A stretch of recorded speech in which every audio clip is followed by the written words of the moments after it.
106.3 The Game and the Game Nashville app. Stillman and Company is delivered by TriStar Moving, 102.5, 106.3 The Game. Streaming live on Twitter, Twitch, YouTube, and Facebook Live. Thanks to Superbook Sports, live from the Hiller Plumbing, Heating, Cooling, and Electrical Studios, Bridgestone Arena. Predators and Penguins tonight. Right here, 7 o'clock on 102.5, 106.3 The Game. Barry Trotz. It's tentative, but Barry Trotz is supposed to join us later today here at the desk at Barrel House. And let me tell you something. Ian's here today. Hello, Ian.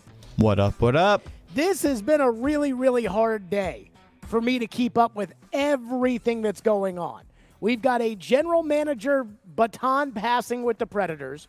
We've got the combine going on. We've got all the quarterback movement across the league. We've got the quarterback situations with Aaron Rodgers and Derek Carr and how that shakes everything else out. We have everything else and all the rumors that are coming out at the combine. We've got the trade deadline with the NHL to keep up with all of those rumors, in which the Predators could be wheeling and dealing. And then we've got the Titans and what they're saying in Indianapolis. And I woke up this morning and I said the most important thing, before we get to anything else, the most important thing about what the Titans are going to say or do or what rumors are going to come out is what are they going to say about the quarterback? What is their plan at quarterback? Now, they're most of the time not just going to give it away. They're not going to say, oh, well, Ryan Tannehill is absolutely 100% our guy. Because if somebody calls him up and says, hey, we'd like Patrick Mahomes, we'd like to trade him to the Titans, obviously they're going to say yes. And just like when Mike Vrabel said last year about the A.J. Brown thing, about we're not going to trade him as long as I'm the coach, nobody wants to be pinned into a corner. So what they said about Tannehill and how they said it about Tannehill was going to be really important to me. And so Ran Carthon, less than an hour ago, got up to the podium in Indianapolis at the Combine, and he was asked, after saying in his introduction press conference, I've got to take my time to evaluate Tannehill. He was asked about Tannehill. Here's what he said. I mean, Ryan's done a great job. Ryan's won a lot of football games, as you guys know. He's been a diligent worker. He's been in the building every day, rehabbing and getting his work in. So he's under contract. I'm excited about moving forward with him. And, you know, like I said, he's done a lot of great things. I have a ton of respect for him. Okay. So that right there was just some kind of, Ryan's under contract. He's in the building. He's a great guy. He's won a bunch of games. I have a lot of respect for him. But I'm not dipping my toe in the water one way or another. So good job, Joe Rexroad, who asked Ran Carthon to clarify what that meant. I want you to listen very carefully to what Ran Carthon said. To clarify that Tannehill will be your quarterback. Ryan is under contract. You know, I know you guys, I just want to speak freely for a moment. You know, I know everybody wants to make a big deal, out of the quarterback position and whether he will or won't be here. But you guys just have to accept the fact that Ryan is under contract, for us. And right now he's a Titan and he will be a Titan. Okay. So I think Ran Carthon said something that he didn't mean to say right there. But he said, hey, speaking freely, I know everybody wants to make a big deal about the quarterback position. No, duh. Everybody wants to make a big deal about the quarterback position. It's the most important position in all of sports. So he says, I know everybody wants to make a big deal about the quarterback position, but you're just going to have to accept that Ryan's under contract. As if we don't know that, as if we haven't accepted that, and then he said Ryan is a Titan and will be a Titan. So he said Tannehill is under contract, he is a Titan, and will be a Titan. So now we have two choices. The first is, how do you value the words that Ran Carthon said? I've had general managers lie to me. I've had coaches lie to me. I've had executives lie to me. I've had all kinds of things where somebody is not telling you the truth when they are doing it. And yet, this was no John Robinson, I don't foresee us trading A.J. Brown, in which he can later go back and say, well, I didn't foresee it then, but I guess I foresaw it now.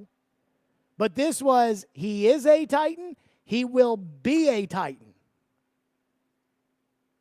The second thing is, I wonder if that's what Rand Carthon meant to say. Because it was pretty obvious that he wanted to go up to the podium, knew he was going to be asked about Tannehill because that's the quarterback. And so as he gets asked about Tannehill, he originally says he's under contract, he's won a lot of games, I have a lot of respect for him, blah, blah, blah, blah, blah, blah, blah. You know, all those things that Tannehill cannot get offended by hearing in case he is your quarterback, and you certainly don't want to piss off your quarterback. So he says all those things, and then when he takes the, I want to speak freely. Ian, can we get that second cut again? When he gets this second opportunity, when Joe, and again, kudos to Joe for following up to say, hey, is he the quarterback? I mean, what's the deal here? Rand Carthon starts off by basically saying, look, guys, I'm not going to tell you what we're doing at quarterback. Or at least, in my opinion, that was the tone of where he was going with this. And then he ended it by saying, Ryan will be a Titan. So make of it what you will. Ian, please play the cut. Ryan is under contract. I know you guys, I just want to speak freely for a moment. I know everybody wants to make a big deal, out of the quarterback position and whether he will or won't be here. But you guys just have to accept the fact that Ryan is under contract, for us. And right now he's a Titan and he will be a Titan. He will be a Titan. But again, the first part of that sounded like, hey, guys, you can ask me 1,000 times about Tannehill. I'm not going to tell you if he's the quarterback or not the quarterback. But then he ends it by saying he is a Titan, he will be a Titan. Now, here's why this is important. Because everybody is talking about Ryan Tannehill as if he is available. Everybody is talking about Ryan Tannehill as if he doesn't deserve to be mentioned with the top 15 starters in the league. Everybody is talking about Ryan Tannehill like he's basically a backup. I was listening to SiriusXM NFL radio this morning, and they were at the Combine, and they were talking about the Titans, and I heard Charlie Weiss say, you could get Ryan Tannehill for a turkey sandwich. Well, I hate to break it to everybody out there, but that doesn't make you feel good. And making the quarterback feel important, and more importantly, making the quarterback feel respected is really important. That's this fine line that you see Rand Carthon trying to walk. I have a lot of respect for Ryan. Ryan's a really good guy. Ryan's been in the building. Ryan's under contract. Ryan's won a lot of games. Nothing about, we wish Tannehill could have stayed healthy at the end of last year. Oh, we think that Tannehill's got a ceiling, and we certainly don't think we can beat Josh Allen and Patrick Mahomes and Joe Burrow with Tannehill as our quarterback. Or, if he were to come out and say, hey, there's a lot of good quarterbacks in this draft, and I could see one of them being our quarterback, how's that going to make Tannehill feel? And what's that say to everybody else in the locker room? So Rand Carthon knows, hey, man, when I get up here, they're going to ask me about Tannehill. Vrabel is either talking to the local media right now or is about to talk to the local media, and he will probably be asked about Tannehill.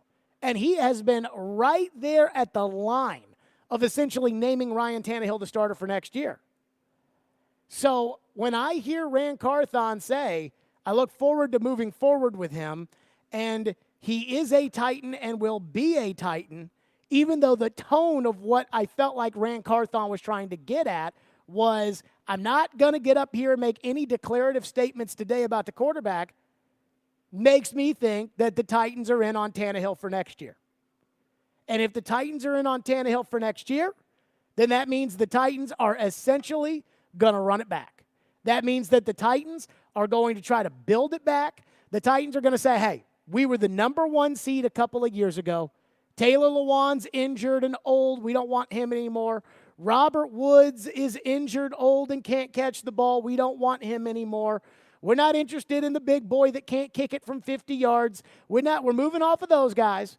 We don't want lazy Nate Davis anymore. Move off of him. We're going to go spend some money in free agency. We're going to draft some quality players. We're going to hope Traylon Burks and Chigakonkwo and all these guys take step forwards. And on you go, the team that was 2 minutes and 50 seconds away from winning the AFC South, kick it off in September, Tannehill at quarterback, Henry at running back, and on you go. That's the vibe that I get. And when Rand Carthon got up there today and was asked by Joe, Way to go, Joe Rexrode, by the way. But when he's asked by Joe to clarify about Tannehill, I'd like to speak freely here for a second. First of all, it's not the Army, Rand. You'll be okay. But I'd like to speak freely. Ryan's under contract. You're going to have to accept that Ryan is under contract. But you can cut him, right? Like Taylor was under contract last week. You can. That's you who has the choice. That Ryan's under contract. He is a Titan. He will be a Titan. I don't know if Rand Carthon meant to say that.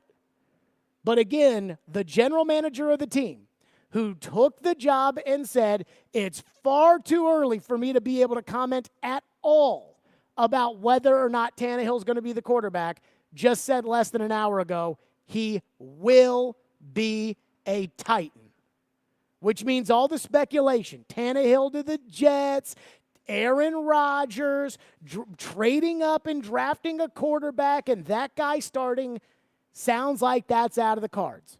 So all the talk shows across the country, all of the talk, I think they can probably move on from Ryan Tannehill. Not that they talk much about Ryan Tannehill or respect Ryan Tannehill a lot. But again, I think Rand Carthon let it slip. Ryan Tannehill is a Titan, will be a Titan. Your reaction, 615-737-1025. And here's the question I have. Let's say that that's the case, that Ryan Tannehill is the quarterback next year, that Rand Carthon, when he said he is a Titan, he will be a Titan, that Rand Carthon is telling you the truth, and that is what he meant to say, and what he meant to say was Ryan's our starter. How do you feel about it? 615-737-1025 is our phone number. 615-737-1025. Here's what I think the vibe I am getting from the Titans. We'll get to that coming up next. Stillman and Company, rocking and rolling. And, of course, we will get into your phones early and often today. 102.5-106.3 The Game. Every Wednesday at noon. That fits the mentality of what they're going to do. Outkick 360's Jonathan Hutton joins Caroline, Willie, and D-Mace to talk all things Titans and NFL. Much more creative in how you go about calling certain plays. He's got opinions and insights on the two-tone blue. That doesn't mean that you can't have great or don't need great quarterback play. Catch Hutton every Wednesday at noon on 102.5 and 106.3 The Game and the Game Nashville app. Hey, it's Jared with my friends at Hiller. Kick off the new year with new upgrades for your home. This month, when you buy something you need for your home, Hiller will give you something you want. Pick your prize. Get a free 55-inch TV, Apple iPad, Solo Stove, or Nintendo Switch when you purchase new whole home generators or select new HVAC systems. Or a free 55-inch TV, Nintendo Switch, or Solo Stove when you upgrade to a new tankless water heater. There's no better time to take care of necessary home replacements, so call Hiller. That's Hiller Plumbing, Heating, Cooling, and Electrical. Call the Happy Face Truck today. In St. Pete, Clearwater, Florida, the fun extends beyond the beach. Because here, the arts are alive, the food is al fresco, and the nightlife is electric. So let's forget the cold and find our place in the sun. Let's explore captivating collections at the Salvador Dali Museum and bask in bay views from the St. Pete Pier. Let's fill up on fresh caught cuisine and catch up over cold craft beer on rooftop patios. Day or night, let's shine. Plan your escape at visitstpeteclearwater.com. If you missed the latest from Stillman and Company. And now that I know that the organization is willing to take the chance on somebody new, even though Barry is not, the typical new that we're used to, now that I know that the organization is there, now I can tell you that with all certainty, this team will do what it takes to get back to where we know the Predators should be. That addicting feeling of that hockey team. You know exactly what I'm talking about. Across the country on SportsCenter, they're not talking about hockey to lead off every show. But if you've got a local team and that local team is good, every game is addicting. It's a war. It's a battle. It's something to be proud of. Even when you lose, sometimes it's something to be proud of. And I miss that. And now it's time to see if Barry Trotz can get you there. Stillman and Company, weekdays from 2 to 6 on 102.5 and 106.3 The Game and the Game Nashville app.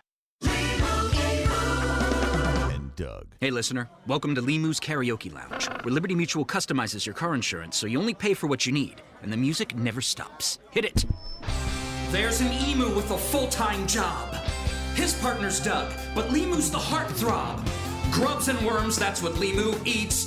Gotta fuel up to save you money and hit the streets. Only pay for what you need at libertymutual.com. Liberty, liberty, liberty, liberty. Want to weigh in on the conversation? It's a brain booster. Slide into our DMs. Or just text or call at 615-737-1025. Our phone line is driven by WilsonCountyHyundai.com. You're listening to Stillman and Company, presented by TriStar Moving on 102.5 and 106.3 The Game and the Game Nashville app. On Ryan, as you've gone through the film with him, how much have you learned about him that you didn't know and what?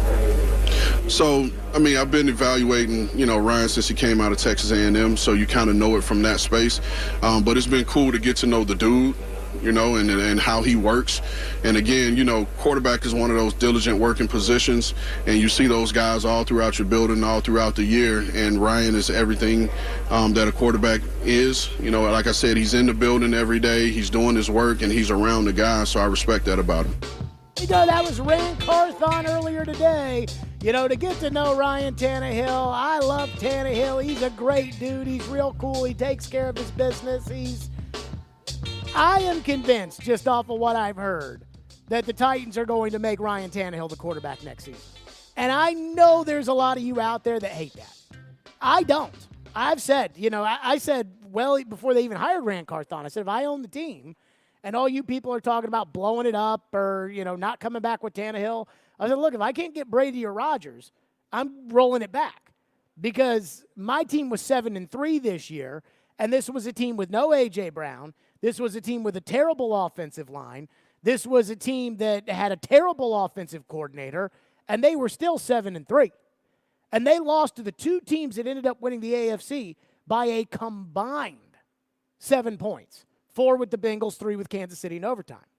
Now, that being said, I am not ruling out the Titans moving up in the draft to take a quarterback. And I think all 4 guys could be in play. I don't know where they'd have to move to. I don't think they're going to be able to get a Bryce Young. Joe texted me today saying that I don't want to give away his column in case he hasn't written it. He's probably already written it, right, Ian? I'm not sure. He's still at the combine. Maybe not. Whatever. Joe said his column in The Athletic is basically going to be that the Titans need to sell the farm for Bryce Young. And I told him, I'm like, I don't think that they have the ammo to do that. Secondly, he's too little. He does love Bryce Young. I heard them talking about it this morning. He's too little. I mean, if I'm going to move all the way up to number 1 and trade what I have to trade, Bryce, he may be a superstar, but he's too little. But regardless, Anthony Richardson, could this be a guy the Titans look at and say, hey, Tannehill's a starter. We draft Anthony Richardson. Anthony Richardson sits on the bench for a year, and not this Malik thing where Malik had to play, but where he actually is on the bench, and on you go. Or is it just the straight up, we're bringing it back with Tannehill, we're starting it back again, we're going to use the 11th overall pick on an offensive lineman, we're going to use the 11th overall pick on a receiver, we're going to use the 11th overall pick on defense, and on we go with Tannehill. Now, I'm not ruling out quarterback in the first round, but I think just on the things that we've heard, Vrabel from the jump, Rand Carthon today, Ryan Tannehill, in my opinion, is returning as the starting quarterback of the Tennessee Titans. 615-737-1025. Our phone lines are driven by WilsonCountyHyundai.com. Doug is going to kick us off today. Thank you for calling. Thank you for waiting. What's up, Doug? What's up is I think there's way too much going into what he said. He said he has to say things that entertains the combine, entertains the quarterbacks, entertains the present players, entertain the cap that he's under. He has entertained Ryan Tannehill. When he says evaluate, he's evaluating him since college. He's in the building every day. He's also evaluating that ankle, not just him. And this is just what I want to say. Are you really worried about a sprained ankle being an issue in September? If it doesn't heal, he has to evaluate. You can't. Who is the last guy? Horse. We've said things all the time about, after that guy had that knee injury, he was never the same. If that guy had that surgery, he was never the same. How many times have we said, man, I tell you, after that sprained ankle, he was never the same? Once again, if he's injured and it's not healing fast and properly, He cannot say good things about him until he sees the final product. And this is what I want to say right here.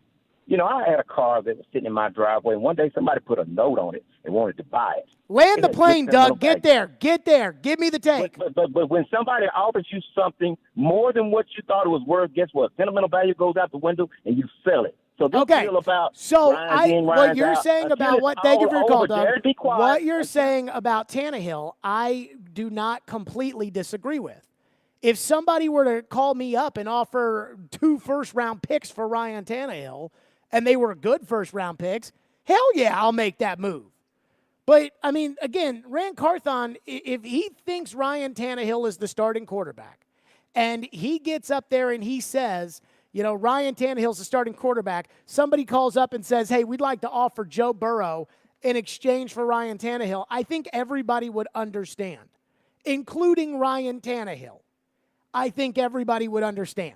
You know, Green Bay had a press conference today, and they absolutely did not say that Aaron Rodgers was their starting quarterback this year. In fact, they really said nothing when it came to Aaron Rodgers. So what you say does matter. Now, he brought up the audience that Rand Carthon is talking to. And I do wonder, you know, with these guys who are not media trained, and GM candidates, unlike coaching candidates, almost have zero media training. You know, Rand Carthon played in the NFL, but he was more like a practice squad fringe roster guy. So he's been in the personnel shadows of the Rams and the 49ers, and so he hasn't done the interviews. John Lynch does the interviews in San Francisco. Kyle Shanahan does the interviews there. So Rand Carthon takes the general manager job, and there is no PR training that these guys go through. Part of it is because they probably think they already know. But really, it's this sense of, okay, we're going up here to the podium now. How do I do this? And a lot of the time, these guys are trying to think to themselves like, I don't need to tell the media anything, or I got to be sure that everybody doesn't hate me, so let me try to say something that people will vibe with, and let me try to. And this is where I do wonder how much thought Rand Carthon put into what he said about Tannehill. Because there are multiple audiences here. The first audience is his boss. There's the owner. You have to think about, okay, you know, she's going to hear what he says. If he gets up there and she thinks, you know, hey, this season we're going to move off of Tannehill, we're going to draft a quarterback, and he gets up there and says, Ryan's the guy, and I'm so glad to work with Tannehill, he's the best, you could set the owner off. You know, you don't want that call at the combine from the owner saying, hold on, I thought we were talking about this.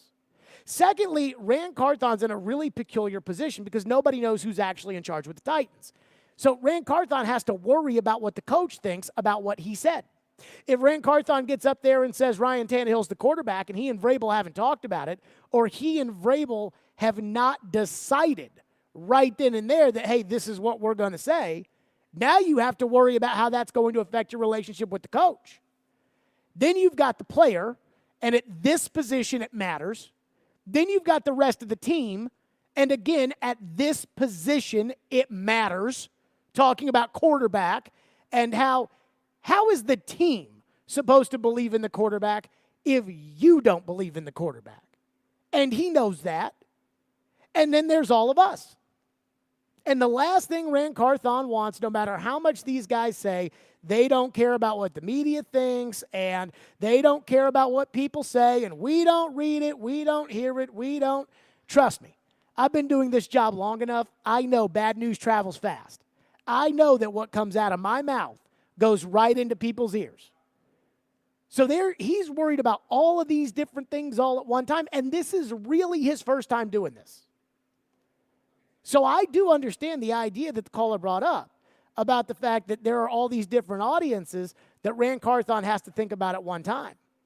And that's where I would argue that if I'm Rand Carthon, I would make sure that the most important thing is that my owner knows what I'm saying, the head coach is on board with me, and that whatever I say reflects positively on how my team can believe in either me or the guy I'm going to put at quarterback this year.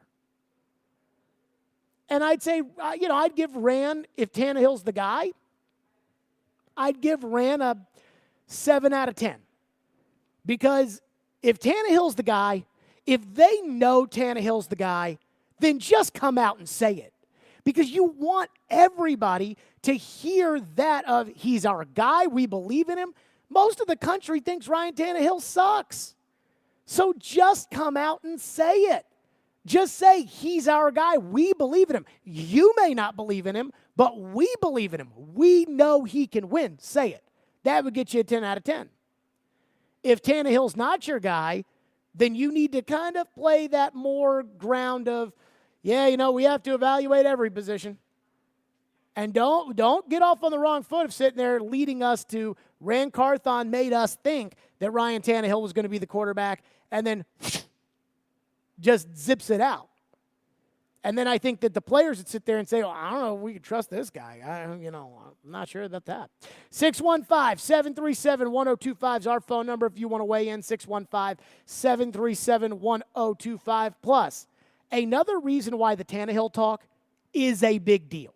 We'll get to that in your phones next. Stillman and Company live from Bridgestone Arena, 102.5, 106.3 The Game.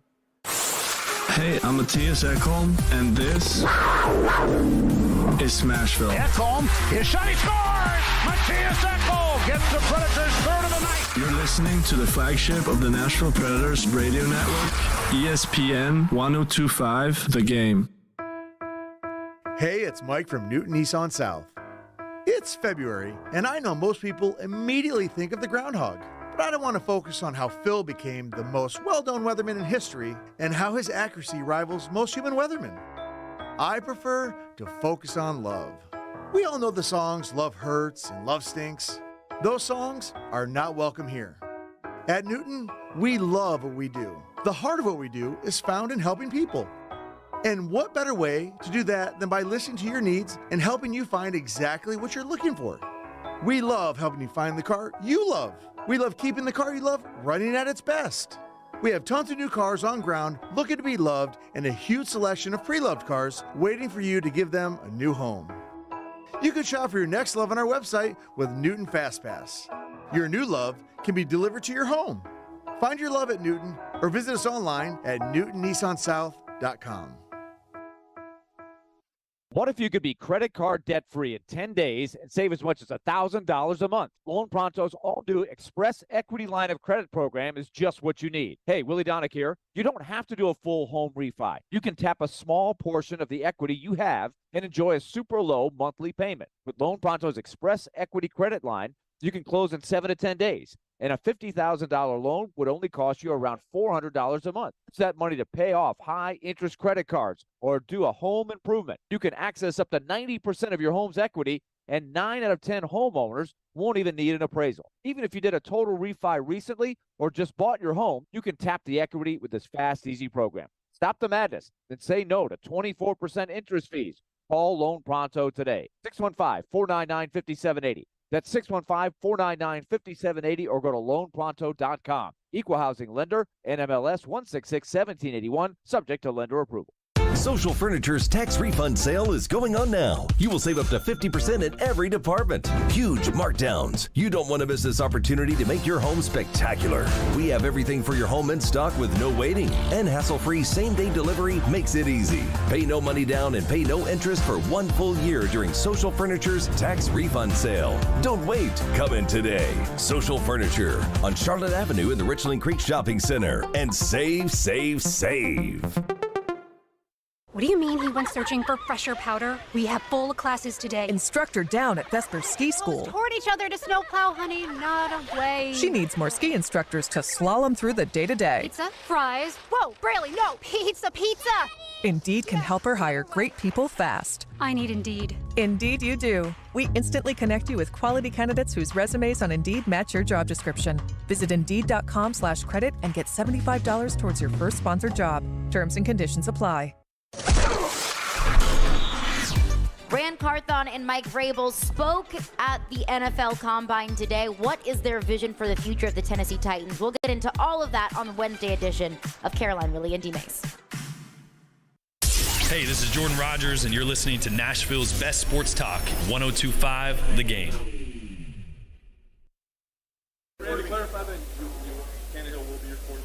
Ryan is under contract. I know you guys, I just want to speak freely for a moment. I know everybody wants to make a big deal, out of the quarterback position and whether he will or won't be here. But you guys just have to accept the fact that Ryan is under contract, for us. And right now he's a Titan and he will be a Titan. Okay. So I am still totally perplexed by what Ran Carthon, like that. Ian, how long was that cut?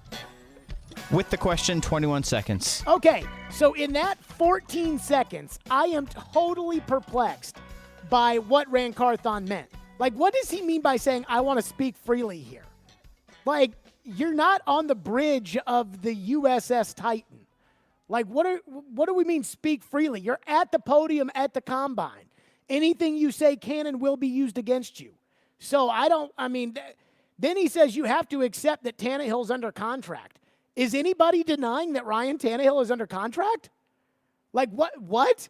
And then he says, I know everybody's going to – he acts like everybody shouldn't be interested in who the hell's going to play quarterback this year. And so he says, I know everybody's interested in quarterback. I get it. But you have to accept he's under contract, so he's a Titan, and he will be a Titan. I'm like, so you're setting us up to tell us, hey, I understand you guys all want to know, but we're not there yet. We're not going to tell you. But then instead you actually tell us that he's the quarterback. What?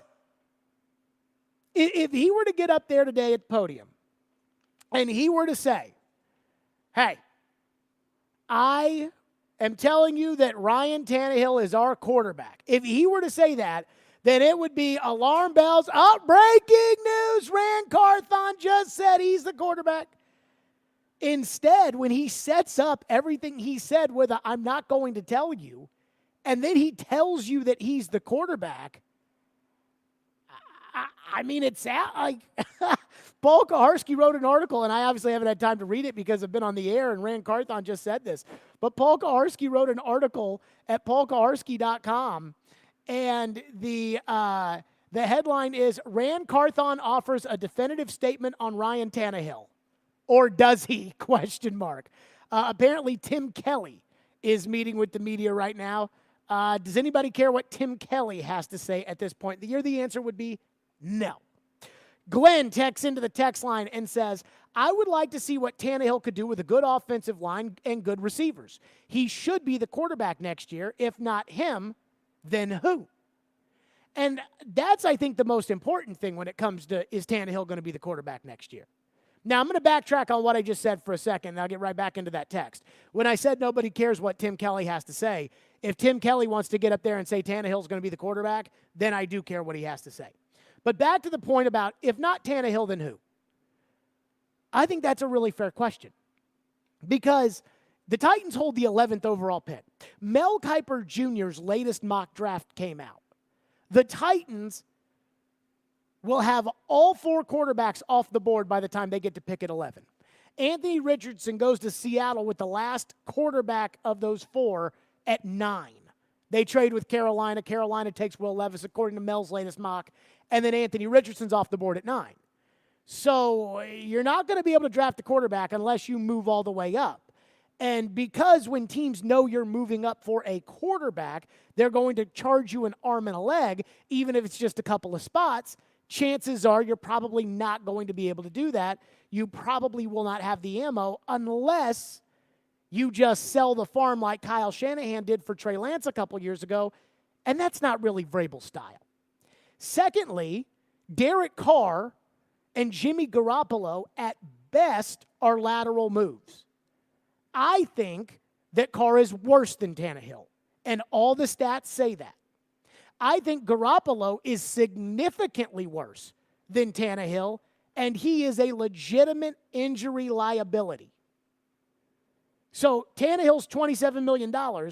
Carr, you have to compete with all the other teams that want to sign Derek Carr, and you're going to have to pay him more than $27 million. Not sure that makes a whole lot of sense. Then there's Rodgers. Now, there's no guarantee the Packers are going to trade Aaron Rodgers. There's no guarantee that if Aaron Rodgers does get traded that he wants to come here. There's no guarantee that Mike Vrabel wants to deal with Aaron Rodgers. There's no guarantee that Aaron Rodgers is going to play beyond 1 year, which when we were at the Super Bowl, former GMs Thomas Dimitroff and Mike Lombardi came on the show, and they said, well, we got to know that Tannehill's going to want to do, or that Rodgers is going to want to do this for more than 1 year. And I agree. So, I mean, if not Tannehill, then who? Those are your options. Trade up. Are these quarterbacks that good? Sign Carr or Garoppolo, in which you'd have to compete with other teams. And I don't think those guys are as good as Tannehill. Or try to win the Aaron Rodgers lottery and hope all the if this happens, if that happens, if Aaron wants to come here, if the Packers are willing to trade you at a fair price, if Vrabel wants to deal with Rodgers bullcrap. And that's a lot of ifs. So I agree. I mean, I do think Tannehill should be the starting quarterback next year. Texture says, all the Titans need is a dependable offensive line and some speed on the outside to cross-threat the defenses with the run of the passing game. Tannehill is the right move for right now. So here's the one thing that I want to keep reminding people. First of all, I thought Tannehill had a good season last year. I didn't think Tannehill had a great season. I don't think Tannehill is headed to the Hall of Fame. I don't think that I'm ready to, sit there and say that Tannehill can go toe-to-toe with Joe Burrow every week. But I thought Tannehill had a pretty good season. And even in some of the games they lost, I really didn't think it was Tannehill's fault. Like, it's not Tannehill's fault that Fat Boy Randy Bullock missed a field goal. It's not Tannehill's fault that Malik Willis couldn't beat the Chiefs. Though it would have been nice if Tannehill could have toughed it out and played through the ankle injury, which Patrick Mahomes just happened to play through in the playoffs. It's not Tannehill's fault that they hit the snapper in the head against Cincinnati. It's not Tannehill's fault that they traded away A.J. Brown and got smoked by Philadelphia. So a lot of these things that happened last year is really not Tannehill's fault. It's not Tannehill's fault that they couldn't stop the Chargers after he led them back on the road at Los Angeles. It's not Tannehill's fault that he was hurt for the game against the Texans. It's not Tannehill's fault that he was hurt for the game against the Cowboys or the game against Jacksonville. And it's not Tannehill's fault that Amy Adams Strunk fired the general manager the week before the first Jags game. So, I mean, I thought Tannehill had a pretty decent season last year. Wes in Clarksville says you'd be stupid not to keep Tannehill unless you planned on tanking. I don't think the new GM wants to tank in his first year. I think he wants to build the team and win. So I was listening to them talk this morning on NFL radio, and it was Charlie Weiss and Charles Davis and Solomon Wilcots. By the way, I still have Solomon's voodoo pills from the Super Bowl in my bag. Yes, his relax pills. I felt them when I was in Mexico last week. I felt them in my bag at one point, like when I was in Mexico, and I was like, holy crap, what if I try to take, and I just forgot they were in my bag. I'm like, what if I try to take these through customs and I end up getting arrested in Mexico because of Solomon Wilcott's voodoo calm That would be a posure story. pills? Oh, I told Solomon, and I haven't tried these pills yet. I told Solomon at the Super Bowl after the interview, I said, if I end up with heart palpitations, I'm coming after you. Like, I just want everybody to know that. But I heard them talking this morning on NFL radio, and they were talking about how, when do you decide that you need to go for a veteran quarterback, and when do you need to decide to go with a rookie quarterback? And they said it's all about job security. And I agree. I mean, if you're Indianapolis and you're Shane Steichen, you've got the 4th pick in this draft. You can take a young guy and know you're going to lose and win 4 games this year, and it's okay because that's what people expect with a young quarterback, and you're not going to get fired right away. If you're Josh McDaniels with the Raiders, you better freaking win. Well, I mean, Mike Vrabel lost 7 games in a row to end last season. And while clearly the blame goes to the general manager as far as the people who make those decisions are concerned, we're not going to forget that Vrabel lost 7 games in a row. And we're told that Vrabel is an equal partner in the big picture decision-making of the franchise. So if you say, okay, we want to tank, we want to get Caleb Williams. TD loves Caleb Williams. And I get it, because Caleb Williams, you watch that tape, he is a baller. And TD came on the show a couple weeks ago and said that if it were his team, he would move off of Tannehill, trade him to the Jets, and he would sign Jacoby Brissett, and he would try to get Caleb Williams. Well, if that happens, Mike Vrabel starts the year 1-5, and we're going to be talking about the fact that Vrabel has lost 12 of his last 13. With the way Vrabel acts in public when it comes to the media, that's not going to have a very long shelf life. And Vrabel knows that. And once you get fired, no matter how highly everybody thinks of you, once you get fired for the most part, unless you've been somewhere for 14 years, when you get fired, all of a sudden everybody forgets about everything good that you did, and all they remember is the bad. They remember the very end. Use John Robinson as an example. Outside of Nashville, nobody here thinks about the fact that John Robinson never had a losing season. Nobody ever looks at the fact that John Robinson won as many games and had the same, I shouldn't say won as many games, but had the same winning percentage as Bill Walsh had when he ran the 49ers. All anybody remembers about John Robinson is that he traded A.J. Brown. That's what everybody remembers. So Vrabel's not stupid. Vrabel understands the concept of the league. And if he is an equal partner in the decision-making, he's not going to be interested in tanking. And he shouldn't be interested in tanking. I'm not interested in tanking, and I'm a fan. So I agree that unless you're tanking or unless you know you've got the inside track to Rodgers, then Tannehill's the guy. And maybe you should just admit it or just say it or just be happy with it. 615-737-1025 is our phone number, 615-737-1025. We'll get back into your phones. Plus, Rand Carthon was asked about Malik Willis. What he said about Malik. We'll get to that coming up. 615-737-1025 is our phone number. Stillman and Company. Hey, let me tell you that the deal of the week, Nashville's best deal this week, is 312 Pizza Company. 312 Pizza Company serves the best pizza in town as well as Chicago-style eats like Chicago dogs, Italian beef sandwiches, and more. Get half off a $30 gift card to 312 Pizza Company at theGameNashville.com/deals now while supplies last. The college football season never stops. ESPN college football analyst Trevor Manich joins Stillman and Company every Tuesday at 4:30. They've got to do what Nick Saban in Alabama has done so successfully over the last 10 years. Presented by Houston Clinic Orthopedics on Nashville's best sports talk, 102.5 and 106.3 The Game and the Game Nashville app. There's nobody on the planet who's as picky when it comes to diamonds as Genesis Diamonds owner Boaz Ramon. I'm very, very selective on the diamond that I pick. Indeed, Boaz will look at 2,000 diamonds on the world market and find maybe 2 or 3 that meet his criteria. What most people don't know, and even jewelers, a diamond has much more than the 4 C's. He has maybe 20 C's. Like the diamond's luster grade or brilliance level, its feathering, its inclusions, its table, its polish, its symmetry, even the diamond's own DNA or X-ray report, which most jewelers don't even know about. I refuse to sell diamonds that don't go through our very, very strict criteria. Which means a Genesis diamond is one she can be proud to wear with the most sparkle and brilliance and real intrinsic value. This is my goal, to go all over the world and find only the best hand-selected diamond. Genesis Diamonds, setting the highest quality standards in the jewelry business. Green Hills and Cool Springs. The Nashville Sheriff is hiring correctional officers. Earn $52,500 after paid training and probation. Positions are available immediately. You must be 21 and over with a high school diploma or GED. Come, join our family. That's $52,500 with great benefits. Apply now at sheriff.nashville.gov/apply or call 615-862-8170. Earn $52,500. Stop searching. Apply now. The Nashville Sheriff.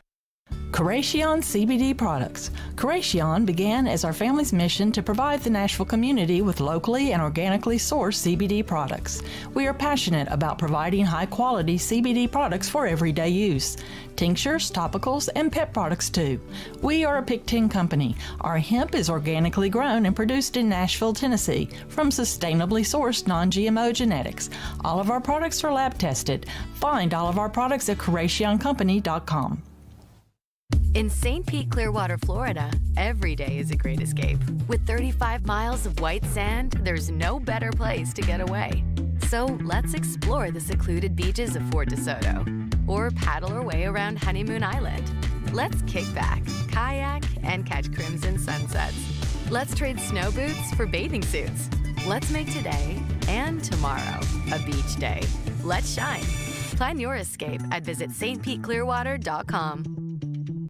Bundling and saving with Geico is an easy choice, so you're free to ponder life's big questions, like what's the best animal in the world if not humans? I'd strongly consider ducks to be somewhere up there on the list. Think about it. Ducks can swim, ducks can fly, and ducks can walk on land. They have access to all terrains. They are the ultimate animal. And they wiggle their butts when they walk, which is funny. Yeah, ducks are awesome. End of story. Bundling and saving with Geico. It's an easy choice. One is smart. This has just been a constant trend for this team. One is funny. That's right. Funny looking, maybe.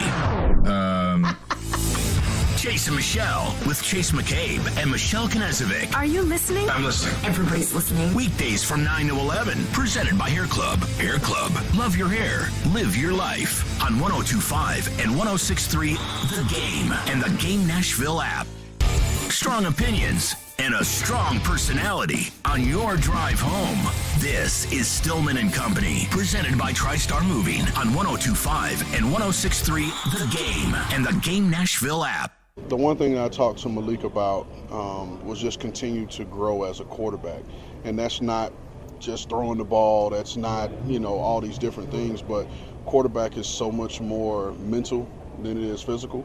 And I think, from that standpoint, I just, taught him about being able to lead the locker room, being able to have that presence, and continuing just to, reach out to some of the greats in our game and guys that'll help him. So we've been able to connect, and he's reached out to, other quarterbacks in the league to kind of serve as mentors for him, which kind of shows, who he is as a person and where he sees himself and where he wants to go.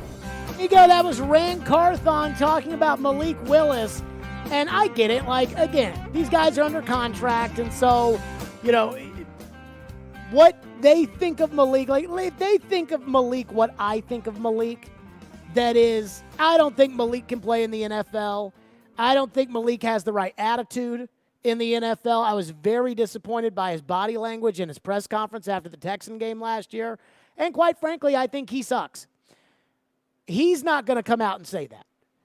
Even if they want to bring in competition for the backup quarterback spot, let's say that they bring in Josh Dobbs. Let's say that they sign Josh Dobbs to compete for the quarterback job, and in training camp, Dobbs beats out Malik, which feels almost inevitable because Dobbs is a better player. Like, they're not going to come out and say that in March at the Combine. So I understand that. But can we just stop with the Malik Willis thing? I was watching Anthony Richardson this morning, the quarterback at Florida. And I felt like I watched Anthony Richardson this year, and I watched him against Utah, and I thought I was watching Vince Young, the way that he dominated that game. Then I watched him a couple weeks later against Kentucky, and I'm like, this guy freaking sucks.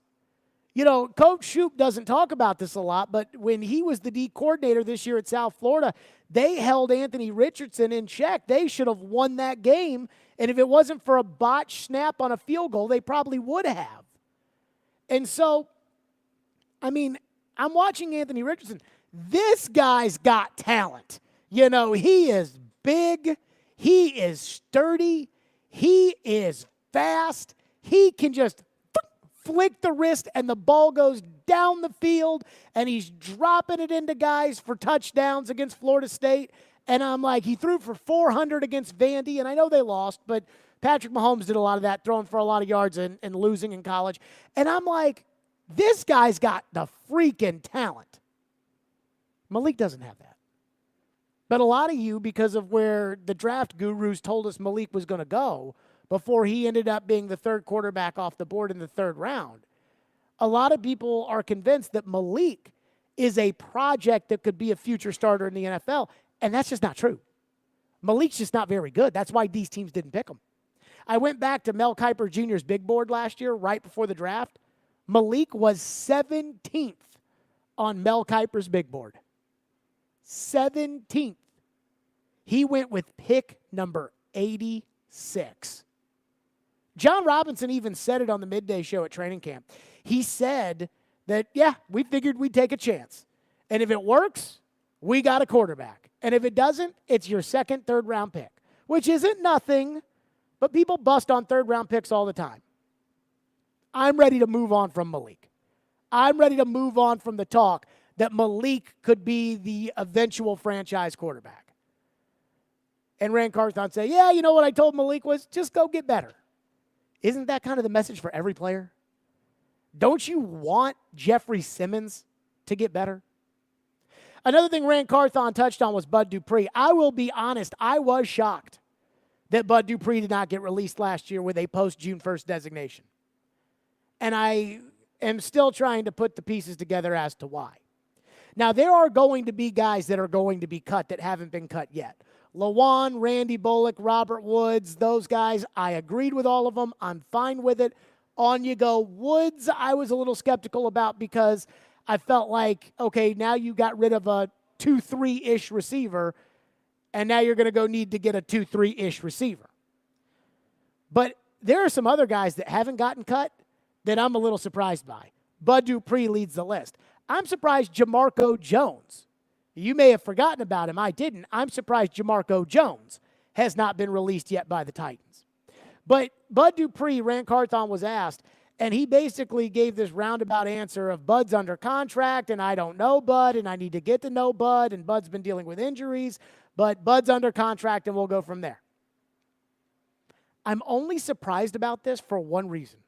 Not what Carthon said, but the fact that Bud's on the roster and that Bud might be under consideration to be on the team next year. The thing that surprises me is I thought Vrabel hates Bud Dupree. I thought Vrabel hated Bud Dupree. Did it not feel, Ian, like when we would listen to Vrabel talk about Bud Dupree, like he had a stick up his tush when it came to Bud? Well, I think they started to get a little bit frustrated about his lack of availability. They couldn't really count on him, you know? And I don't know what it was, but especially this year. Last year, I think, was a little bit more understandable, right? Coming off the ACL, that's kind of a major deal.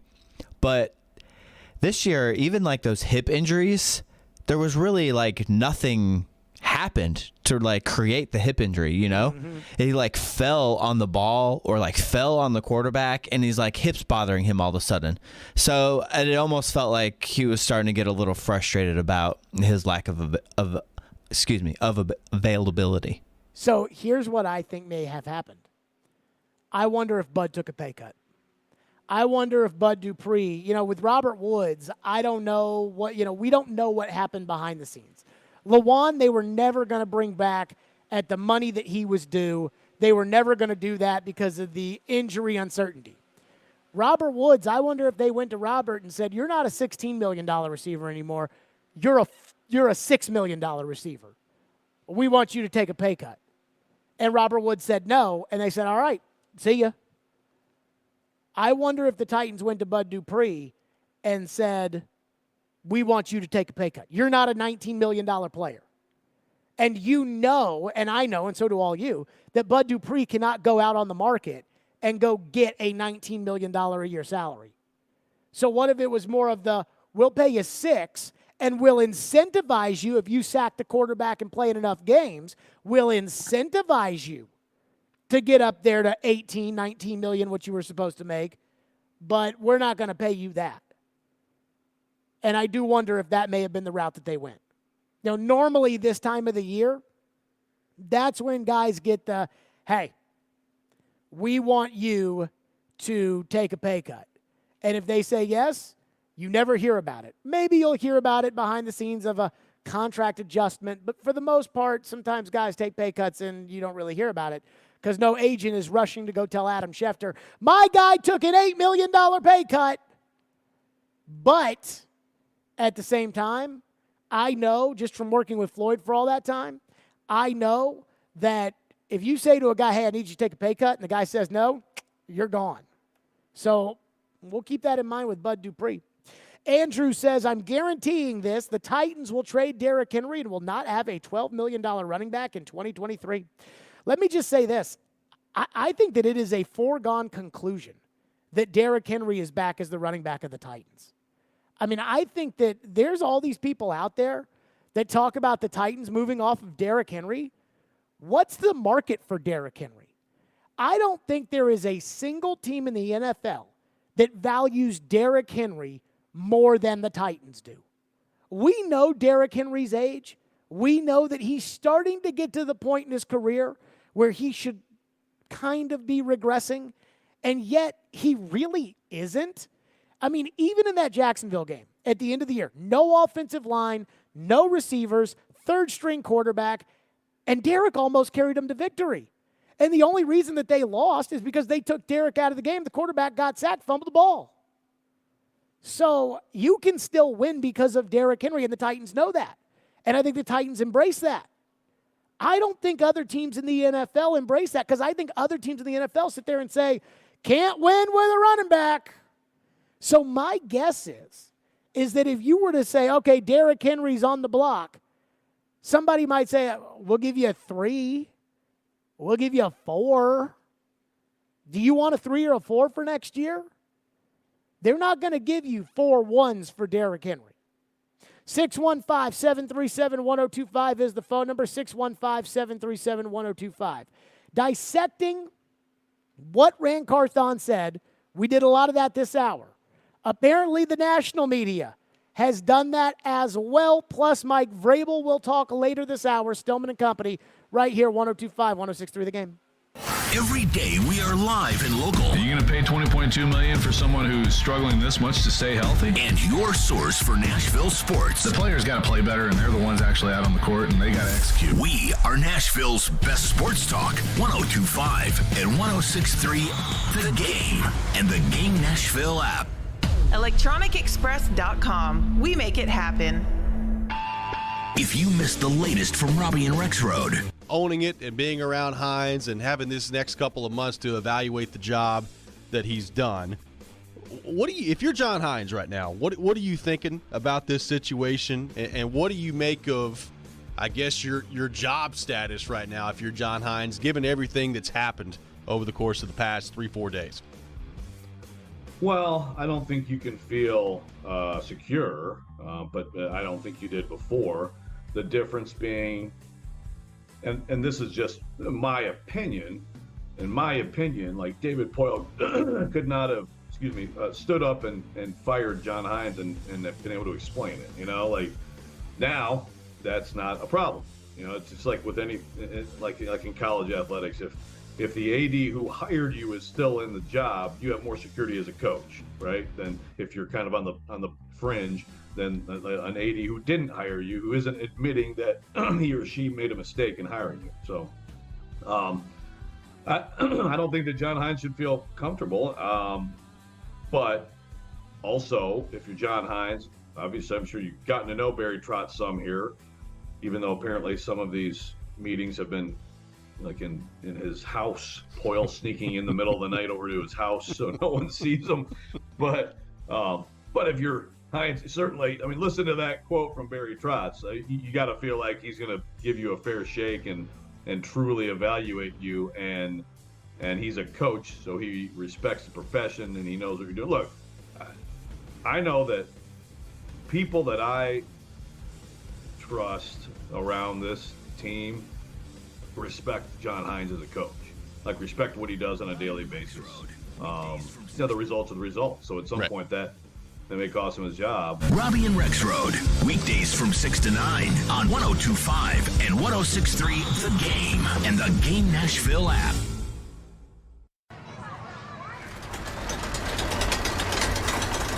For the love of the climb,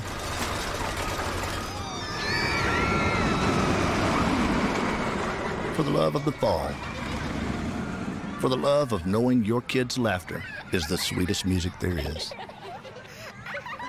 for the love of Tennessee. Travel safe. Brought to you by the Tennessee Department of Tourist Development, the Tennessee Association of Broadcasters, and this station. Now, your Game Center update. This Game Center update is brought to you by the law offices of Amanda J. Gentry. After a busy weekend of news, the Nashville Predators are back in action tonight as they host the Pittsburgh Penguins. The team announced today that they have recalled forward Luke Evangelista from AHL Milwaukee to make his NHL debut. Pre-game coverage starts at 6 with puck drop at 7 right here on the Preds Radio Network. The NFL Rookie Scouting Combine is this week, and Titans general manager Rand Carthon spoke with the media today. Carthon was asked about the status of quarterback Ryan Tannehill. Ryan is under contract. You know, I know you guys, I just want to speak freely for a moment. You know, I know everybody wants to make a big deal, you know, out of the quarterback position and whether he will or won't be here. But you guys just have to accept the fact that Ryan is under contract, you know, for us. And right now he's a Titan and he will be a Titan. On the field NFL Combine coverage begins on Thursday. This update is brought to you by the law offices of Amanda J. Gentry. I'm Ian Safar for 102.5 and 106.3 The Game. For more, follow us on Twitter at 1025 The Game or visit thegamenashville.com. Tonight, your Nashville Predators take on the Pittsburgh Penguins. Coverage begins at 6 on your home for Smashville. WPRT FM Pegram, WBUC HD2 Laverne, 1025 and 1063 The Game. A Cromwell Media Station. Where you have a voice. He had a competent coaching staff. You just play terrible and you keep playing. And we have strong opinions. What a whiny freaking crybaby response. This is Stillman and Company with Jared Stillman. Presented by TriStar Moving on Nashville's best sports talk, 1025 and 1063 The Game and the Game Nashville app. Stillman and Company is delivered by TriStar Moving, 1025, 1063 The Game. Streaming live on Twitter, Twitch, YouTube, and Facebook Live. Thanks to Hiller Plumbing, Heating, Cooling, and Electrical.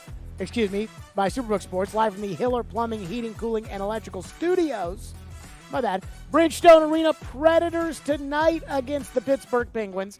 So Rand Carthon an hour and a half ago, as you heard in Ian's update, said that Ryan Tannehill is a Titan and will be a Titan. Period.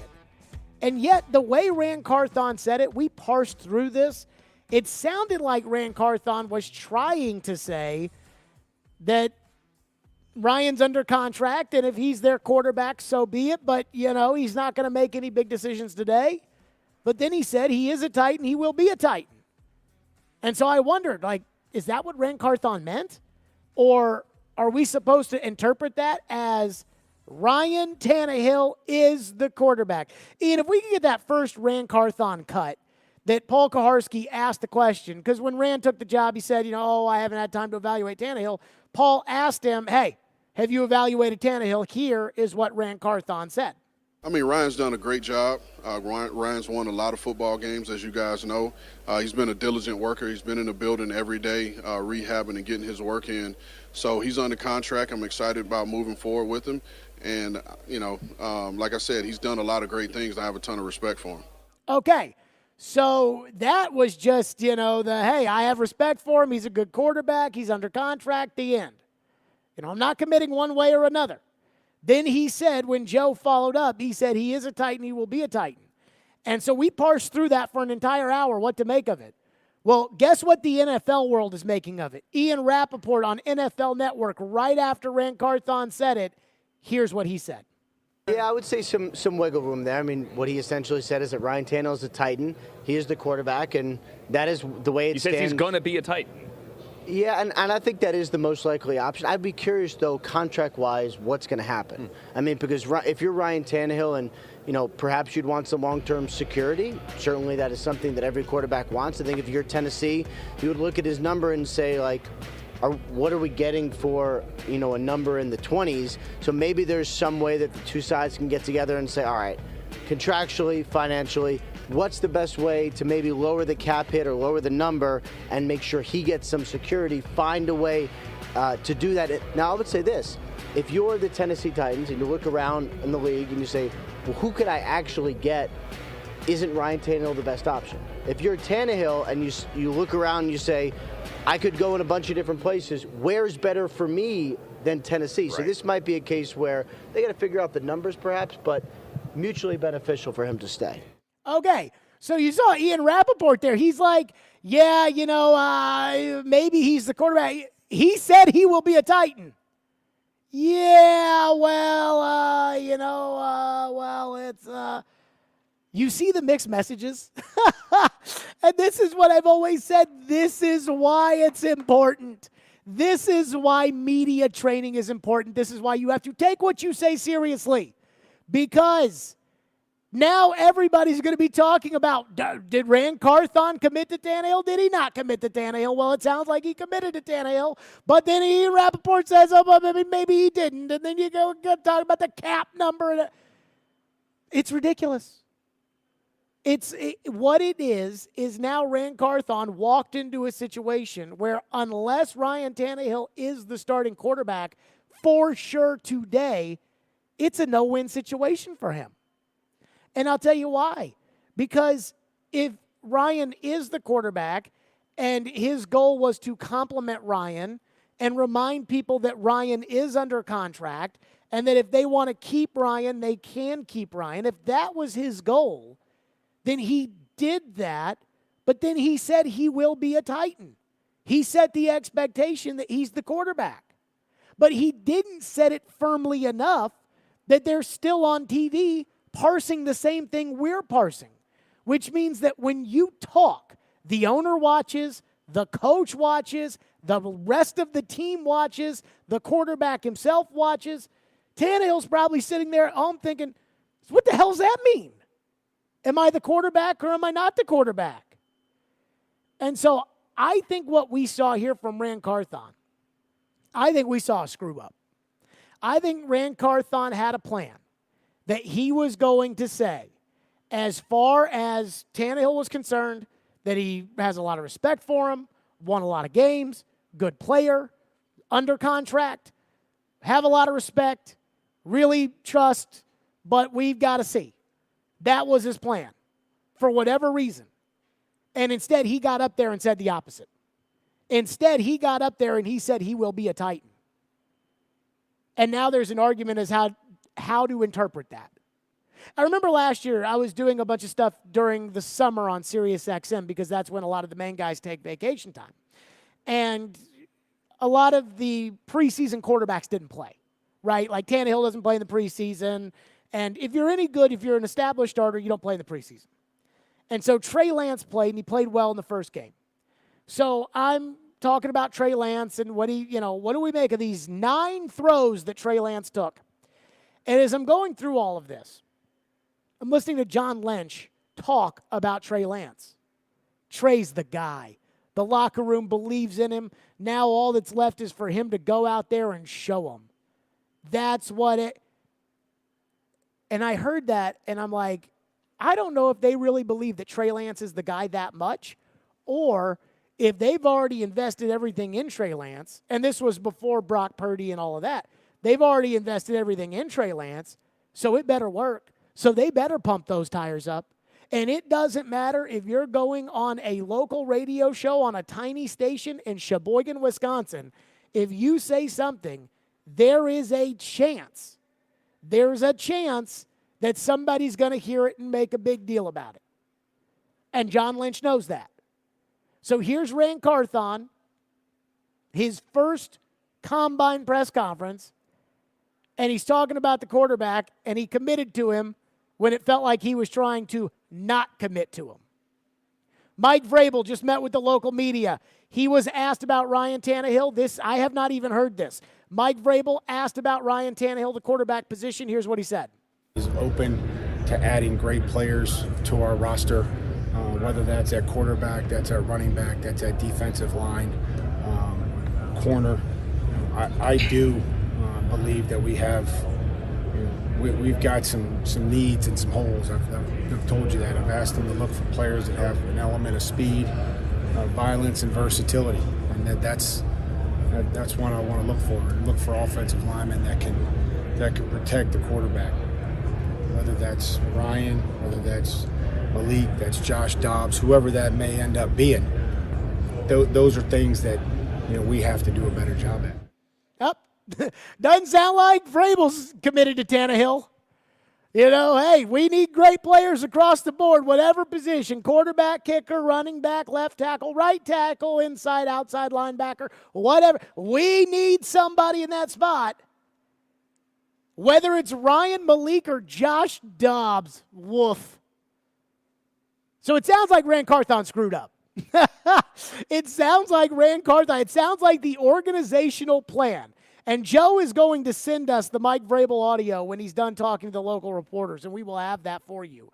But it sounds like the organizational goal was to go to Indianapolis. You know they have to talk about these things ahead of time, right? The goal was to go to Indianapolis and not commit to anything. And Rand Carthon said on the record, Ryan Tannehill is a Titan and will be a Titan. And Mike Vrabel is, I'm open to adding great players at every position. We need an offensive line to protect the quarterback, whether that's Ryan, Malik, or Josh Dobbs. Sounds like they didn't get that one right. Wow. Congratulations to Rand Carthon. Talk about on-the-job training. I love this. This is what happens. These general managers never, ever, when they're assistant development director of player personnel, when they're in those roles, they never have microphones in front of them. And they never have microphones in front of them that matter.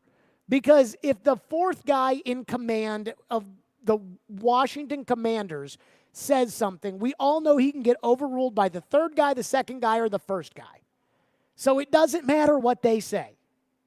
That's why outside of coordinators who call the plays, I'm not interested in putting assistant coaches on the radio because nobody cares what an assistant coach has to say because he's got no authority.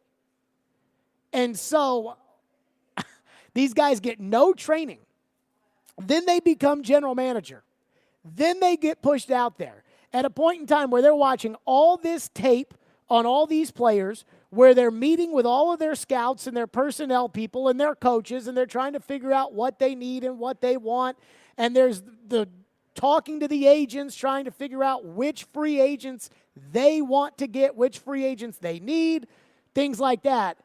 And at that moment in time, they never think about what are we going to say to the press. They never practice what they're going to say to the press. Deep down inside, they probably hate the press. And here's Rand Carthon at his first combine, and he screws up the play. 615-737-1025. We'll get to your phones on this, 615-737-1025. Plus, should the Titans just end the charade about the quarterback position? Or is there really something behind door number 2?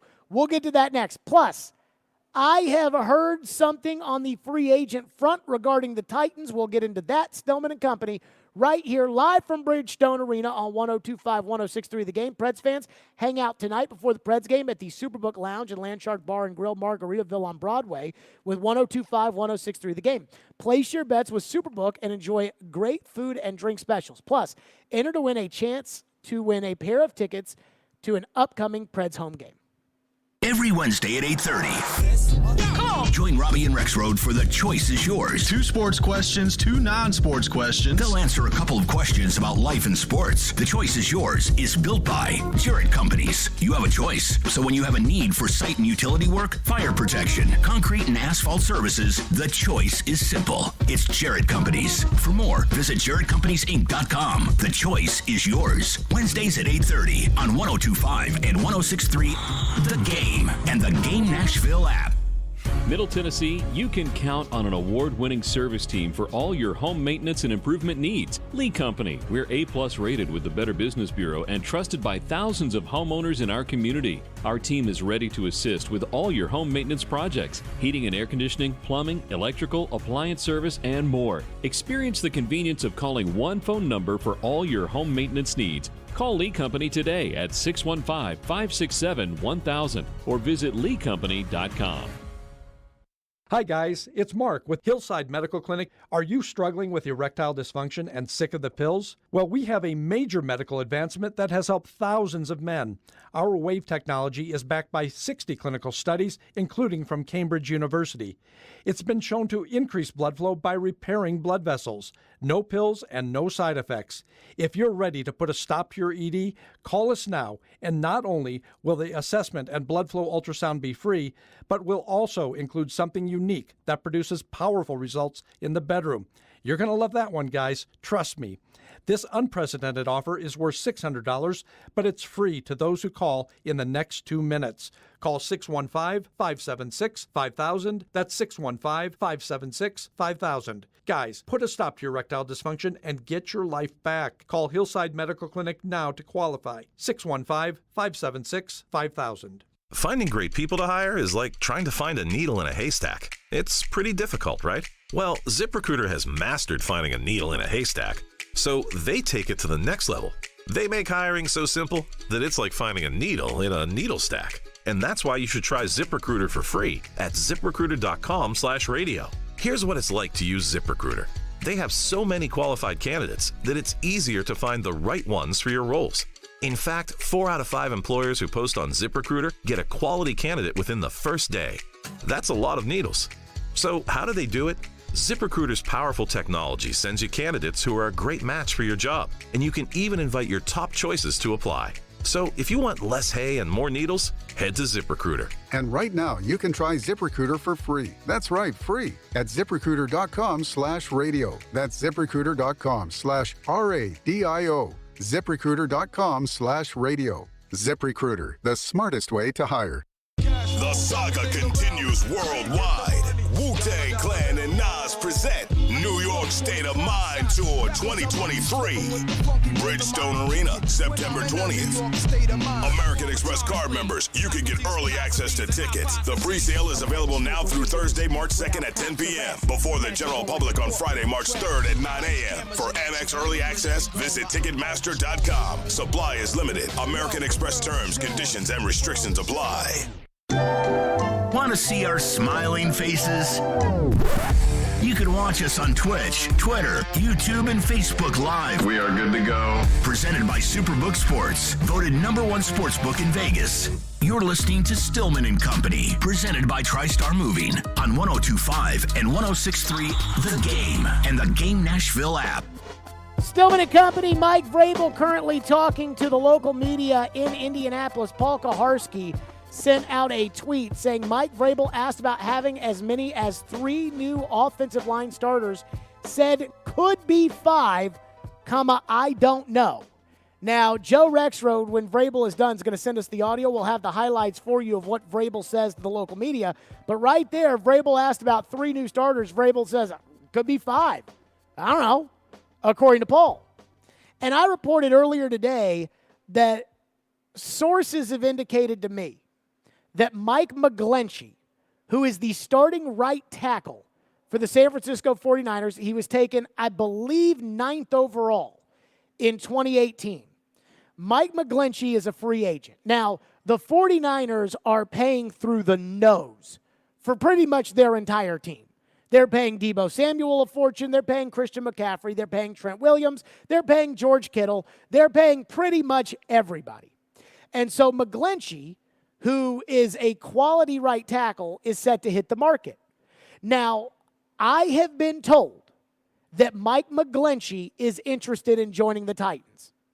That Mike McGlinchey of the 49ers, that he has a good relationship with Rand Carthon from when Rand was in San Francisco, and that Mike McGlinchey believes he can play left tackle in the NFL.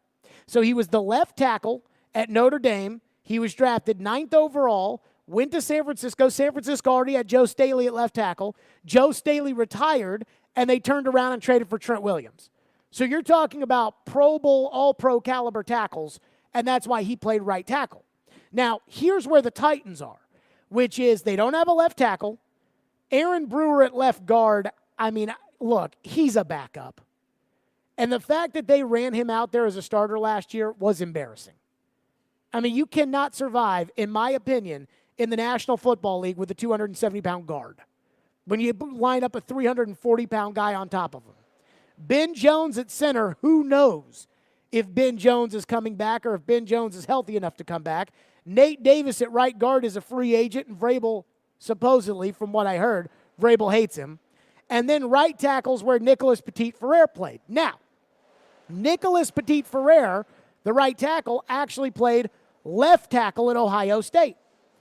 And because the Titans were convinced that Dylan Radins could actually play left tackle or play right tackle as a starter and didn't go get a real right tackle last offseason, Petit Ferrer was supposed to come in and be the swing tackle. And I wonder if they drafted Petit Ferrer with the goal of him ultimately being the left tackle to replace Taylor Lewan. And so, again, he played right tackle last year. He kind of sucked. Like, I know a rookie right tackle, high expectations, but he kind of sucked last year.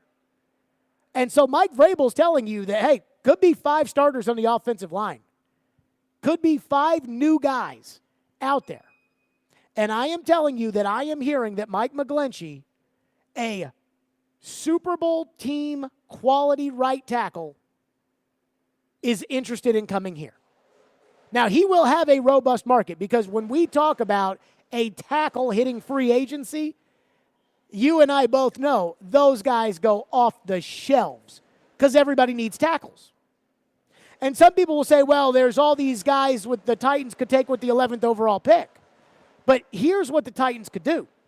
The Titans could sign McGlinchey in free agency at about $14, $15, $16 million a year.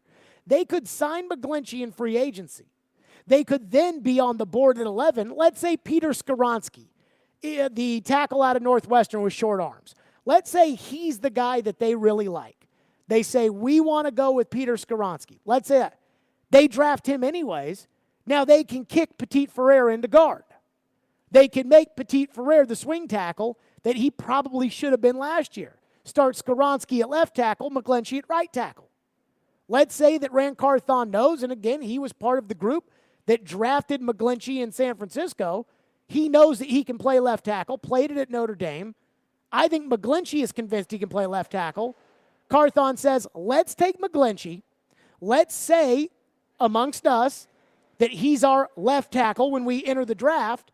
And then if a franchise left tackle is there with the 11th overall pick, then we have the luxury of taking that guy. So I think it gives them a bunch of options. But that is what I heard, that Mike McGlinchey wants to come to the Titans, that he is interested. I don't know if the Titans are interested, but that he is interested in coming here. Phone lines are driven by WilsonCountyHyundai.com, 615-737-1025. Texter says, Jared, is it possible that Rand Carthon feels like honesty is the best policy? He is about building relationships. That could also mean the media as well. I don't think so. Again, trying to parse through every word. The first time he's asked about Tannehill, he doesn't commit to Tannehill. The second time he's asked about Tannehill, he starts off telling us like, hey, I know everybody's going to be disappointed, but I'm not going to be here to put down a definitive statement today. And then he goes down and puts down the definitive statement. This is just my opinion. I don't think that Rand Carthon, I don't think that he meant to say that. I don't think he meant to say Ryan Tannehill will be a Titan, even though that's what he said.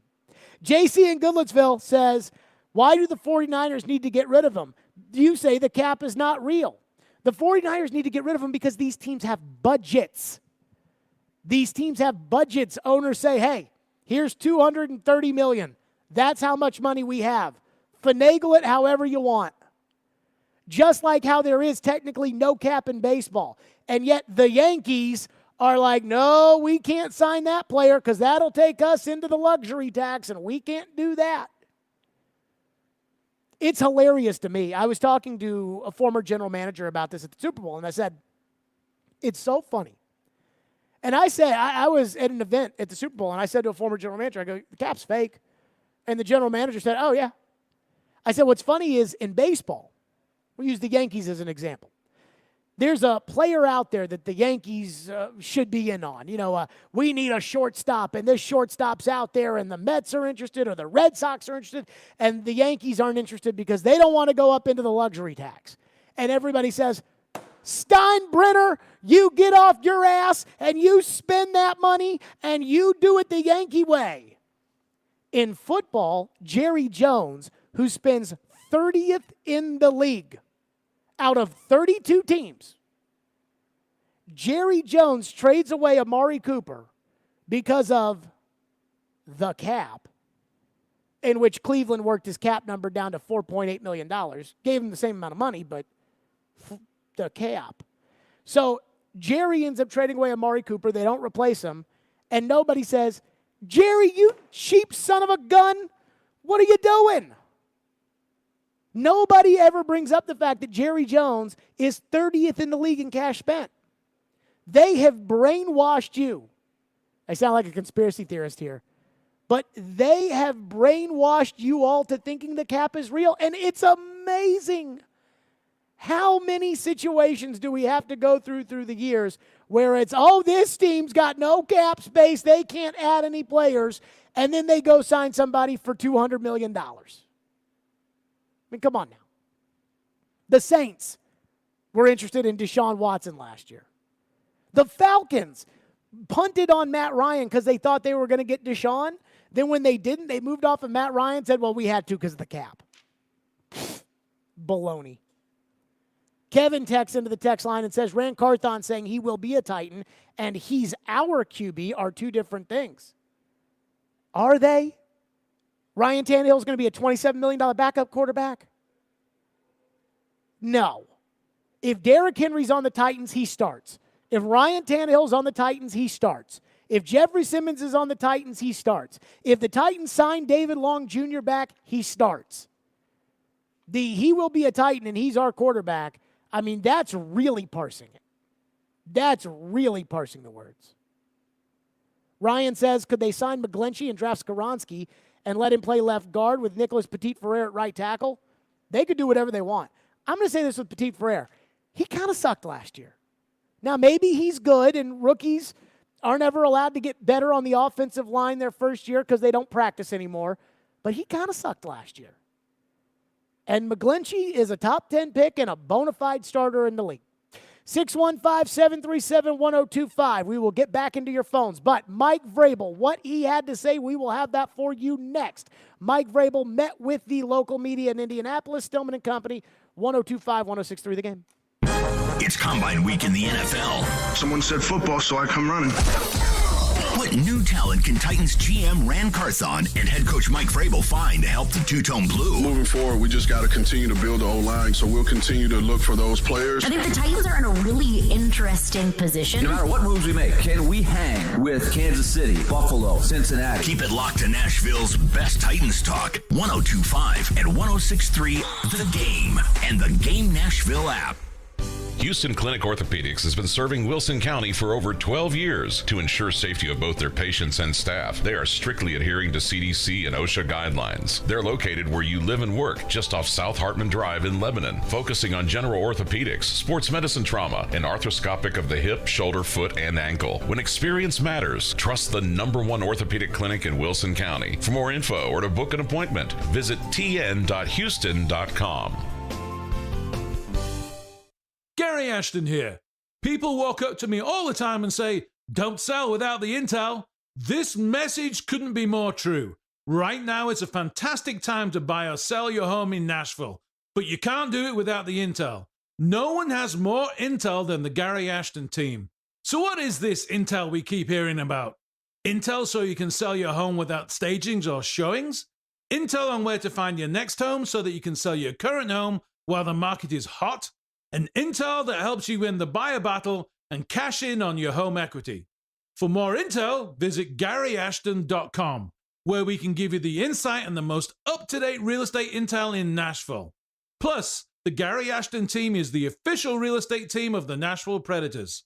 Get the confidence to sell your home and find the dream address without the stress.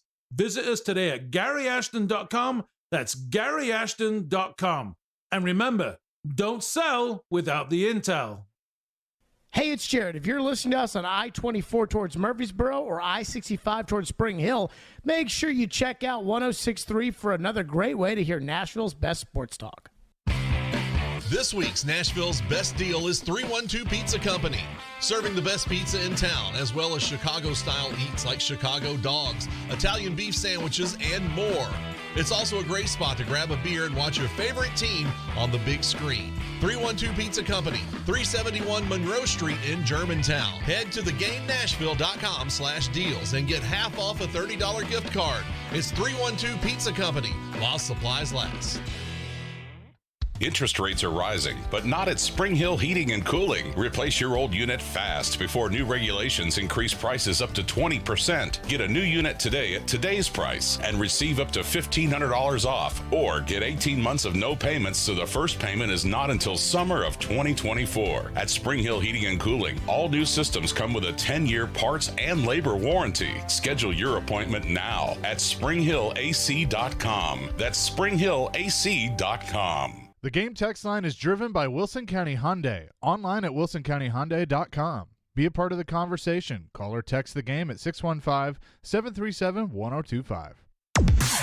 When you want live and local, if they were just better at the offensive line, You can be a contender in the AFC again. they've had more winning seasons than not. 102.5 and 106.3, The Game has you covered. Looking for some national programming? Why do I want to get a running back like that 5 more years? The AFC now is so deep at quarterback. Check out 94.9 The Fan. Nashville's home for all things sports is 102.5 and 106.3 The Game and 94.9 The Fan. This is Greg McElroy, and you're listening to Nashville's best sports talk, ESPN 102.5 The Game. Stillman and Company live at Bridgestone Arena. We will get into your phones. Joe Rexroad. Now, we were worried about this. Joe's technology, Joe's technical ability. But Joe did send us Mike Vrabel at the podium in Indianapolis. Here you go. This process, he says that, he wants to bring in players that fit your style and what you want. I mean, how important is that? And if there's a difference of opinion on a player or a move, who breaks the tie? Well, I think that relationship and has continued to grow and develop, and excited about bridging his staff, him and Chad O'New, and a lot of everybody else that's been here. Our staff, from the coaching standpoint, have loved those communications about starting free agency and now with the draft and where we're headed and putting our coaches out on pro day. So that relationship is only getting stronger and building. And I think whether it's my vision or his vision or our team and organization's vision, that's our goal, is to try to bring in players that we always talk about it, that are winners, that love football, that have a level of speed and violence and versatility, and are willing to put the team first. So that's all we're trying to do. How's that been in that process as you're getting into the evaluation of prospects and free agents and everything? That interaction with Ray, how's that been? Great. It's been great. I think that it's been open. We've been able to listen to our coaches, listen to our scouts, and then provide ample opportunity for him and I to discuss and try to come up with a plan, and that plan will continue to change throughout the off season with free agency just a couple weeks away. He told us about you guys all or your assistants giving him like 20 play reels, like this is what I really am looking for. How much does that kind of really put it into action, his finding you people that do what you want?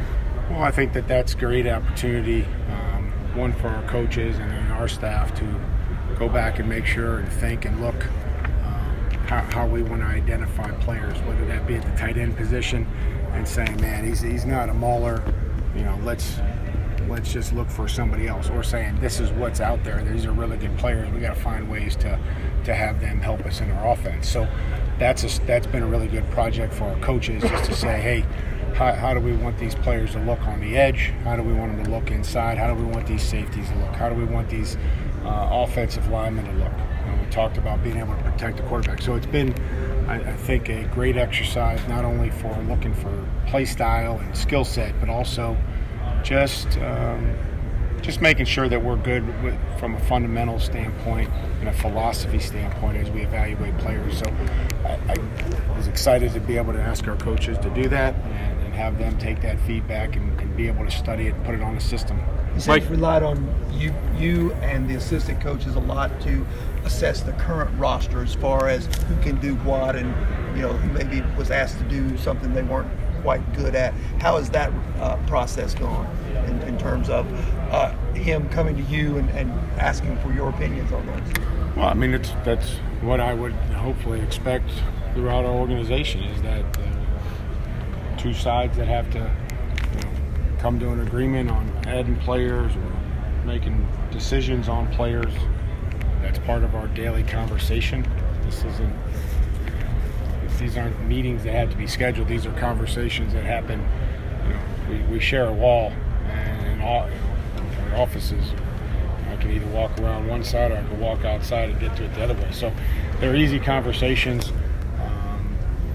and those are the beginning of many, many conversations about the roster. Is your mindset, Mike, build around Ryan, be as good as possible around Ryan with the offense, or would you be open to possibly, if a quarterback in this draft blows you away, drafting a quarterback in the first round? I am going to say this for every player. I'm as open to adding great players to our roster, whether that's at quarterback, that's at running back, that's at defensive line, corner.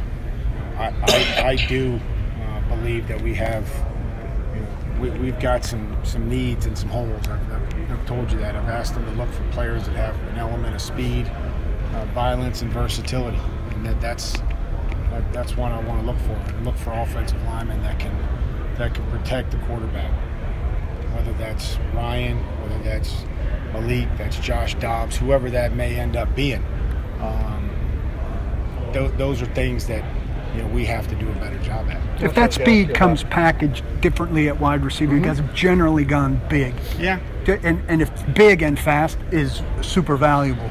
So if you're drafting a receiver, that's not bad. If you're drafting a receiver later and to get the speed you have to go smaller, might you change tactics there? Well, I think that you're looking for how they are able to produce with the skill set that they have. And big and fast is a great place to start. Knowing that we need to get faster throughout our roster, but there's a couple ways to skin a cat, and making sure that you're not, if you come off that model a little bit, there has to be some other things.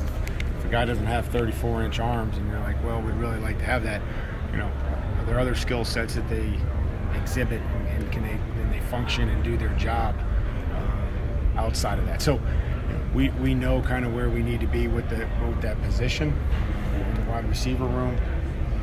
And then we'll just kind of carve out, see where we end up in free agency, see where we end up in the draft, and then, obviously as players become available, there's different opportunities to add players to your roster. When you mentioned offensive line, Mike, how big a challenge is you could potentially have as many as 3 new starters next year? Could have 5, Jimmy. I don't know. I'm not in the predict business. I don't know, but I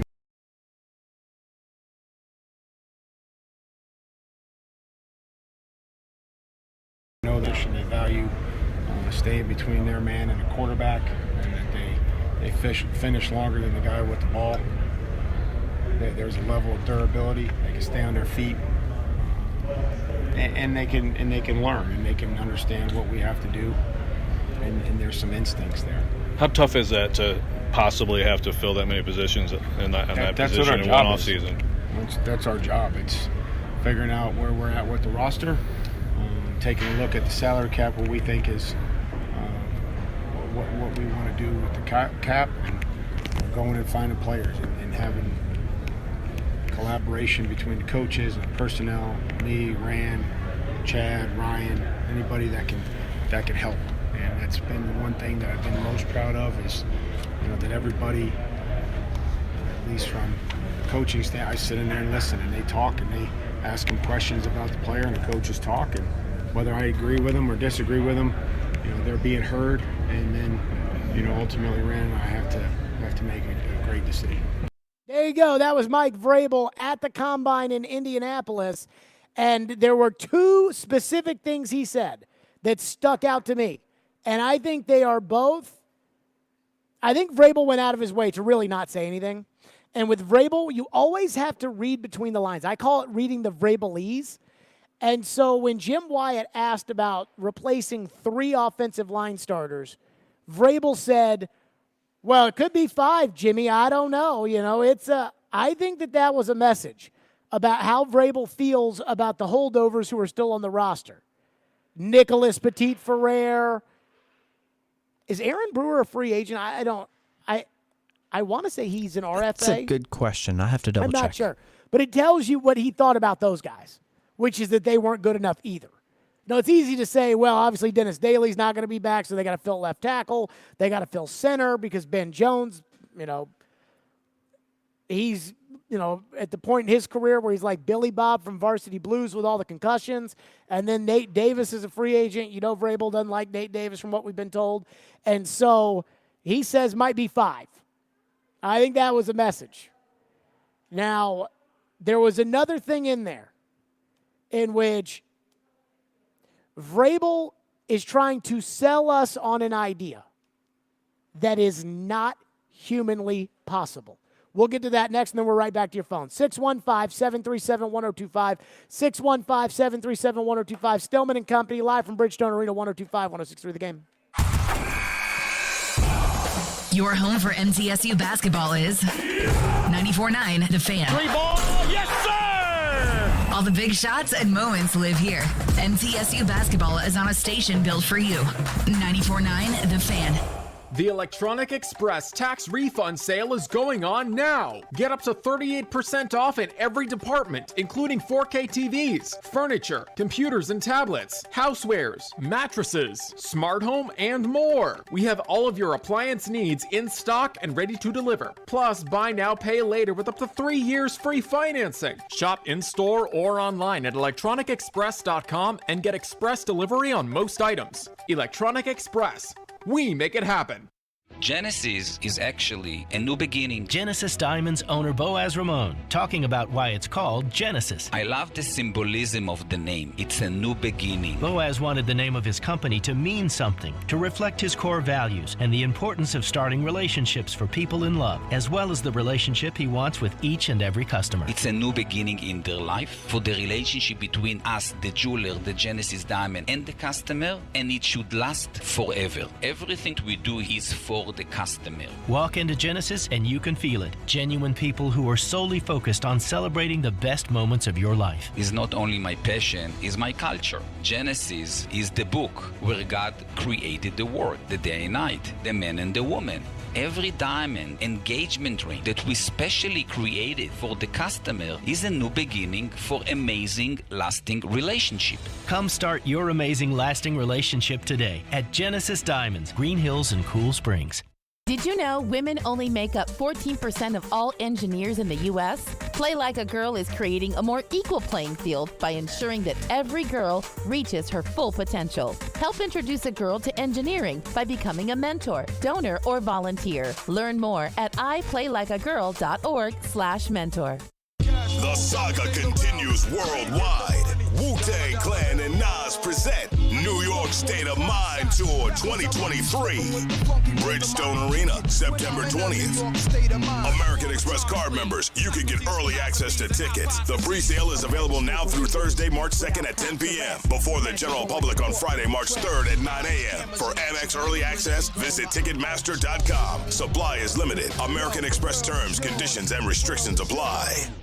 Your company's hiring. Who isn't? We would love to show you how to use 102.5 The Game to attract and retain employees. We can also help you find the exact person you're looking for with a targeted digital campaign. You can trust our team to help you build your team. Email us at together@cromwellmedia.com. O'Reilly. Count on the professional parts people at O'Reilly Auto Parts to recommend the best products for your vehicle and budget. Get maximum cooling system performance for 10 years or 300,000 miles with Peak Long Life Universal Premixed Antifreeze and Coolant. Now just $6.99 after mail-in rebate. Limit supply. See store for details. Stop by your local O'Reilly Auto Parts today.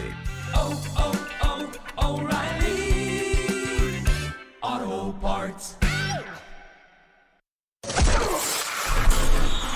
A show that lives and breathes sports. Focus in, focus in, focus in. From the the SEC. Credit to the Alabamas, the Georgias, and the Ohio States of the world. To the Preds. They've been in a lot of really tight games, but they're not winning enough of them. To the Titans. He's talking about what this franchise has built over the years. Caroline, Willie, and D-Mace. What is this? Check it out. Weekdays from 11 to 2 on 102.5 and 106.3 The Game and the Game Nashville app.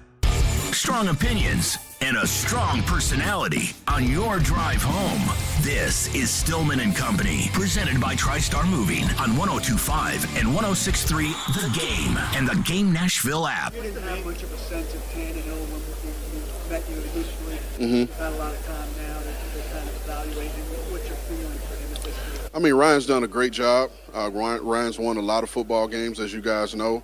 He's been a diligent worker. He's been in the building every day, rehabbing and getting his work in. So he's under contract. I'm excited about moving forward with him. And, like I said, he's done a lot of great things. I have a ton of respect for him. There you go. That was Rand Carthon today saying, hey, I have a lot of respect for Tannehill. He's this, he's that. Later, when asked to clarify it, said that he will be a Titan. But even then, people still aren't totally sure what that means. Joe asked a great question to Mike Vrabel, and it's about the idea of, are the Titans mentally approaching this offseason, this combine? And the combine is not just the draft. It might just be the draft to you, because what you all see on NFL Network are guys that are going to be drafted running the 40. But it's so much more than that. Right now, Mike Vrabel and Rand Carthon are going to be meeting with agents. And so what they can do is they can meet with an agent of David Long Jr. And if David Long Jr. happens to represent another guy, then, even though it's tampering, it's illegal, they're still doing it. And there are only so many hours in the day. And so Rand Carthon was asked about Tannehill. He 75% endorsed Tannehill. And Joe asked about building the team around Ryan Tannehill. Here's what Mike Vrabel said. Is your mindset, Mike, build around Ryan, be as good as possible around Ryan with the offense, or would you be open to possibly, if a quarterback in this draft blows you away, drafting a quarterback in the first round? I am going to say this for every player. I'm as open to adding great players to our roster, whether that's at quarterback, that's at running back, that's at defensive line, corner. I do believe that we have, we've got some needs and some holes. I've told you that. I've asked them to look for players that have an element of speed, violence, and versatility, and that's one I want to look for. And look for offensive linemen that can protect the quarterback. Whether that's Ryan, whether that's Malik, that's Josh Dobbs, whoever that may end up being. Those are things that we have to do a better job at. Okay. So it's a long-winded answer in which Vrabel really said nothing, but it was, we want good players at every position, and so we need to get speed, and we need to get offensive linemen, no matter who the quarterback is. And all of that's true, but as far as building a team is concerned, you can't do both. You can't task Rand Carthon in the personnel department with, go get me all the best players, if they don't know who the quarterback is. And you would say, what do you mean? And I would say, when they're looking at who these players are and who's going to fit and there's only so many hours of the day. Let's say the Titans have decided we're going to build this thing around Ryan Tannehill. Well, now the number 11 pick, it is a completely different scenario than if they've decided they want to get a quarterback. If they've decided they want to get a quarterback, let's say they've watched the tape and they think Bryce Young's too little and they know they're not going to be able to get C.J. Stroud, but they're one of these teams that secretly loves Will Levis. They're one of these teams that is telling Mel Kiper Jr. and being true about it, we think that he might be the next Troy Aikman. Let's say that's the case.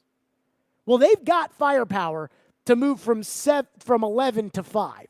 They've got firepower to move from 11 to 9 if the quarterback they like is there. But if they are looking at these young quarterbacks, then Mike Vrabel's time is going to be spent getting to know these quarterbacks. Mike Vrabel's time, the time that he could be talking to Peter Skoronski at the Combine, or Paris Johnson Jr., the left tackle from Ohio State, or Broderick Jones, the left tackle from Ohio State. Instead, don't you think he would be spending his time talking to Anthony Richardson at Florida? Don't you think he'd be talking to Will Levis? Don't you think if they were looking at these two quarterbacks saying, we want one of these two, don't you think that they would be working every little inside angle to find out everything there is to know about these guys? And I know it'd be easy to say, well, they should know everything about these guys anyway, even if they're not going to draft them, just in case. But that's not how it works. You can only focus your attention in one place at a time.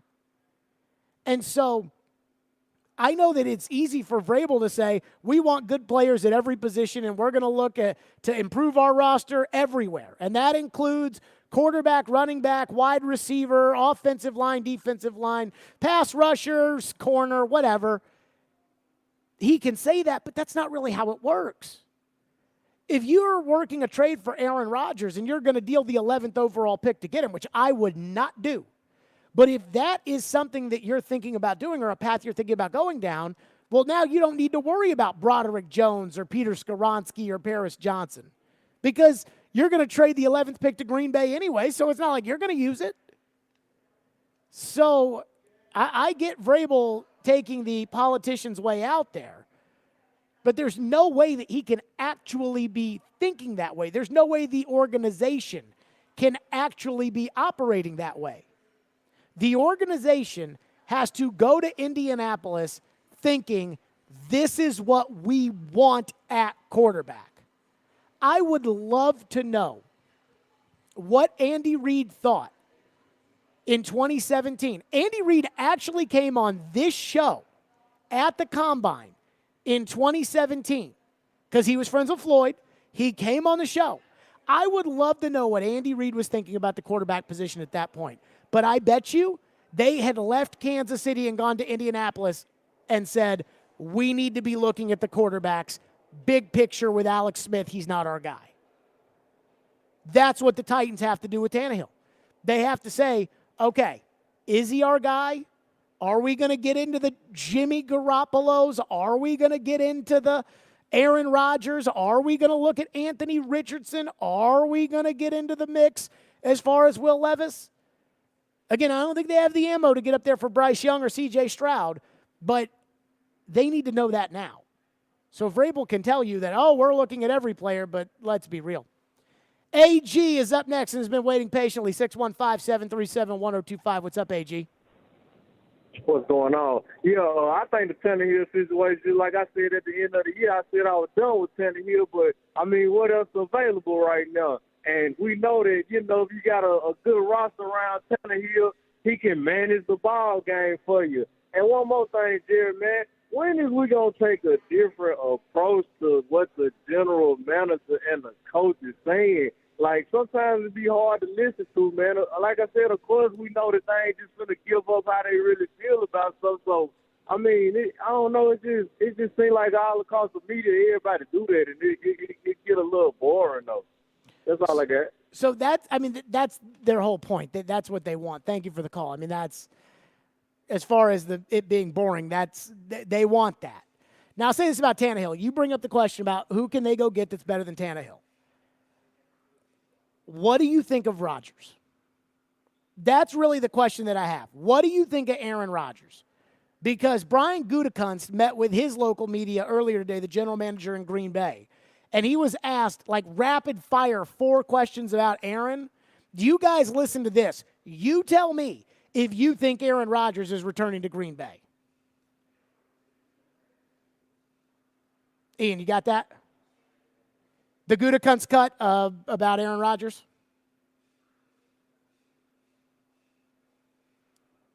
I guess not. So basically, they asked like 6 questions. And he was answering all of them just with oh, yeah, we haven't talked to Aaron. We don't know. We're not sure. We're this, we're that, everything. And I look at it, and I'm like, you know, if Aaron's out in Green Bay, and Josh McDaniels already went out there with the Raiders and said, we don't want a 1-year fix. which meant that they're not interested in Aaron Rodgers. So if it's only the Jets and you, maybe there's a chance that you could get him. Well, if you're sold on, hey, Aaron is so much better, let's try to make the upgrade, now you have to spend your time working on Aaron Rodgers. So when you ask, can you do better than Tannehill? If Aaron Rodgers is out there, yes. Other than that, I don't know. I do not think Derek Carr is better than Tannehill. I do not think that Jimmy Garoppolo is better than Ryan Tannehill. I don't think that. So I'm looking at this like AG is, which is, I'm not trying to blow this thing up. I am not trying to lose. I am not trying to say, okay, well, let's just be bad and make sure that we get Caleb Williams and go for. I'm not doing that. So there aren't really a whole lot of options out there that are better than Tannehill. Again, Mel Kiper Jr.'s mock draft just came out. And not to say that Mel's mock draft is the end of the world, because it's not. Mel is not the end-all, be-all. Mel had Malik Willis ranked as the 17th best player going into last year's draft. But he's got all 4 quarterbacks going by the 9th pick. So if you want to draft a quarterback and make that the guy, you're going to have to use even more to get up there and do it. So all signs are pointing to Tannehill being the quarterback. 615-737-1025 is our phone number. If you want to weigh in, 615-737-1025. Texter says, Vrabel says he will talk to David Long about a potential return. Glad to hear that. I think there's a strong chance David Long returns. I think the Titans are just going to give Zach Cunningham's money to David Long. And again, because the contracts are all finagled however you want, what is an $11 million salary, which is $11 million to the owner, can be, signing bonus and salary spread over the years, and now it's a $3 million cap hit. So that could probably be the route that they're going to go. 615-737-1025 is our phone number if you want to weigh in, 615-737-1025. Again, what Ran Carthon said about the Titans quarterback position. We'll get to that. We'll recap that for you. 615-737-1025. Stillman and Company, 102.5-106.3 The Game. All the big plays. Ball right to score. Yoshi sets up Matt Duchene. All the big stories. For the Predators, are you holding on to what you got, or are you selling some guys off? All in one place. We are Nashville's best sports talk. 102.5 and 106.3. Green flag is in the air. It may not happen that way every game. His shot stopped. Gotta play better, gotta coach better. TD Tigers. The Game and the Game Nashville app. ElectronicExpress.com. We make it happen.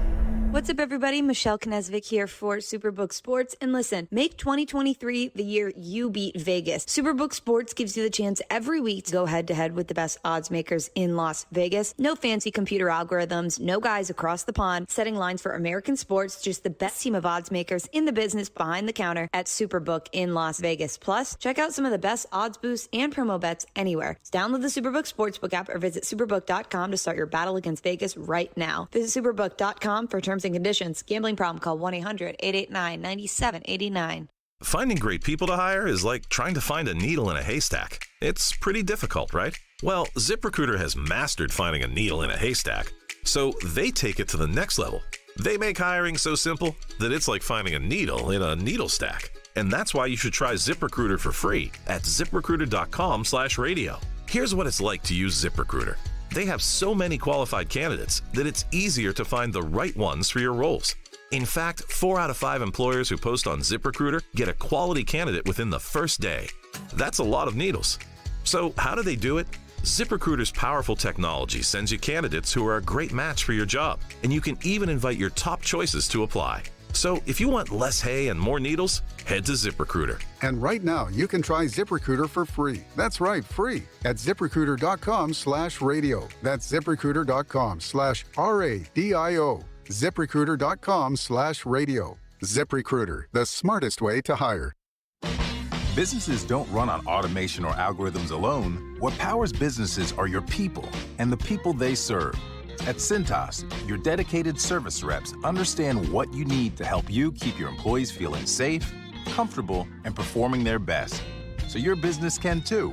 For workwear, essential cleaning products, first aid and safety supplies, and fire protection services, visit Cintas.com. Oh, I'm ready! And get ready for the workday. Get in zone, AutoZone. Welcome to AutoZone. What are you working on today? Thinking about gas mileage. You know, changing your oil with a full synthetic oil like Pennzoil Platinum can help your engine get more miles. Right now, you can get 5 quarts with an STP Extended Life oil filter for only $37.99. Get started on your next job today with the parts you need when you need them at AutoZone or AutoZone.com. Get in zone, AutoZone. Restrictions apply. Now, your Game Center update. This Game Center update is brought to you by the law offices of Amanda J. Gentry. After a busy weekend of news, the Nashville Predators are back in action tonight as they host the Pittsburgh Penguins. The team announced today that they have recalled forward Luke Evangelista from AHL Milwaukee to make his NHL debut. Pre-game coverage starts at 6 with puck drop at 7 right here on the Preds Radio Network. The NFL Rookie Scouting Combine is this week, and Titans general manager Rand Carthon spoke with the media today. Carthon was asked about the status of quarterback Ryan Tannehill. Ryan is under contract. You know, I know you guys, I just want to speak freely for a moment. You know, I know everybody wants to make a big deal, out of the quarterback position and whether he will or won't be here. But you guys just have to accept the fact that Ryan is under contract, for us. And right now he's a Titan and he will be a Titan. On the field, NFL Combine coverage begins on Thursday. This update is brought to you by the law offices of Amanda J. Gentry. I'm Ian Safar for 102.5 and 106.3 The Game. For more, follow us on Twitter at 102.5 The Game or visit thegamenashville.com. Live from the Hiller Plumbing, Heating, Cooling, and Electrical Studios. WPRT-FM Pegram, WPUC HD2 Laverne. Nashville's exclusive home for the Nashville Predators. 102.5 and 106.3. A gutty performance. Do your job. And the Tigers regain the lead.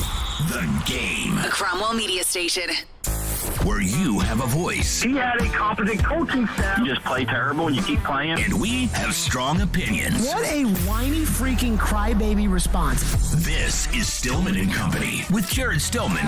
Presented by TriStar Moving on Nashville's best sports talk, 102.5 and 106.3 The Game and the Game Nashville app.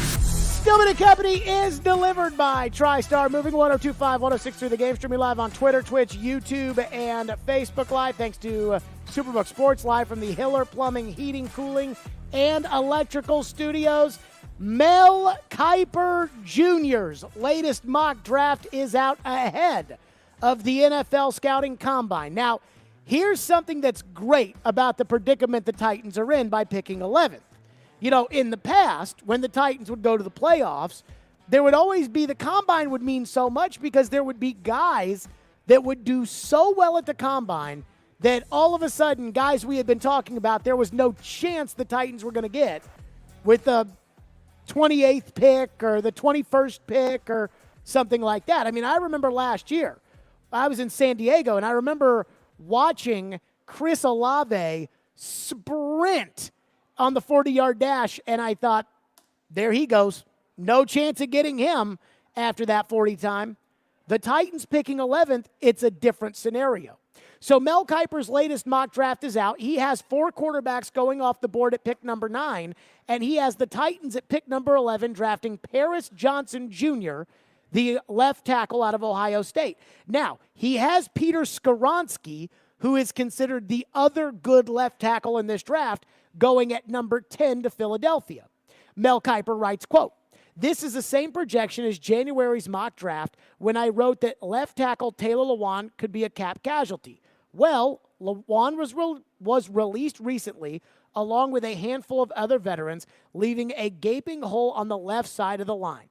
Paris Johnson played some guard in college, but he came into his own as the Buckeyes' left tackle last season, allowing just 2 sacks and 10 pressures as C.J. Stroud's blindside protector.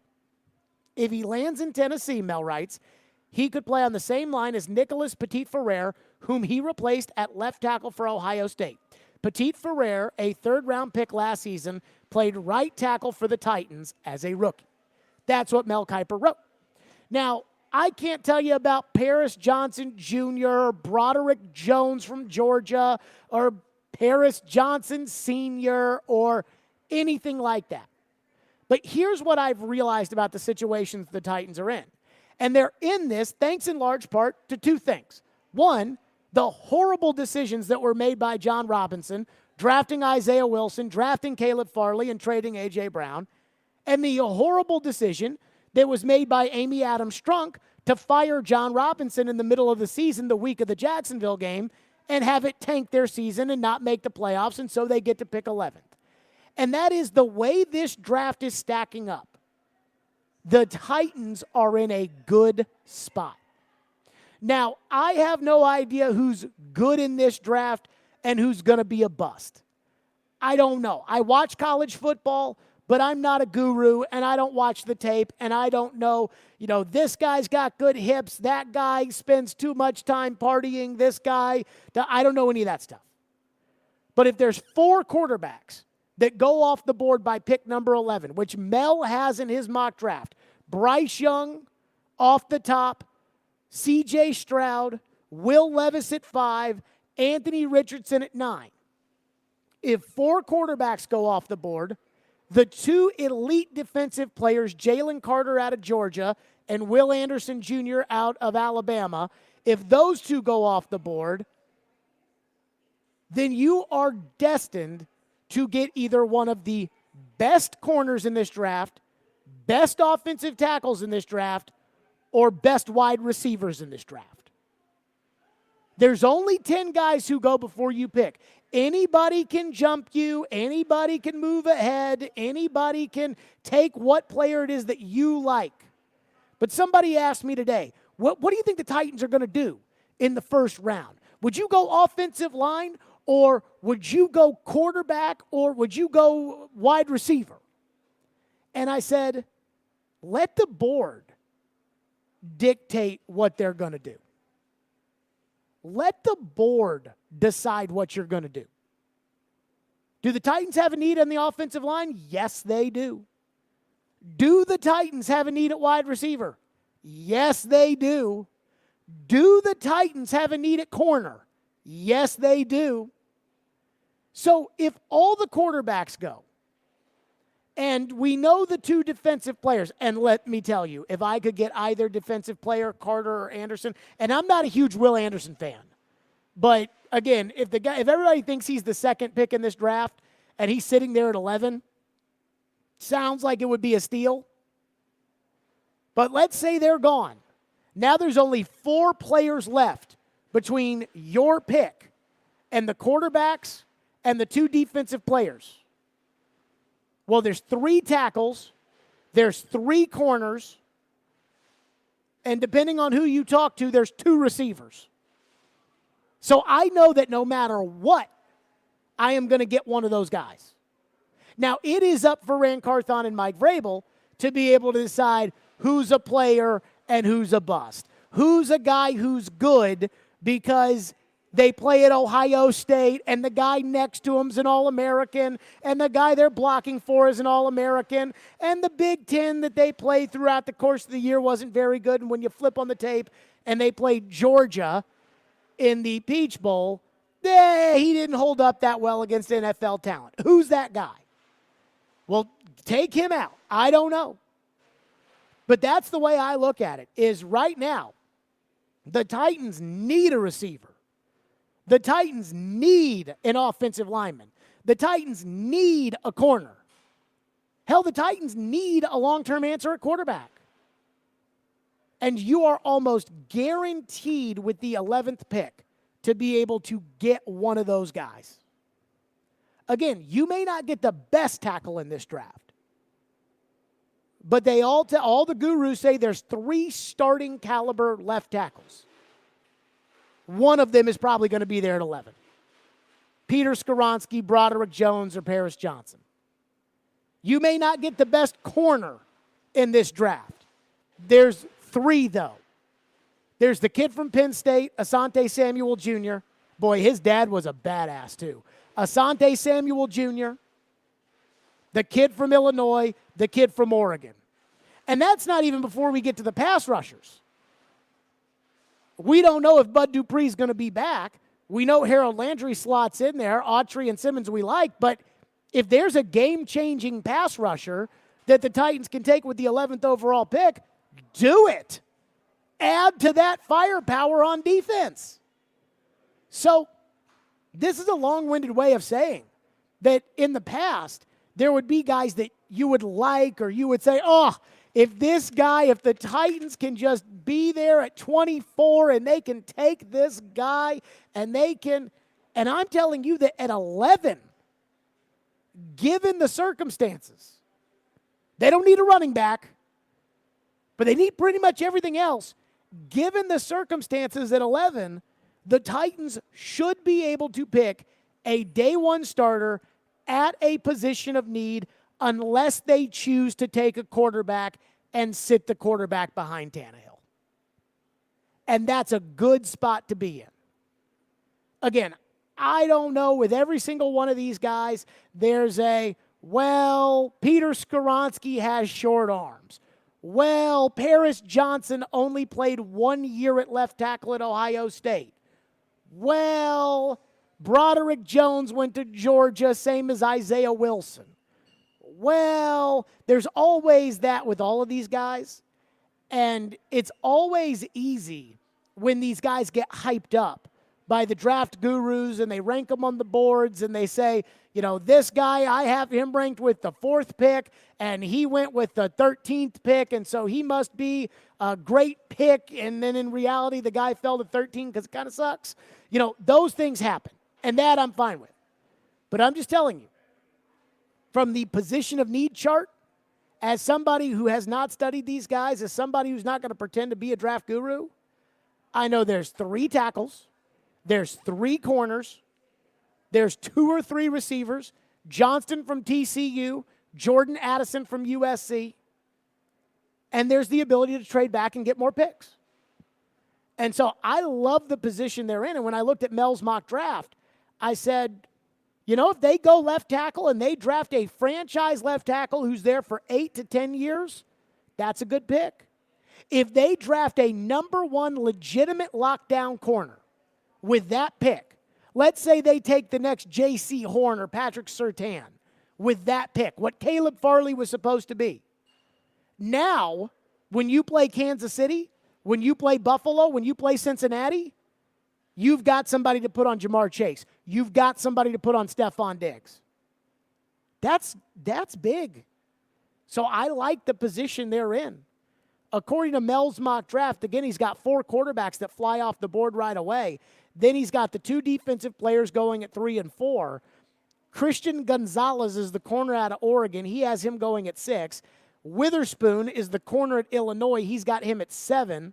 Will McDonald, who I've never heard of at Iowa State, goes at 8. He's a pass rusher. And that means that then comes the run on the tackles. And that means you're going to get one. If the defensive players go ahead of you, you're going to be able to get a tackle.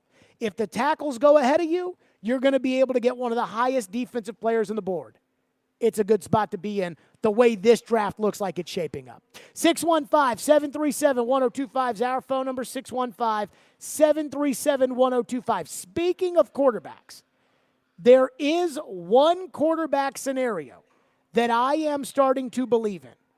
One quarterback scenario that I originally was poo-pooing, that now I've started to do some time looking at it, hearing what people are saying.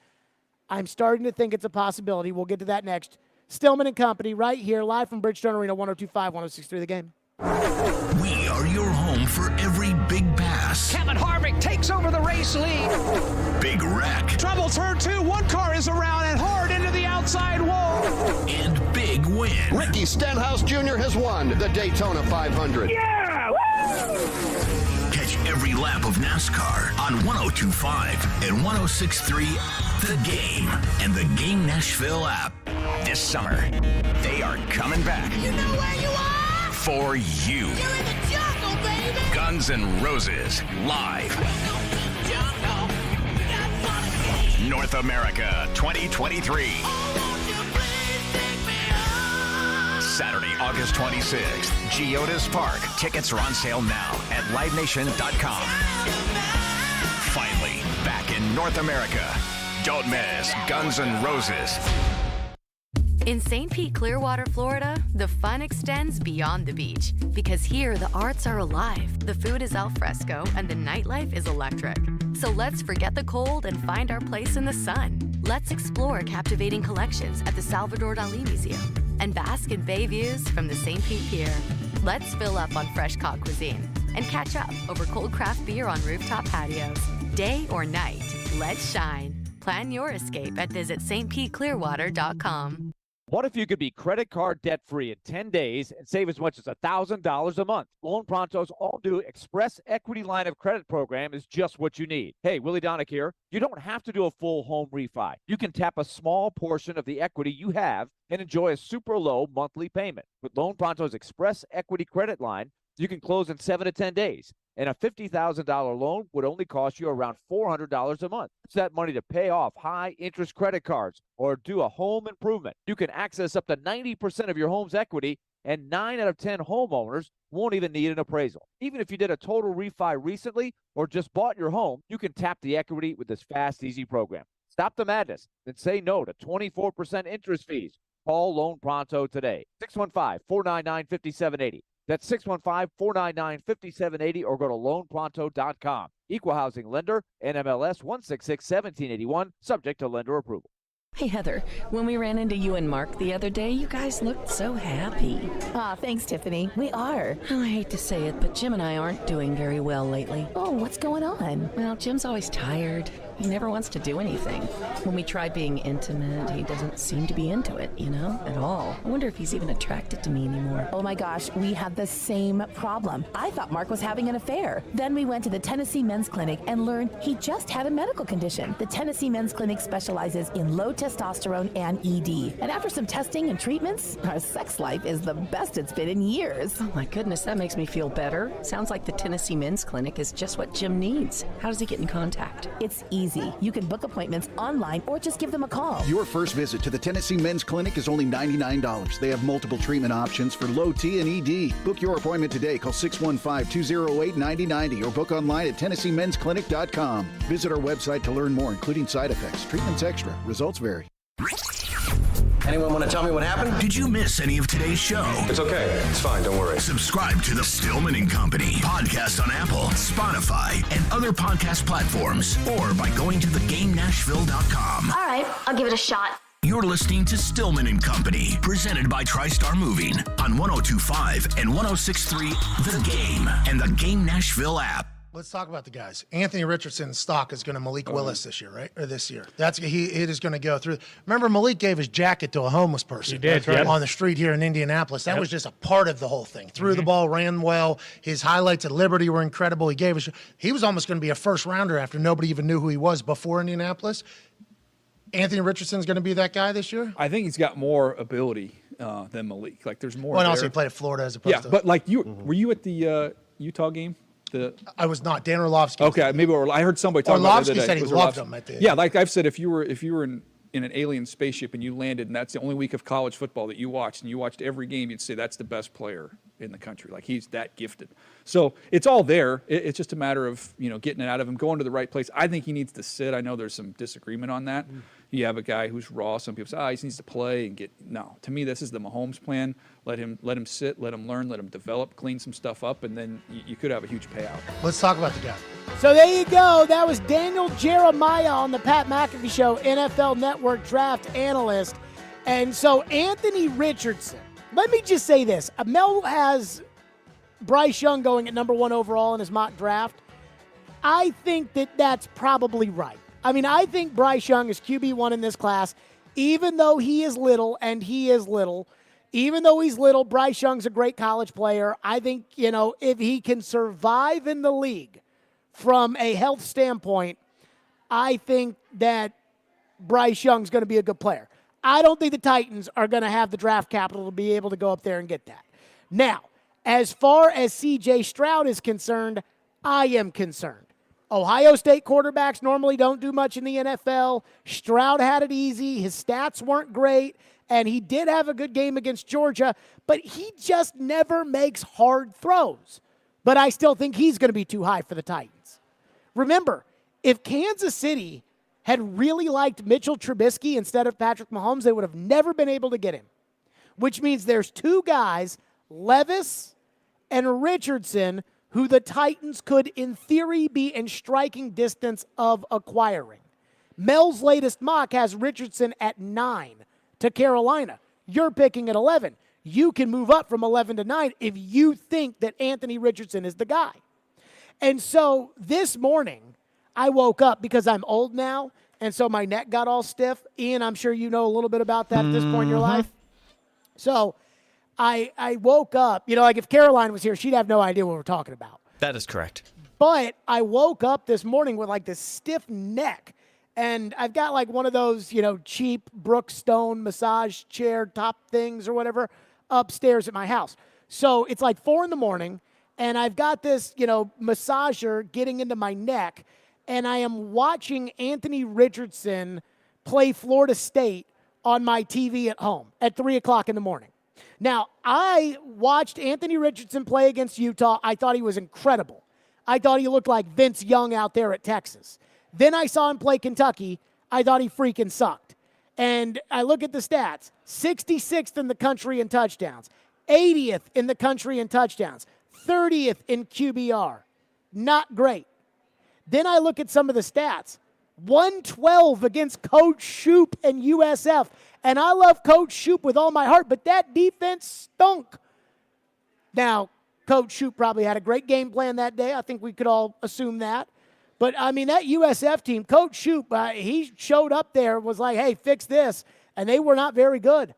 And Coach Shoop held Anthony Richardson to 10 of 18 for 112, no touchdowns and 2 passes. Hey, way to go, Coach Shoop. But I saw that, and I was like, this guy freaking sucks.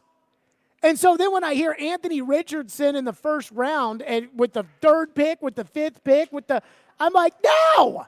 And I was on vacation last week, but I'm, looking at Twitter because I'm addicted to this stuff. And I saw Jim Wyatt said that on the conference call, Daniel Jeremiah said that some teams have Anthony Richardson as the 2nd quarterback on the boards. And I'm sitting there in the pool in Mexico thinking, what? What? Anthony Richardson? Then I watched some of the tape.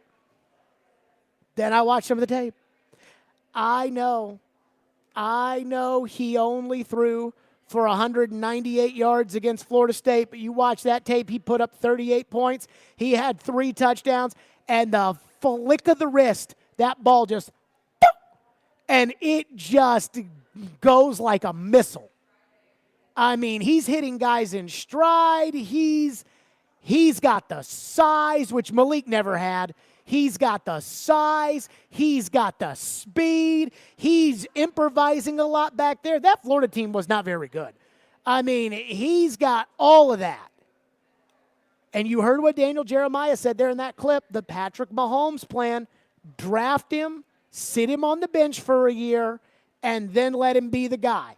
And that he's got the tools, and he's got the skills, and all of that. I'm just saying I'm starting to believe a little bit. Now, the most important part about Anthony Richardson that I don't know, because, again, he's not ready to play in the NFL right now.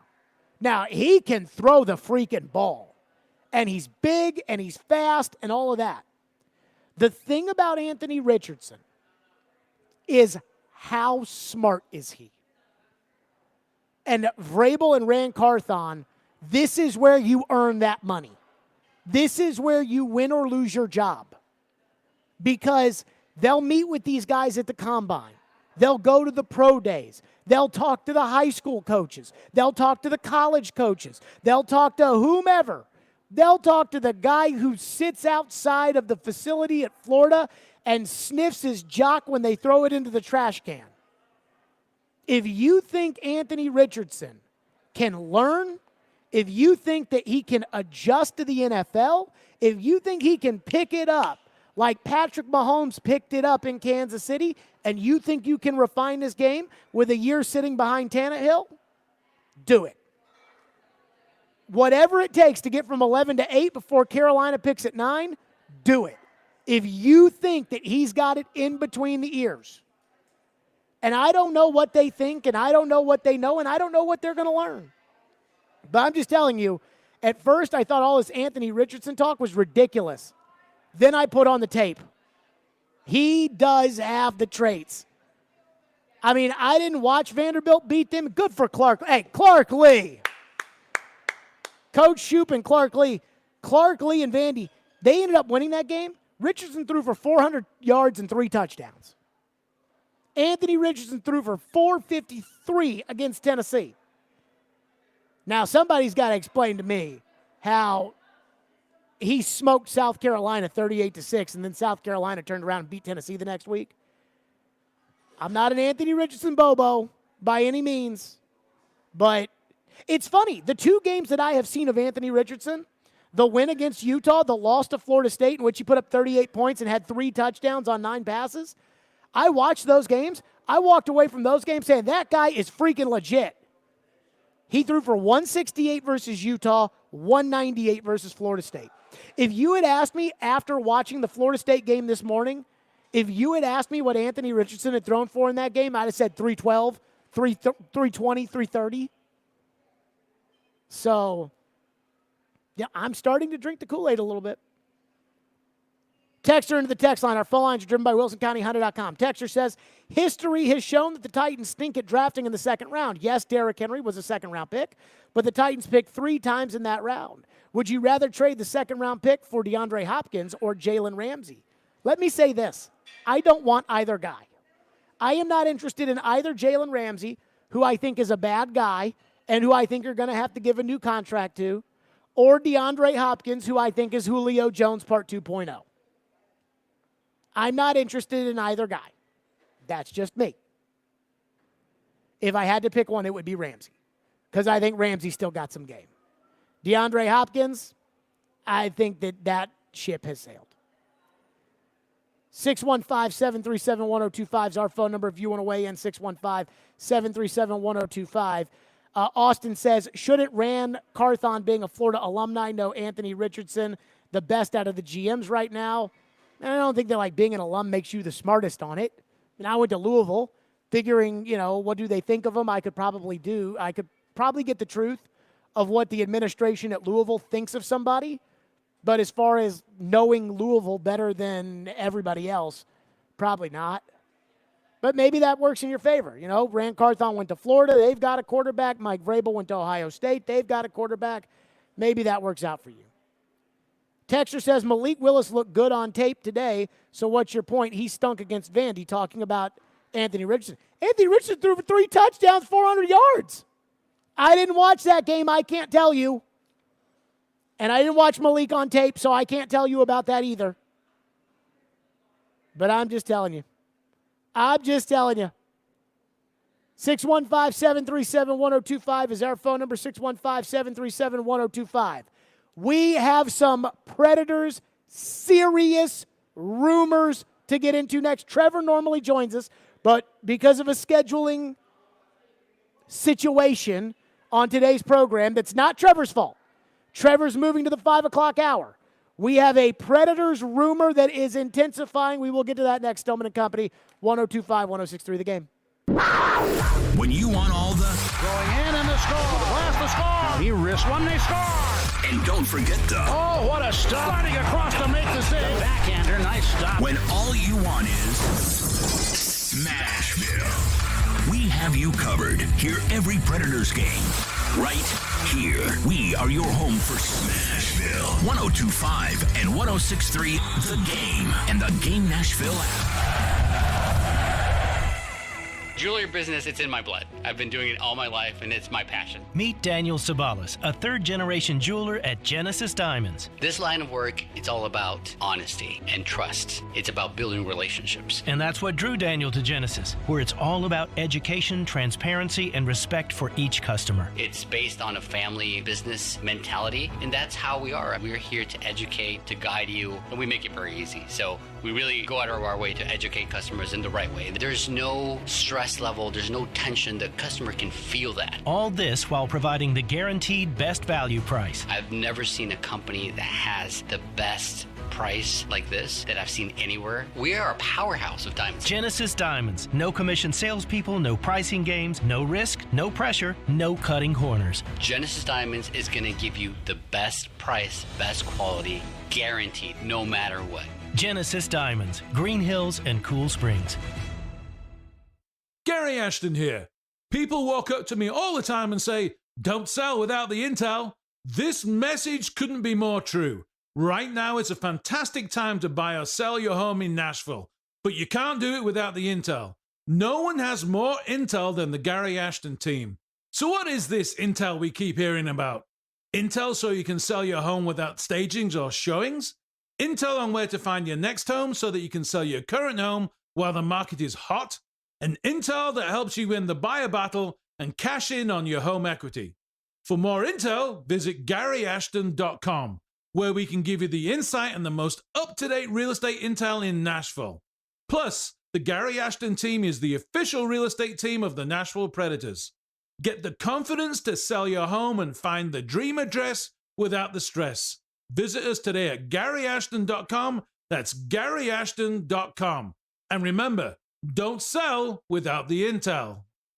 At the law office of Amanda J. Gentry, we are committed to defending your rights. We have a team committed to helping you navigate the court system, whether you've been accused of a crime or you're going through a messy divorce and custody. Call our team to help you navigate this system. We are here to protect your rights, to demand your rights, to enforce your rights. 615-604-6263. 615-604-6263. AmandaJGentry.com. Hey, are you seeking relief? Maybe you just want to enhance your day or night. Did you know there are legal THC products available right here in Tennessee? Yeah, really. You can have legal THC products shipped directly to the comfort of your home. Yes, comfort in cannabis is only a website away. Visit greentreescompany.com. That's Green Trees with a Z, and change your life today. 102.5 and 106.3, The Game is live and local. And now, let's meet the starting lineups. Robbie and Rex Road 6 to 9. You are talking about a team that's building a roster. Chase and Michelle 9 to 11. He's still under contract. It's not always X's and O's. Caroline, Willie, and D Mace 11 to 2. Trades, free agents. Let's get it going. I think this is a good hire. And Stillman and Company 2 to 6. I can give you one of the best coaches in the league. And don't forget, we're your home for all things Nashville. He scored! Nashville's best sports talk. 102.5 and 106.3, The Game. Hey Nashville, this is Mookie Betts. You're listening to Nashville's best sports talk, ESPN 102.5 The Game. Stillman and Company live at Bridgestone Arena. Breaking news. The Nashville Predators, per Elliot Friedman, are trading Matthias Ekholm to the Edmonton Oilers. Elliot says not fully sure of the return, but multiple pieces / picks. So add that to the teardown, or whatever you want to call it, the rebuild, the reload, the reset, whatever it may be. Now, a lot of you are probably tuning in at 4:30 saying, where's Trevor? So Barry Trotz, we were working with the Predators today about having Barry Trotz on. Barry Trotz was going to stop by and come on the program. And then all of a sudden, as we're getting ready to go on the air, I'm like, when's Barry coming on? And the Predators said, we'll get to you in a second on this. We're trying to figure things out. And I'm trying to do the show, and I'm texting with the Predators about when's Barry coming on the show. And they were like, hey, it may not happen today. Barry's got some meetings he's in. I'm sitting here thinking, I thought we were supposed to have Barry Trotz today on the program. What's going? Now I got it. Now I got it. This is why Barry was supposed to be joining us here in the 4 o'clock hour. Now I know why Barry Trotz is not. Because, boom, Barry comes in, Tanner Jeannot out to Tampa Bay. Bunch of picks in return. Boom, Matthias Ekholm to the Edmonton Oilers. I got a handful of thoughts here. First of all, Dave Pagnotta? Pagnotta, yep. Dave Pagnotta, who's a hockey insider, he was on SiriusXM NHL Radio, and they were actually talking about Edmonton and what Edmonton was looking for. This is what he said earlier today about the Edmonton Oilers and what they were looking for as far as the Ekholm thing is concerned. Oilers, defense, options, go. Edmonton's looking at options. They've talked to a number of, Gavrikov they circled back in on, as I mentioned. Joel Edmondson in Montreal's got 1 year left on his contract. They've been talking for a couple months here about potentially making this happen. They're engaged on that as well. Matthias Ekholm is a player that they're also interested in out of Nashville. And Nashville's pretty much got a bunch of guys that are up for grabs. You have Fabro, you have Mikael Granlund, they already traded Niederreiter. They're going to listen on pretty much everyone. But Ekholm is a player with 3 years left on his contract after this season, $6.25 million cap hit. You're likely going to have to move out, or if you're Nashville, take on Jesse Puljujärvi, part of a package to help make money work. But Edmonton is looking for a lefty. They've been looking for quite some time. So they were talking Ekholm. This had been kind of coming down the pipe, and they ended up moving Jesse Puljujärvi. They ended up moving him today in a straight-up cap dump to Carolina. And when I saw that today, I thought that's probably the move that had to happen in order to get the Ekholm deal done. And my guess is the Predators were not interested in taking on that extra $3 million, which actually answers a question that I was going to ask Barry, which was, are you interested in taking on salary from other teams or retaining salary or bringing in a bad contract or something like that in order to get a deal done? And if they weren't willing to bring on, because my guess is Edmonton was like, okay, we'll give you this $3 million contract to this forward we don't want in return for Ekholm, and we'll give you a bunch of crap to go along with it in order to make it worth your while. And the Predators are probably saying, no, we don't want $3 million on our books that we don't want, which I'm a little surprised by. So I do wonder what the return is going to be. Another thing that I think I'm a little surprised by was Pagnotta said on SiriusXM NHL Radio, he said today that not just was Edmonton looking for a defenseman, but they were also looking for a bottom six forward. They're also looking at guys up front in the bottom six. They were in on Lafferty. They're looking to see if they can bring in a type player to add to their bottom six to help complement the rest of their roster. So they're not going to do just one move, but defense is definitely one of them. And if they do make any other types of additions, it wouldn't surprise me if Edmonton's one of the teams that waits right to the end of deadline to see if prices drop. Okay. So I was wondering when I heard that, I'm like, if they want a bottom six forward, why not include a Trennan? Why not include a Sissons? Or why not even include a Cody Glass, who's an RFA at the end of the year? Why not include them in a deal for Ekholm and see if that can sweeten the return? But we don't know what the return is going to be. I am going to guess, and I don't know this for a fact, I am going to guess the Predators got 2 first-round picks in return. And I'm going to tell you why. Because Ken Holland, the general manager for the Edmonton Oilers, is a good dude. But he's on the hot seat. And so he's got Connor McDavid, he's got Leon Draisaitl, and they need to win. I saw somebody texted into the text line yesterday and said something like, why not offer Saros to Edmonton and see what they're going to do in exchange? And I thought to myself, like, no, because Ken Holland just signed the goalie from Toronto for $25 million, just signed him to be the goalie. You can't sign a guy for $25 million and then halfway through the next year say this guy's not good anymore. So he's going to try to shore up the defense in front of that goaltender in order for them to get better. And if they don't with McDavid and Draisaitl and they don't win in the playoffs, he's probably getting fired. So what does he care about their future first-round picks? So I would not be surprised if the Predators got 2 first-round picks out of this deal for Ekholm, which reportedly was the asking price. Now, here's the other part of this. I don't think Barry Trotz liked Matthias Ekholm.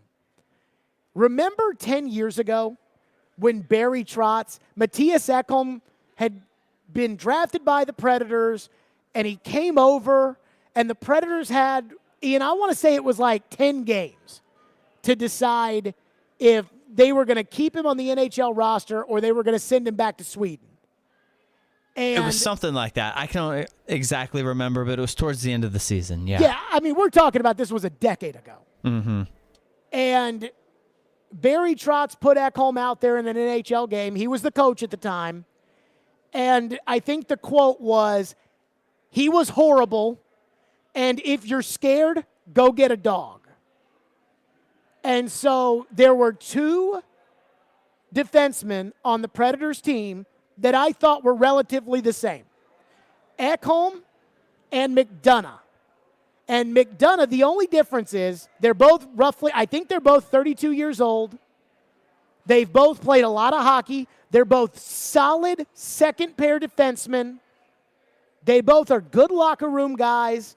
They both have a good track record. The difference is McDonough has more winning experience than Ekholm, and that Ekholm is probably a slightly better player and slightly cheaper. I mean, we're talking about $500,000 difference, 675 to 625. Adam Vingan looked up the analytic numbers for me today, and it's small, but Ekholm is just a little bit of a better player. Now, McDonough has a no-trade clause, which he would have had to waive. But the Predators we haven't heard anything about Ryan McDonough as far as the possible trade's concerned. Barry Trotz was on the midday show yesterday, and Barry Trotz was just talking about how you need guys like Ryan McDonough, and the analytic guys may not like Ryan McDonough, but you need guys like Ryan McDonough, and that Ryan McDonough, I think the term he used was serial winner, is what Barry Trotz said. And I heard that when I was driving in the car yesterday, and I heard him going on and on and on and on about what a serial winner Ryan McDonough was. And I'm like, well, he's not going to trade Ryan McDonough. I think back to 10 years ago when he said about Matthias Ekholm, if you're scared, get a dog. And all of a sudden, Barry Trotz, boom, he's in, boom, Ekholm's out. By the way, I have had quite the relationship with David Poile over the years. You know, sometimes it got to be hard. I like David Poile, but, you know, how I felt about it being time to move on and everything else. This morning, he was on Robbie and Rex Road, and he was talking about the deadline.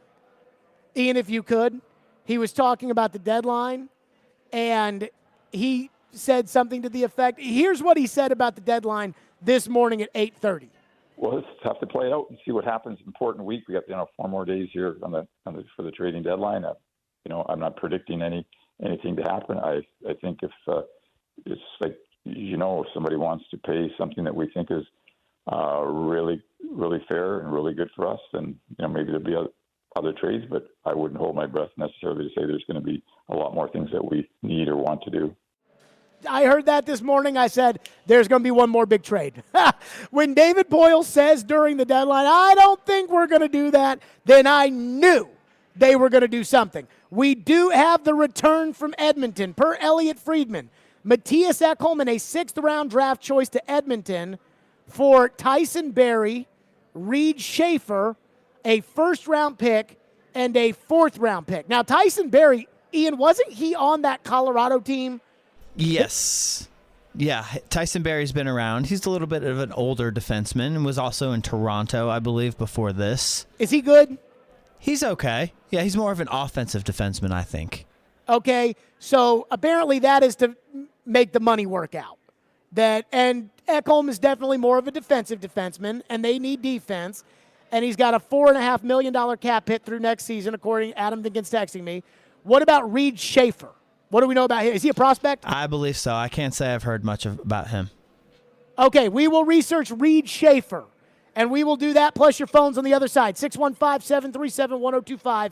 It's Matthias Ekholm and a 6th-round pick to Edmonton for Tyson Barrie, an offensive defenseman. Again, who cares? Reed Schaefer, a 1st this year and a 4th. 615-737-1025. Now, if you're wondering where Trevor is, we were supposed to have Barry Trotz on this hour.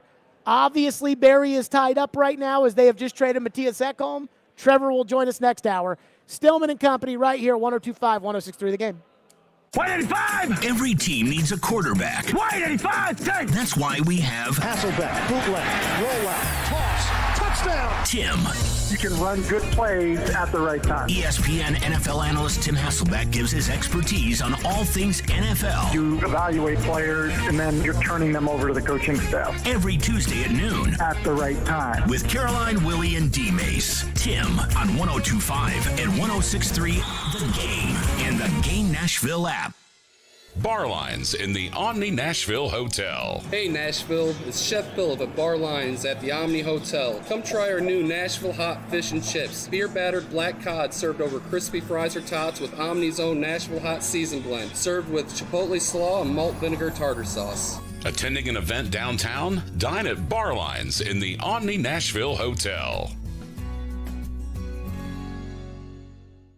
What if you could be credit card debt-free in 10 days and save as much as $1,000 a month? Loan Pronto's all-new Express Equity Line of Credit program is just what you need. Hey, Willie Donick here. You don't have to do a full home refi. You can tap a small portion of the equity you have and enjoy a super low monthly payment. With Loan Pronto's Express Equity Credit Line, you can close in 7 to 10 days. And a $50,000 loan would only cost you around $400 a month. Use that money to pay off high-interest credit cards or do a home improvement. You can access up to 90% of your home's equity, and 9 out of 10 homeowners won't even need an appraisal. Even if you did a total refi recently or just bought your home, you can tap the equity with this fast, easy program. Stop the madness and say no to 24% interest fees. Call Loan Pronto today. 615-499-5780. That's 615-499-5780 or go to loanpronto.com. Equal housing lender, NMLS 166-1781, subject to lender approval.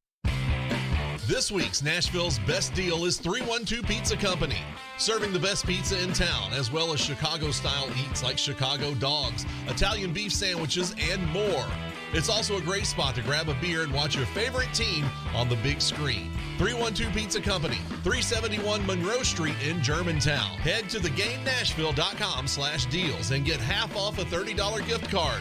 It's 312 Pizza Company, while supplies last. When experience matters, trust Houston Clinic Orthopedics. If you have painful joints, arthroscopic surgery may be the cure to solve your pain. Arthroscopic surgery is minimally invasive and provides faster recovery time. The experienced doctors at Houston Clinic Orthopedics may be able to get you feeling back to normal with an arthroscopic surgery of your knee, shoulder, hip, elbow, wrist, or ankle. Each of the 10 locations in Middle Tennessee has an arthroscopic surgeon that can determine if this type of surgery is the best option for you. Visit tn.houston.com to learn more and to book an appointment. Houston Clinic Orthopedics, when experience matters. The sports talk doesn't end on Friday. Join Michelle Knezovic and Junie Riddle for Michelle and Junie. As long as he wants to coach there, he will be able to coach there. I think that really did save the hope of this team. Michelle and Junie, presented by Superbook Sports, every Saturday morning at 9 on 102.5 and 106.3 The Game and the Game Nashville app. Strong opinions and a strong personality on your drive home. This is Stillman and Company, presented by TriStar Moving on 102.5 and 106.3 The Game and the Game Nashville app. When I'm looking for, say a trade, in my, I can look at all the analytics, but do you bring the intangible? And I look at a guy like Ryan McDonough's taken a couple cups away from me, because as in the Islanders, we were battling them hard, and they were a great team. They really are. They got the great DNA, and he was a huge part of it. But a guy like Ryan McDonough is a serial winner. When times get tough, Ryan McDonough will be at the front of the line. An analytics guy might not be, and I say that with all due respect. There's what Brian McDonough brings. There is not an analytic in the world that can measure it. So I keep going back to him because he's a serial winner. He's won everywhere he's gone, and it probably pains him when they more than anything than when they don't. And those type of things are very valuable to me because I've learned that over time. It's the journey. There you go. That was Barry Trotz yesterday, and I heard that driving. I said, they're not going to trade Ryan McDonough.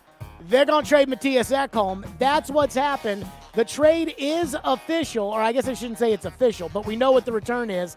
It's Reed Schaefer a first-round pick, a fourth-round pick from Edmonton with Tyson Barrie, who's a defenseman to make the money work out, for Matthias Ekholm. So here's what has happened over the last 4 days. Tanner Jeannot, Nino Niederreiter, and his $4 million cap hit, and Matthias Ekholm and his $6.25 million cap hit to, the abyss for a 2023 first. That came from Edmonton. A 2023 second, third, fourth, and fifth. That came from Tampa. That is correct, right, Ian? Those are all 23 picks? The third, fourth, fifth, 23 picks, correct. Okay. The 2024 second from Winnipeg. The 2024 fourth from Edmonton. The 2025 first from Tampa Bay. And Reed Schaefer. Did you say the 2024 second for Jeannot as well from Tampa? Oh, that was a 24 second? I thought it was a 23 second. It was a 24 second. Okay, so 2 24 seconds. That's a lot. Mm-hmm. That's a lot of picks. Now, here's Reed Schaefer. So Scott Wheeler, who covers the prospects for The Athletic, I'm just going to read you his scouting report. Reed Schaefer's a 19-year-old left wing for Edmonton. He was the 32nd pick in last year's draft. So it's really like a second first-round pick in last year's draft. Here is what was written about Reed Schaefer in The Athletic. Quote, Schaefer is a straight line, what you see is what you get, net-driven shooting winger. That seems, kind of serious right there. Shooting winger, okay? In that way, his game bears some resemblance to Holloway's. I don't know who Holloway is. Like Holloway's, I've also, with repeat viewings, developed a greater appreciation for his ability to make plays and manufacture for himself as more than just a powerful chip and chase guy who can rip it, though those things are his foundations. Though we didn't get to see it at the World Juniors after he fell from the fourth line to a bit of a 13th forward role, and his statistical profile doesn't scream NHLer, Schaefer's got a projectable game with a high floor and has come a long way in a short period. He began last season as a C-rated skater by NHL Central Scouting. His statistical profile has also been influenced by the depth of his Thunderbirds team, which has had Memorial Cup aspirations in each of the last 2 seasons. Schaefer is well built at 6'3", 214 pounds as a winger who plays like his size and high penalty minute totals suggest. I don't like that. And offers pro traits and approach. I didn't and don't love the decision to draft him in the first round because he doesn't have that ceiling that a Holloway does and likely settles in as a scoring bottom 6 winger who can slide up and down the lineup. But he's a good player who offers some punch, and there's a different element to whatever line he's on. So it sounds like that breakdown is like they just acquired a 19-year-old Tanner Jeannot, right? A little bit of a mixed bag in there, huh? Some up and down. It sounds like a 6'3", maybe some more offensive upside. Like a mix of Craig Smith and Tanner Jeannot. Just shoot, shoot, shoot, shoot, shoot. That's all Craig Smith does. And that's what they say this kid does is just shoot, shoot, shoot, shoot, shoot. Let me say this. He's 19. There's no way to know. You know he's not going to be Sidney Crosby. Okay, fine. You're not going to get Sidney Crosby in exchange for Matthias Ekholm anyways. So you know he's not going to be a superstar. But we don't know if he's going to be any good or not. He's 19. He's in the juniors. And unlike the guy that the Predators took in the first round in 2021, who's been suspended 9 times in 3 years or whatever it is, this guy, we'll see. But I like it. I'm fine with it. And like I said, I'm not sure that Ekholm was ever a Barry Trotz kind of guy. So make of that what you will. 615-737-1025. I did promise phones. Ryan Porth has texted me, and so he'll go first. He said, should have traded Forsberg last spring. Let me stop you right there. If they were going to trade Forsberg, they should have done it 2 falls ago. I said right then and there at training camp, I said, give Philip Forsberg your best offer. And I'm not talking about the deal they ended up giving him where they were bent over the barrel and they felt like they had to do it.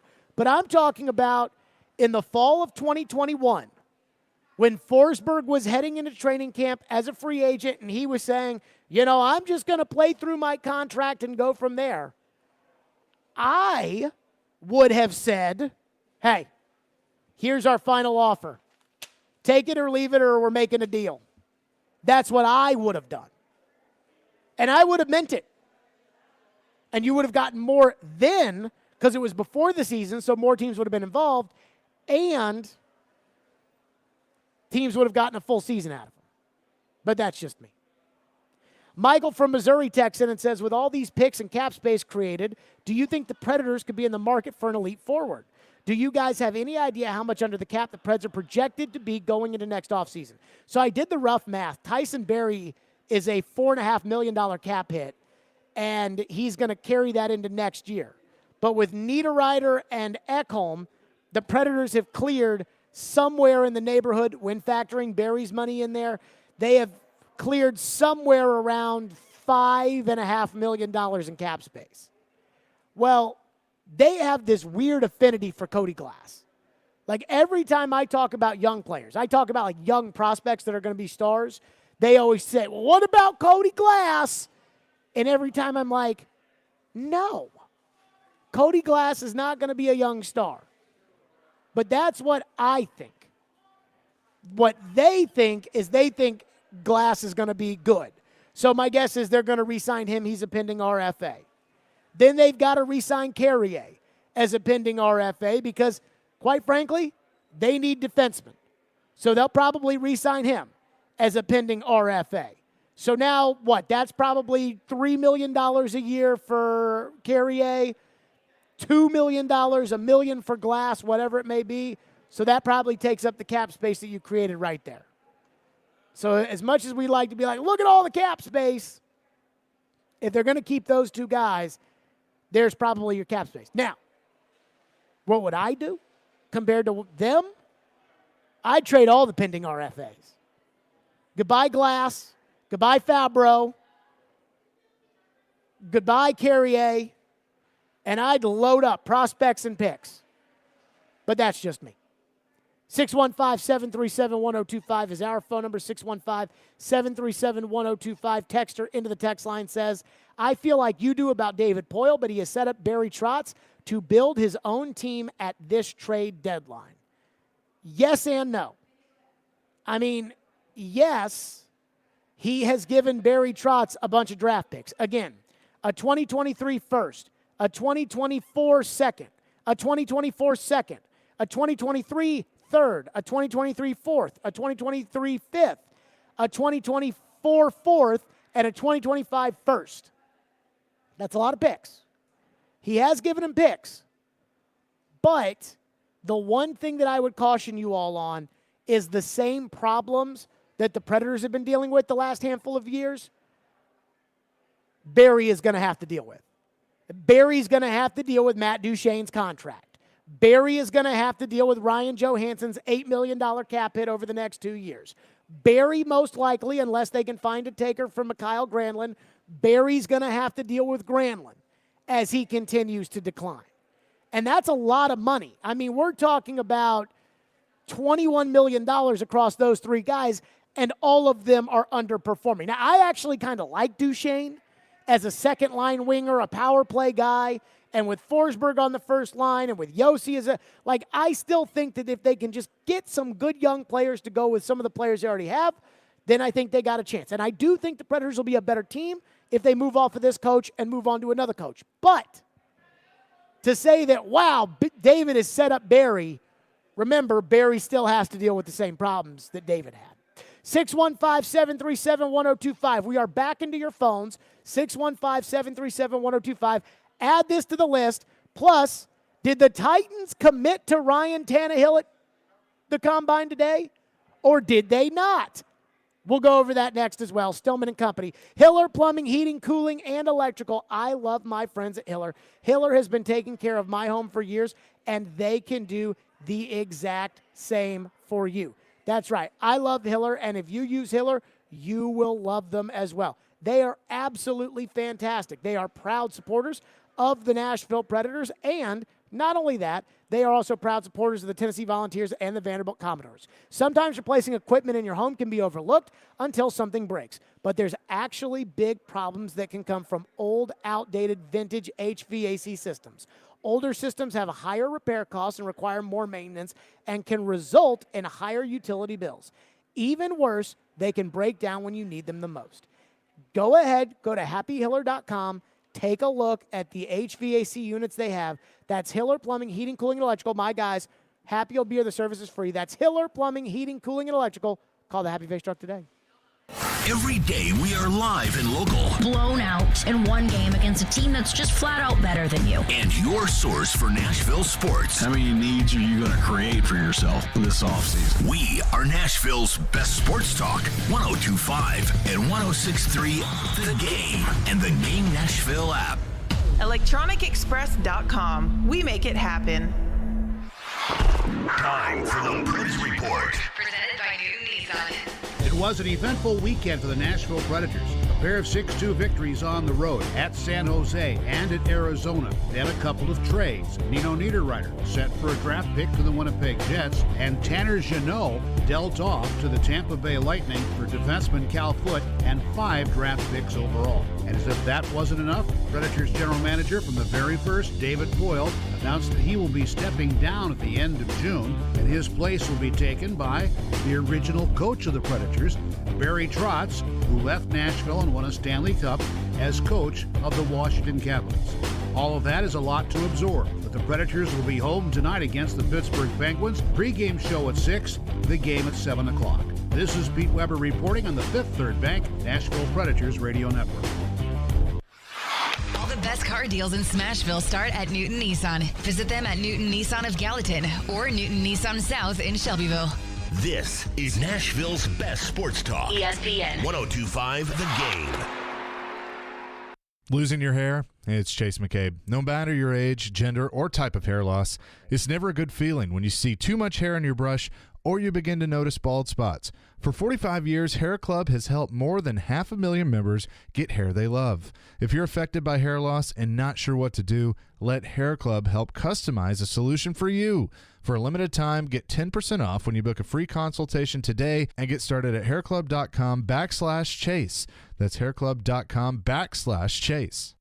There's never a good time for your furnace to go out, especially in the winter, but it's always a good time to call Lee Company. Our heating and air conditioning pros are available 24/7. No heat? Don't wait. Call Lee Company now at 615-567-1000. Our expert technicians will diagnose the issue and fix it right the first time. When you're cold, you need someone you can count on to bring the heat. Call Lee Company now at 615-567-1000 or visit leecompany.com. The saga continues worldwide. Wu-Tang Clan and Nas present New York State of Mind Tour 2023. Bridgestone Arena, September 20th. American Express card members, you can get early access to tickets. The pre-sale is available now through Thursday, March 2nd at 10 p.m. Before the general public on Friday, March 3rd at 9 a.m. For Amex early access, visit Ticketmaster.com. Supply is limited. American Express terms, conditions, and restrictions apply. Wu-Tang versus the world. The final season of the Hulu original series, Wu-Tang: An American Saga, is here. You know what it's like in hip-hop. From creators The RZA and Alex C. You're on top of the game right now. And executive producers Brian Grazer and Method Man. It is way more fun when it's out of control, son. Enter the final chapter of the Wu-Tang Saga. Gotta win. Don't miss the final season of the Hulu original series, Wu-Tang: An American Saga. Now streaming only on Hulu. Your Game Center update.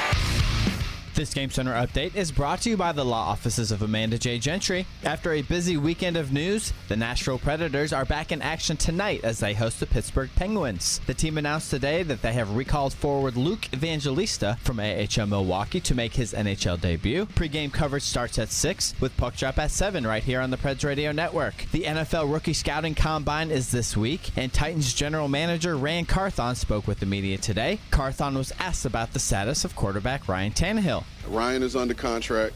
You know, I know you guys, I just want to speak freely for a moment.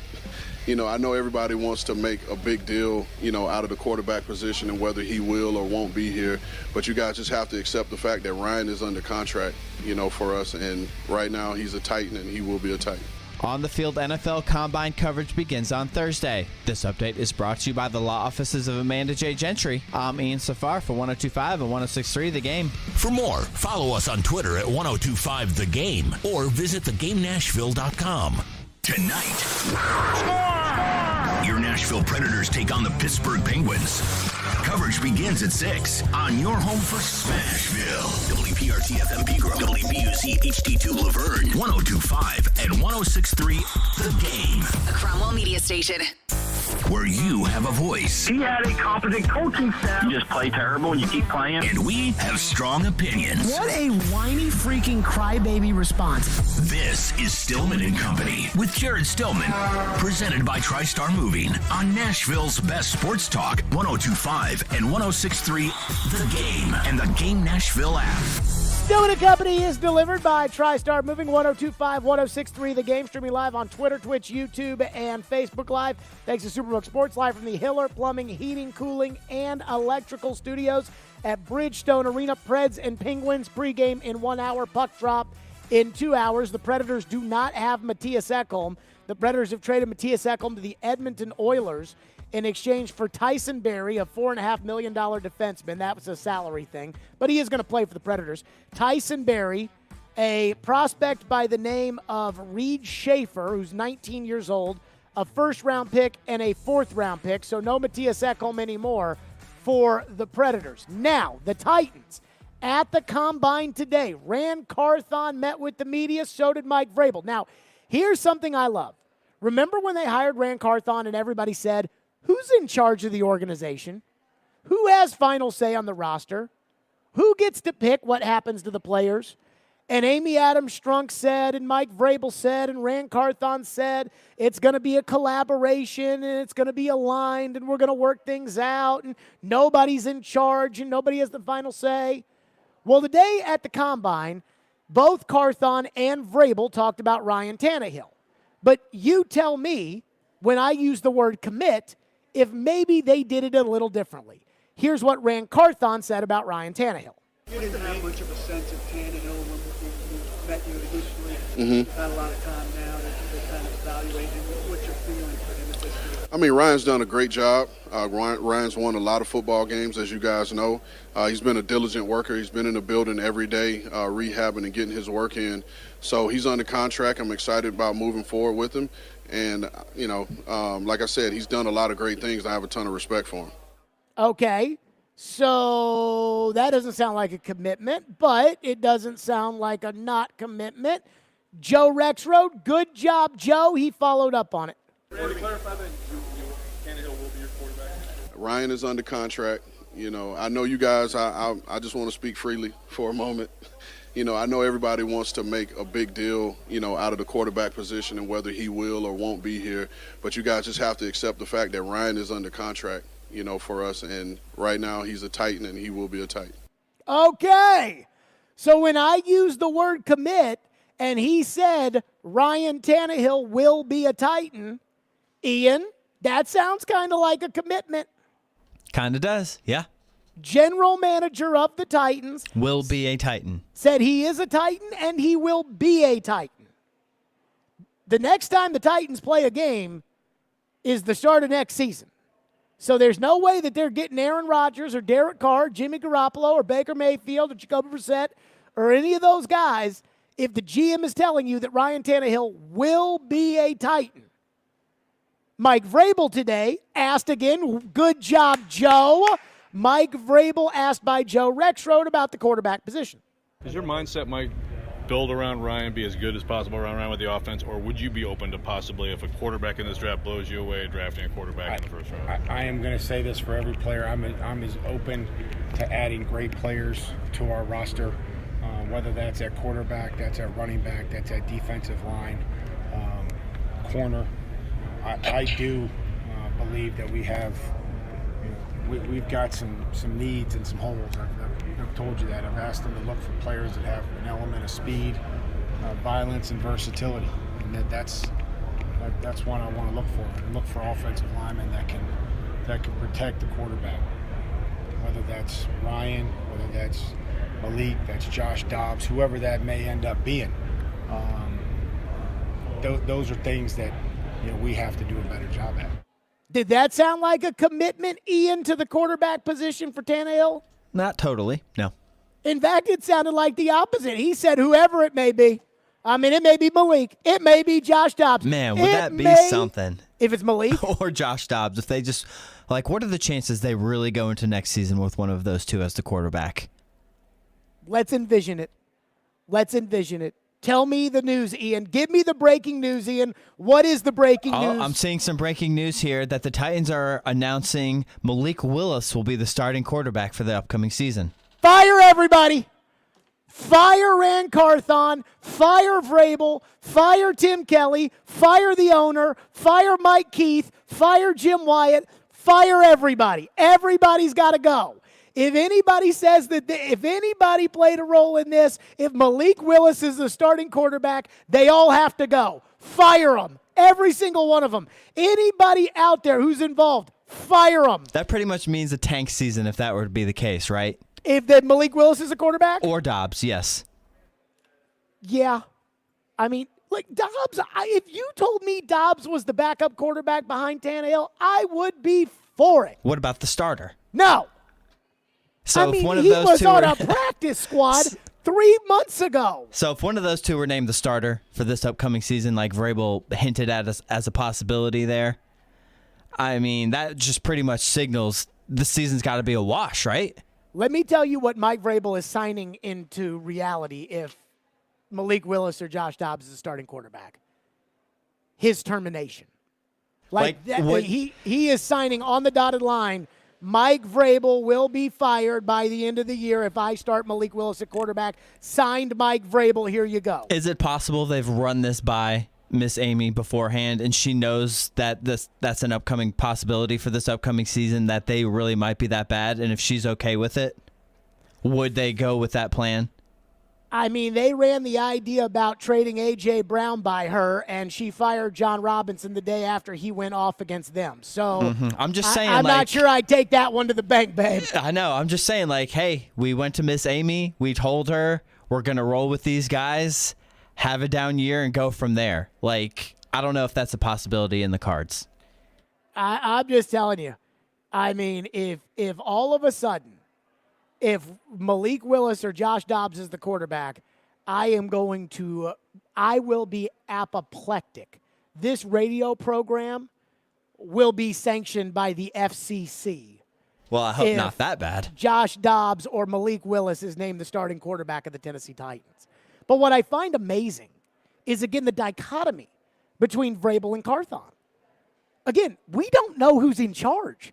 I don't even think they know who's in charge. I think they promised the owner that they would play nice and that there will not be any he said. It's his player, his draft pick. He's not coaching them well enough. We promise we won't do that.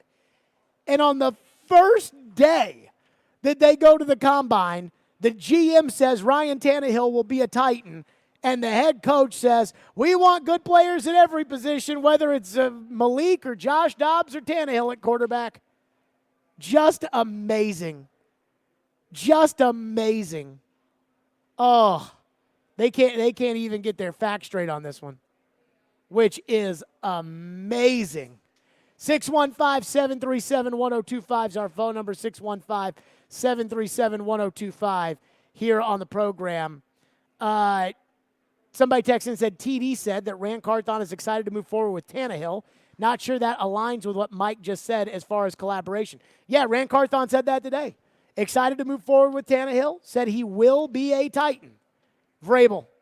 I don't know. We'll see. It's now maybe Vrabel felt like he had to do that after Vrabel in the Tim Kelly press conference was pretty strong in his Tannehill's here every day. He's excited about the move. We have to evaluate the roster, but we don't this and that. And I don't know. Trevor Maddich joins us next right here on the program.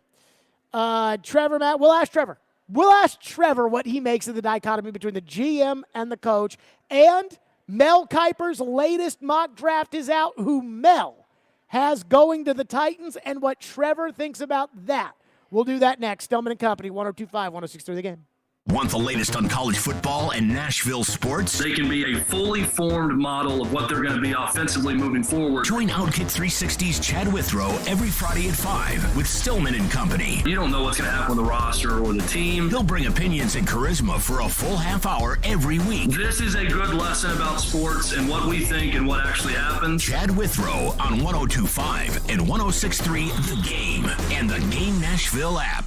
There's nobody on the planet who's as picky when it comes to diamonds as Genesis Diamonds owner Boaz Ramon. I'm very, very selective on the diamond that I pick. Indeed, Boaz will look at 2,000 diamonds on the world market and find maybe 2 or 3 that meet his criteria. What most people don't know, and even jewelers, a diamond has much more than the 4 C's. He has maybe 20 C's. Like the diamond's luster grade or brilliance level, its feathering, its inclusions, its table, its polish, its symmetry, even the diamond's own DNA or X-ray report, which most jewelers don't even know about. I refuse to sell diamonds that don't go through our very, very strict criteria. Which means a Genesis diamond is one she can be proud to wear, with the most sparkle and brilliance and real intrinsic value. This is my goal, to go all over the world and find only the best hand-selected diamond. Genesis Diamonds, setting the highest quality standards in the jewelry business. Green Hills and Cool Springs.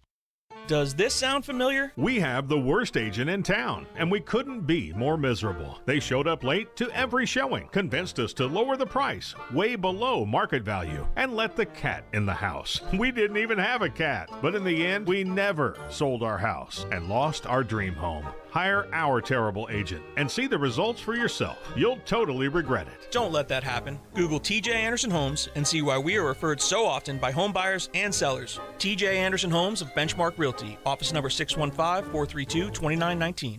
Social Furniture's tax refund sale is going on now. You will save up to 50% in every department. Huge markdowns. You don't want to miss this opportunity to make your home spectacular. We have everything for your home in stock with no waiting. And hassle-free same-day delivery makes it easy. Pay no money down and pay no interest for 1 full year during Social Furniture's tax refund sale. Don't wait. Come in today. Social Furniture on Charlotte Avenue in the Richland Creek Shopping Center. And save, save, save. The Nashville Sheriff is hiring correctional officers. Earn $52,500 after paid training and probation. Positions are available immediately. You must be 21 and over with a high school diploma or GED. Come, join our family. That's $52,500 with great benefits. Apply now at sheriff.nashville.gov/apply or call 615-862-8170. Earn $52,500. Stop searching. Apply now. The Nashville Sheriff.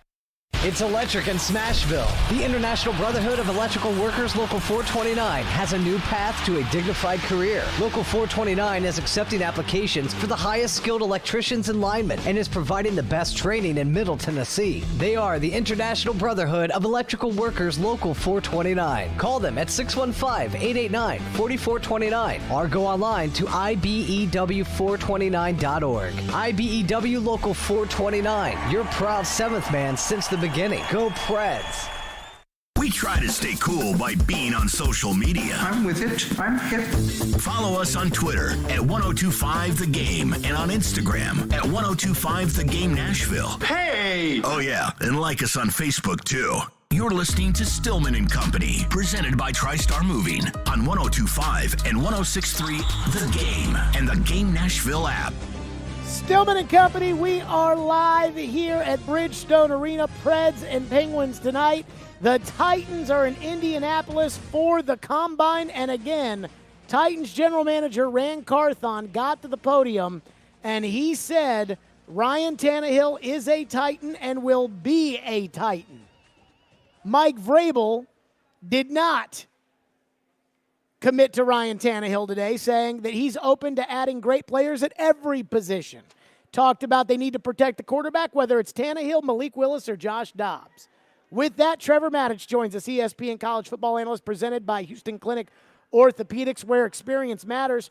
Trev, your reaction to that? The Titans have promised they're going to have a collaboration between the general manager and the coach, and on the first day at the Combine, the general manager commits to the quarterback, and the coach does not. It sends a mixed message to the players, doesn't it? I mean, they need to know who the boss is. Now, to the players, the head coach is the boss, but anytime there's some question as to whether or not the head coach is the final boss, it's not a good thing for the locker room. To me, it sounds more like disparity in communication style than it does in exactly, what they want to do at quarterback. I think what they want to do is just see what happens. I think saying that Tannehill is going to be there makes perfect sense. It would be ridiculous, even if they take a quarterback in the draft, to get rid of Tannehill, considering who else they have on the roster. So I don't think there's any question at all that Tannehill is in the plans right now to be on this team and probably to be the starter. But, I think the way they communicate it, they need to get on the same page so that they don't have questions like this asked.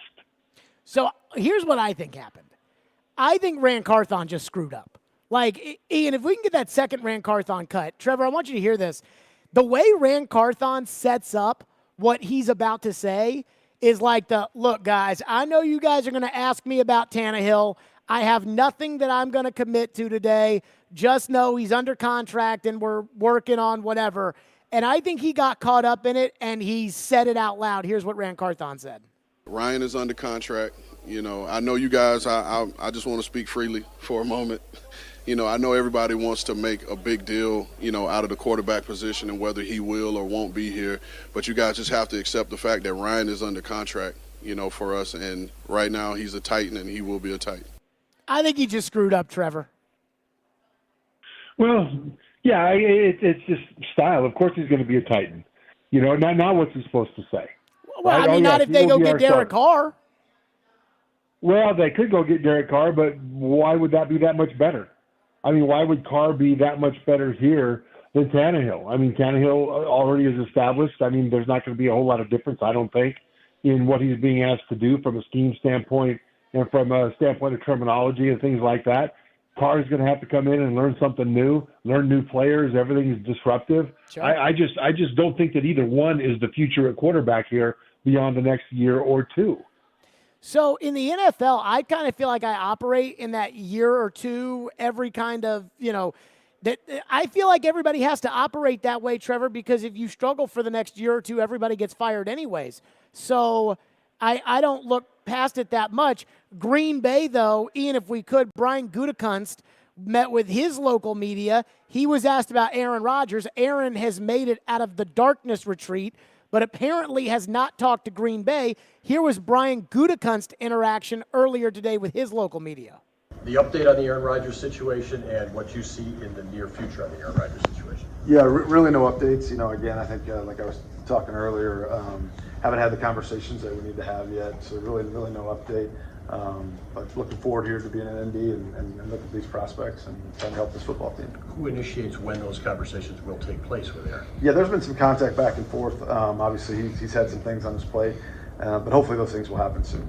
Do you want him back as the quarterback of the Packers? Yeah, I think those discussions have to happen and making sure that it's the right fit. But obviously, we know the kind of player that Aaron is.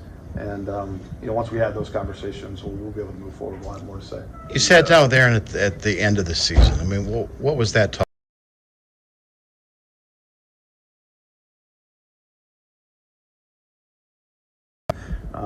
Just more about the season than it was anything moving forward.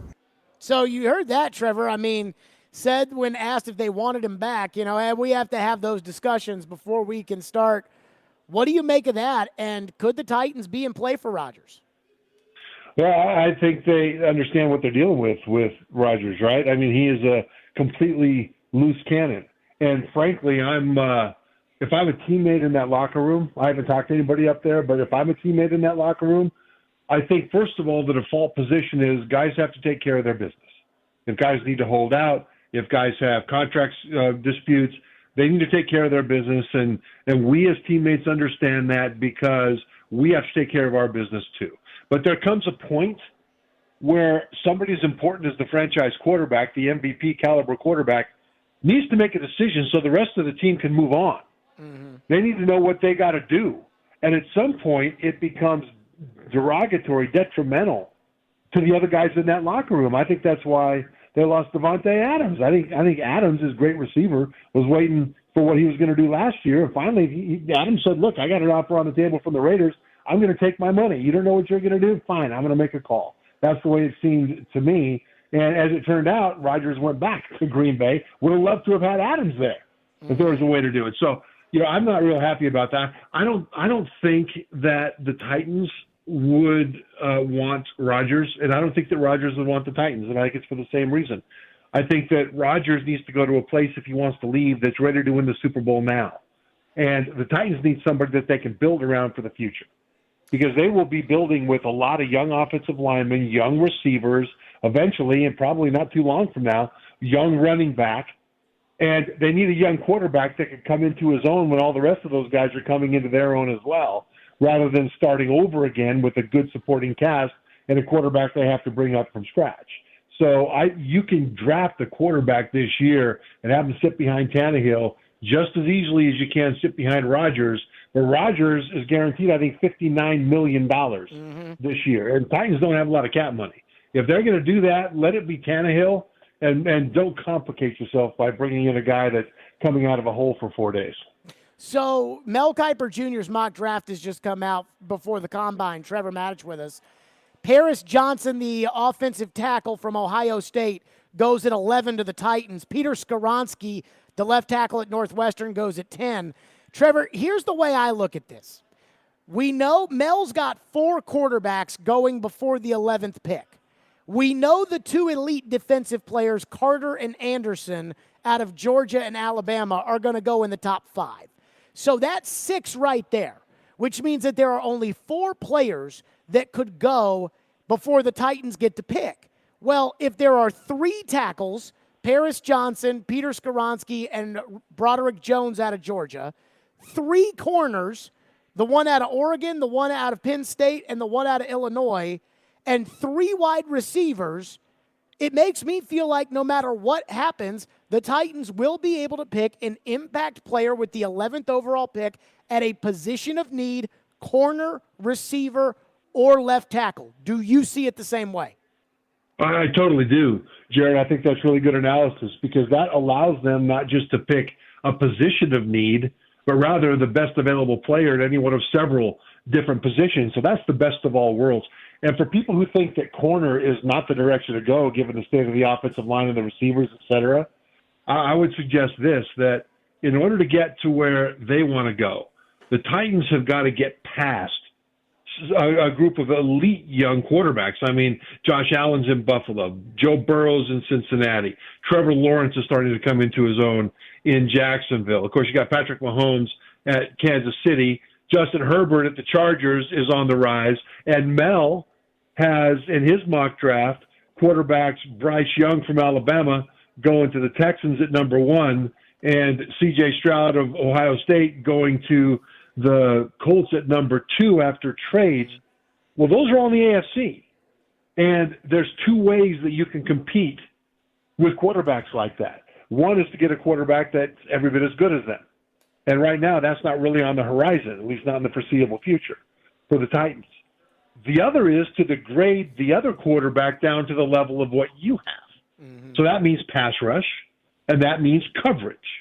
And that's where, if the Titans see one of those top corners as being the best player available at number 11 compared to the best lineman available or the best receiver available, it makes perfect sense to do that, because it's a quarterback league. And right now we are entering a golden age of quarterbacks in the AFC like we haven't seen since the 80s with John Elway and Dan Marino and all those guys.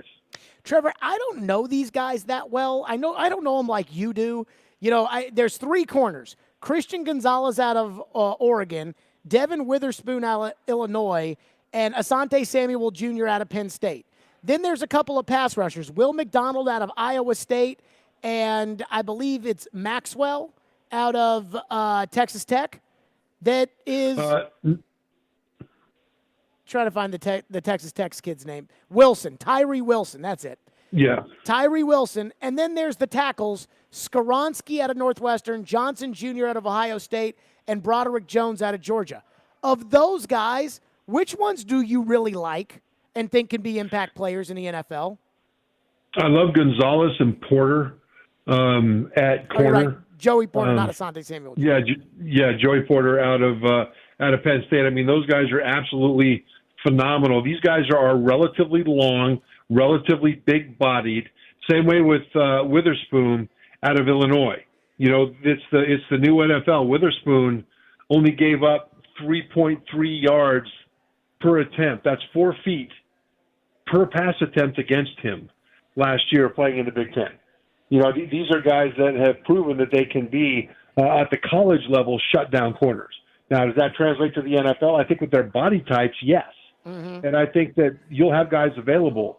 And so, you know, I would, any of those guys are possible depending on how the Titans feel that they fit in to what they're trying to do.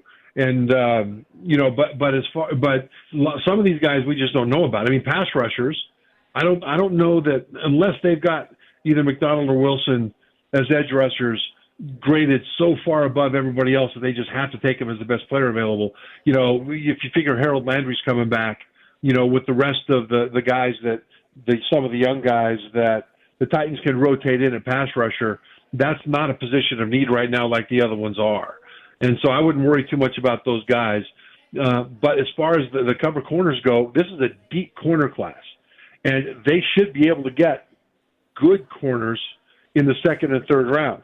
They should be able to get good offensive linemen in the second or third round as well. This is a deep draft in those two positions, and those are two positions that they will need. Trevor Maddich is with us. One, who would he want with the 11th pick? We'll get to that. Plus, I am starting to drink the Kool-Aid of one of the draft's hot topics that I never thought I would believe in. We'll get to that next. And I think Trevor is going to be very disappointed in me. We'll do that. Stillman and Company, 102.5, 106.3 The Game. Hey, this is Roman Yossi, and this is Smashville. Going to the front of the net, he scores. What a gorgeous move. Roman Yossi. You're listening to the flagship of the Nashville Predators radio network, ESPN 102.5 The Game. This summer, they are coming back. You know where you are? For you. You're in the jungle, baby. Guns N' Roses, live. North America 2023. Saturday, August 26th, Geodis Park. Tickets are on sale now at livenation.com. Finally, back in North America. Don't miss Guns N' Roses.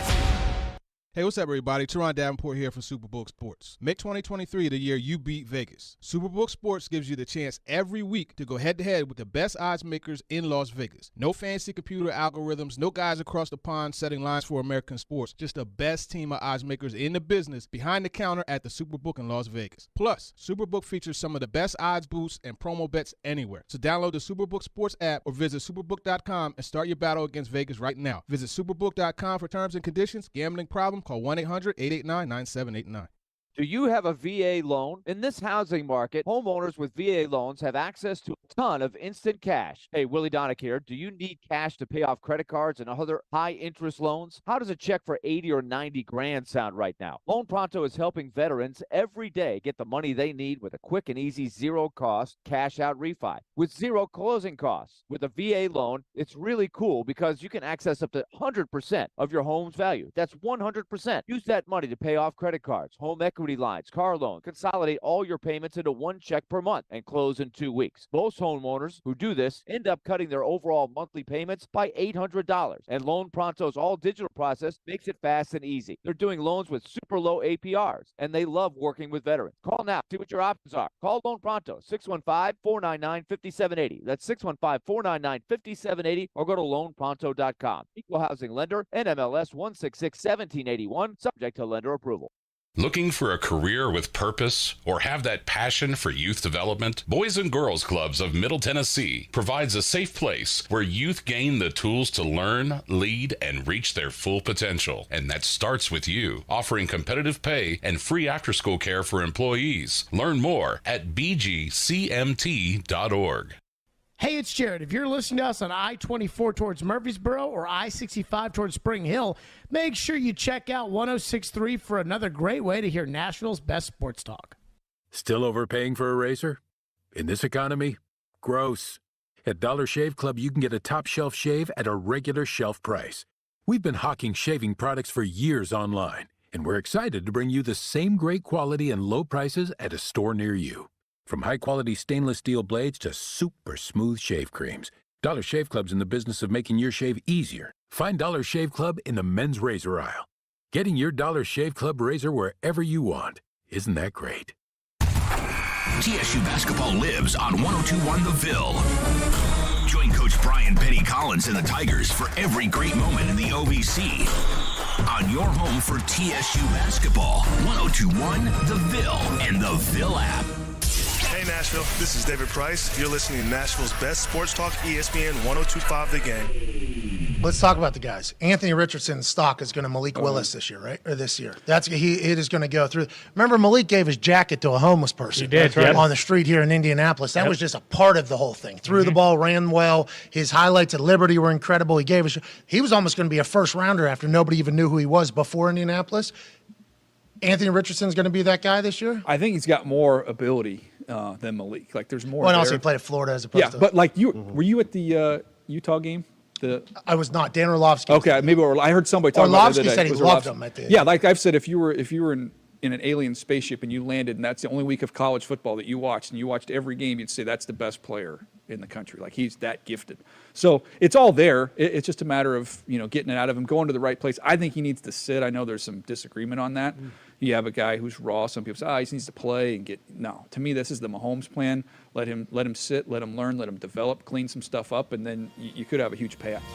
There you go. That was Daniel Jeremiah on the Pat McAfee Show earlier today, talking about Anthony Richardson. Trevor Maddich with us, presented by Houston Clinic Orthopedics, when experience matters. Trevor, don't be mad at me. I am starting to drink some of the Anthony Richardson Kool-Aid. This morning, I could not fall asleep after I woke up with a stiff neck, and I'm sitting there watching Anthony Richardson play Florida State, and the size and the speed, and when he throws the ball, it's right out of his hand. It's a freaking bottle rocket coming out of there. And so I know he's got a lot of room to work on. I know that this season he was not accurate at all. I know there are issues. He was terrible against South Florida. Great job, Coach Shoop. He was terrible against Kentucky. And yet, I am starting to buy into the hype a little bit, Trevor, that if you develop him for a year behind Tannehill, Anthony Richardson could be a bad boy. Your thoughts? Wow, terrible against South Florida. Terrible against Kentucky. How's it going to be against Kansas City? How's it going to be against Cincinnati? I see it totally differently than you do. I agree that he's got physical talent. The ball does sing off his hands, a lot like it sings off of Trevor Lawrence's hands. I mean, you look at those two guys throw the ball, and it leaves. You said bottle rocket. I think that's a good analogy where that ball seems like it's self-propelled coming out of his hand. And at times he can make wow throws that are just incredible. But he's just a thrower right now and not that good of a thrower, in my opinion. I mean, in 2021, he had a 59% completion percentage. Last year it was 54. It went down. Now, part of that is the people around him, but still, he's supposed to. One game, though, or whatever in 21? Yeah, he didn't play a whole lot, but the thing is, his accuracy didn't get better. I didn't see him get better in 2022. And you're right, he didn't have that many throws in 21. But the times that he did have were times that it shouldn't have been all that hard in mop-up duty and things like that. But let's move on to 2022. People talk a lot about the Utah game, for example. That was a season opener. Florida beat Utah in the Swamp, and it was just incredible. The numbers for Richardson were off the charts, and everybody was talking about him leading into Kentucky the next week, about how awesome he was going to be. And I did a telestrator breakdown for SportsCenter that basically said, wait a minute, Kentucky will not see Richardson's performance against Utah as great offense. They will see it as bad defense. And we will learn a lot more about Richardson when he faces Kentucky.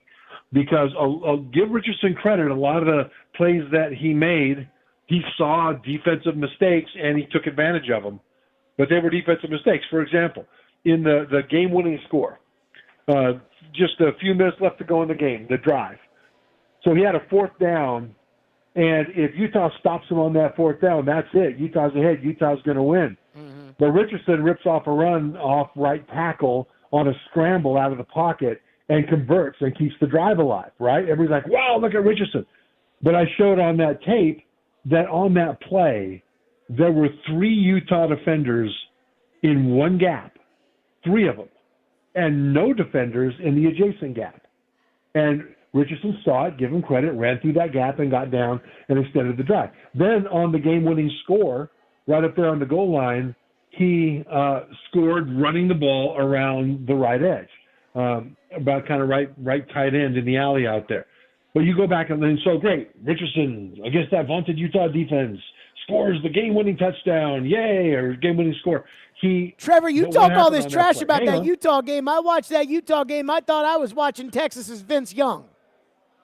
Yeah, but Utah let him out. On that play that he scored the game-winning score, Utah didn't have a contain guy. The contain guy went inside. There was no defender there. You, Jared, would have scored. I would have scored on that play. So he saw it. He went through the open area, but Kentucky didn't do him that favor. Kentucky had defenders everywhere to force him to defeat a defender in order to make a play. So you don't buy that he can develop into a top-flight quarterback?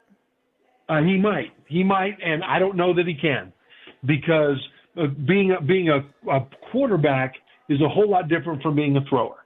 And that's one thing that the interview process at the Combine is going to be critical for, because teams will need to figure out what his inconsistency was about. Was it because of his inconsistency in terms of his accuracy? Was it because of his mechanics, his footwork, and the way he held his shoulders and things like that? Or was it because he's just sloppy?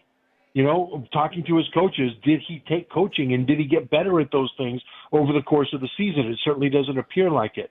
Well, they'll need to know how well he understands defenses, because with a full year as a starter in the SEC, he should know a whole lot more than what his offense is doing. He should know what defenses are doing and all those concepts, and he will have been studying all that in the pre-combine process. And so the question is, where is he with that? Because that will tell scouts, that will tell coaches a lot about what they can expect about how he will progress, because physically he's incredible. But right now, I haven't seen anything from Anthony Richardson to tell me that he can be a consistent quarterback in the NFL, even on a team that runs a largely college system, because he wasn't consistent in his own college system. I just don't see him as a first-round quarterback. Trevor Maddich is with us.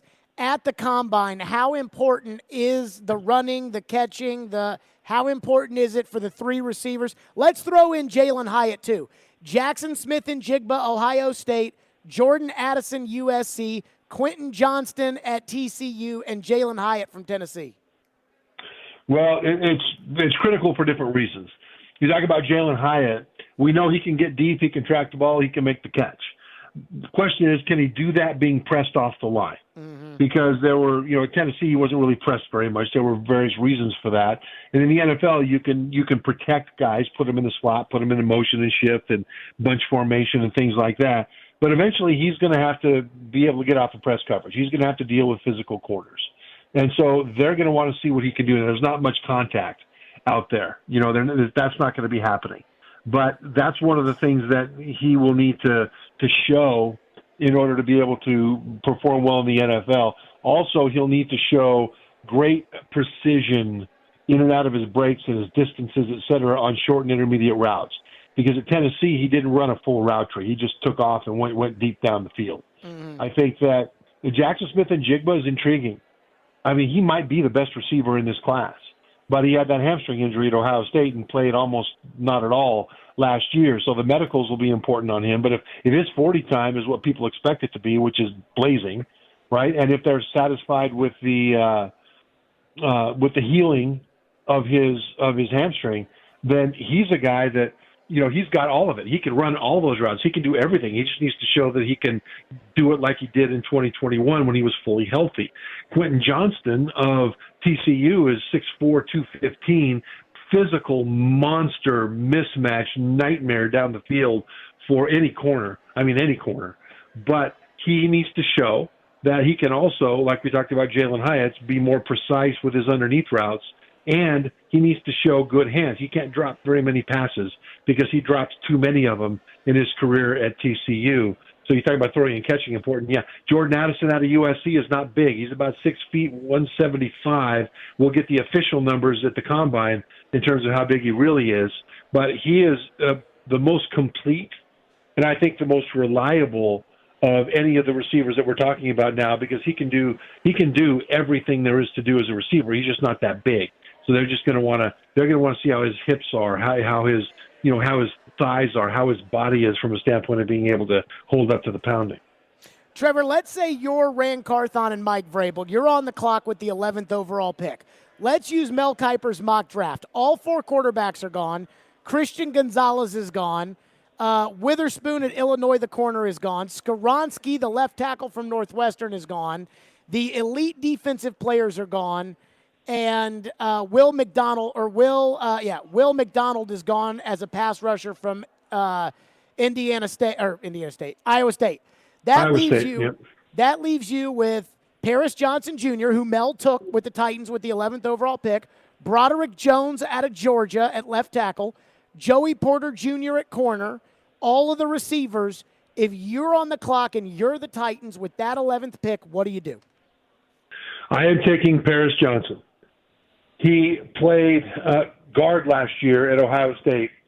And then when Nicholas Petit-Frere was drafted by the Titans off the left tackle position of the Buckeyes, he moved over to left tackle, and he only gave up 2 sacks off of C.J. Stroud's blind side, and Stroud is not known as a hypermobile quarterback.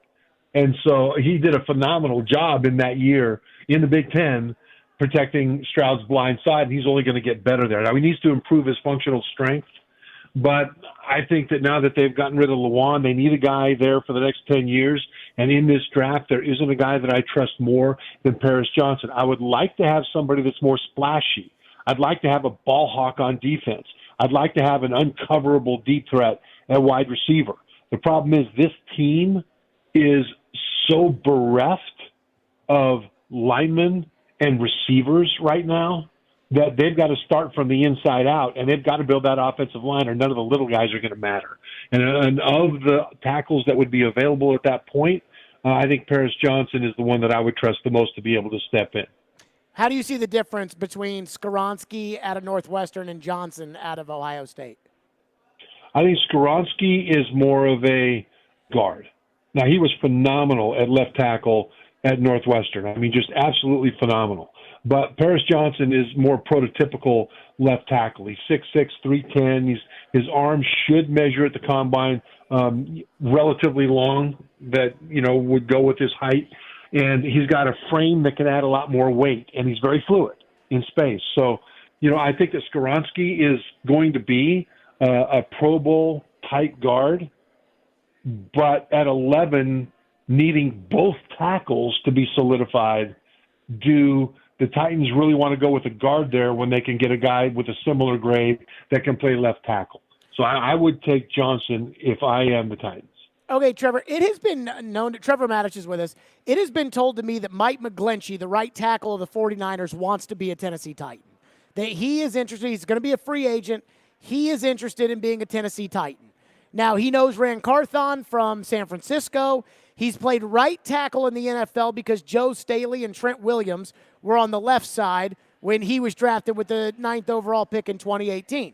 He did play left tackle at Notre Dame. Trevor, do you think the Titans would be wise to go after Mike McGlinchey, knowing that he wants to be here, when they've already got Petit-Frere at right tackle, knowing that both McGlinchey and Petit-Frere played left tackle in college, or that Petit-Frere could kick into guard? No, if they can get McGlinchey at a reasonable rate, in other words, without breaking the bank, I would absolutely bring him in. He's got lots of experience in the biggest games.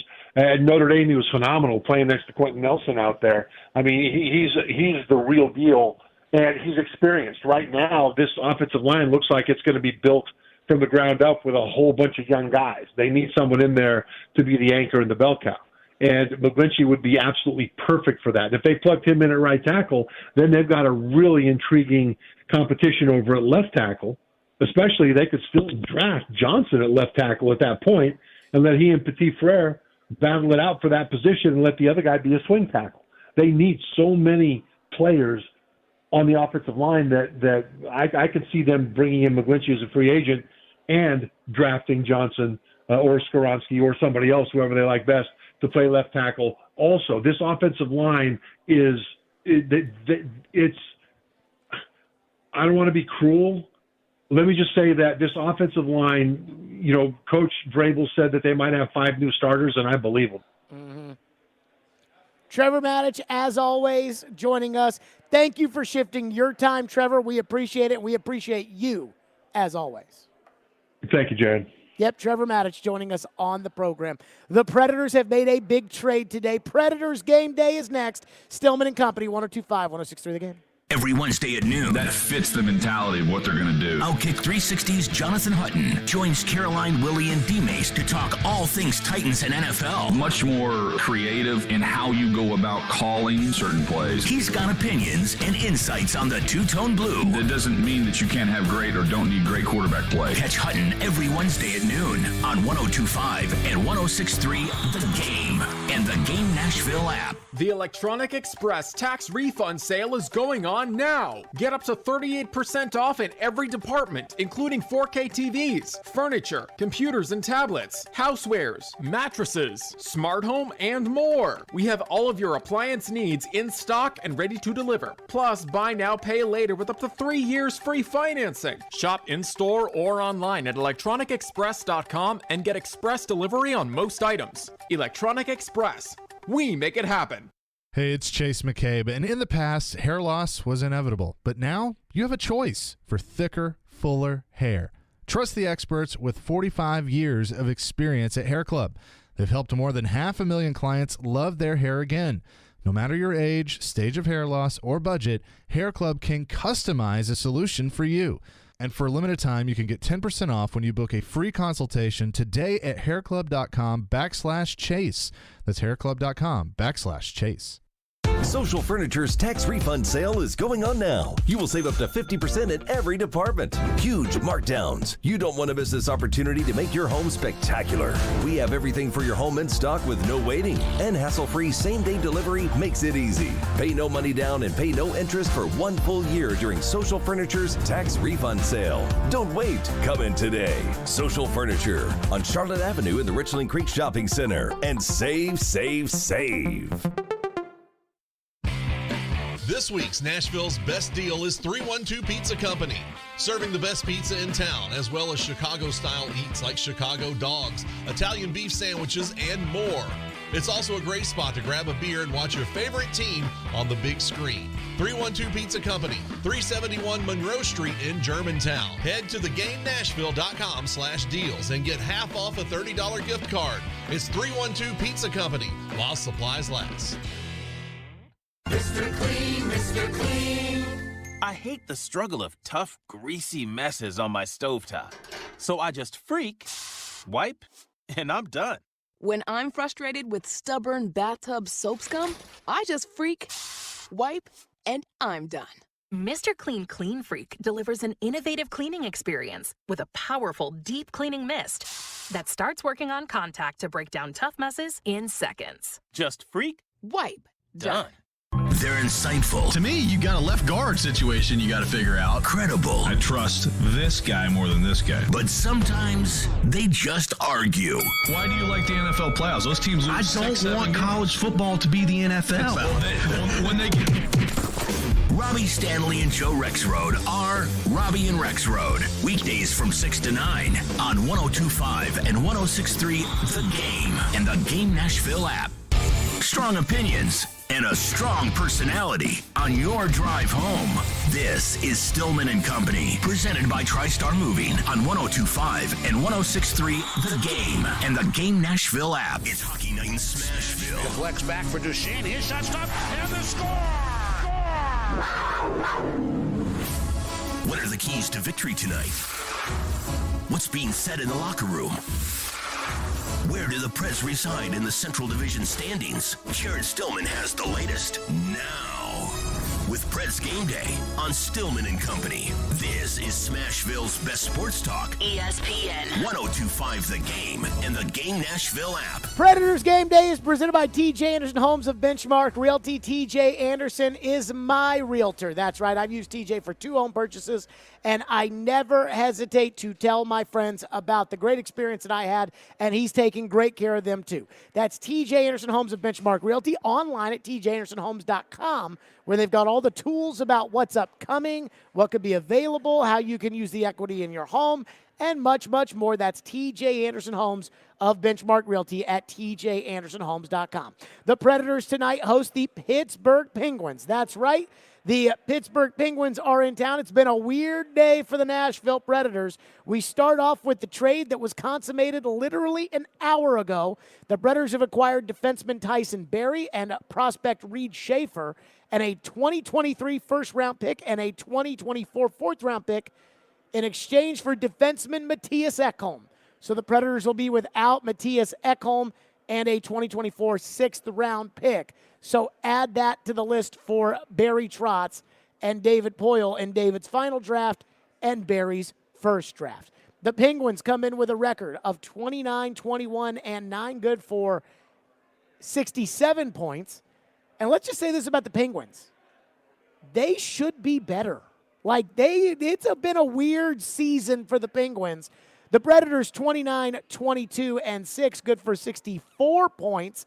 John Hines on Crosby and company. They're a very good team. I think their last 2 games they played really, really well. So obviously they have the star power, but they have they have a really good team. And I think tonight, we want to come out and bring energy and be ready to play against a team that's fighting for their lives for the playoffs, as are we. Now that the Predators have decided to sell and they've decided to get assets for the future, now I'd still rather have a better draft pick and work your way in the lottery and see if you can get lucky and get one of these good players. But now I'm fine with trying to win some games and get in the playoffs and, get smoked, but maybe make it a fun playoff.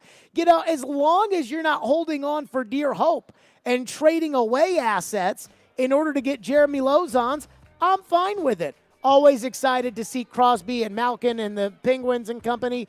That's it for us. Our final thought is presented by TJ Anderson Homes of Benchmark Realty, tjandersonhomes.com. The Predators, couple more days till the deadline. Sell, sell, sell. Max has the pregame show. That's next. We'll see you tomorrow at 2.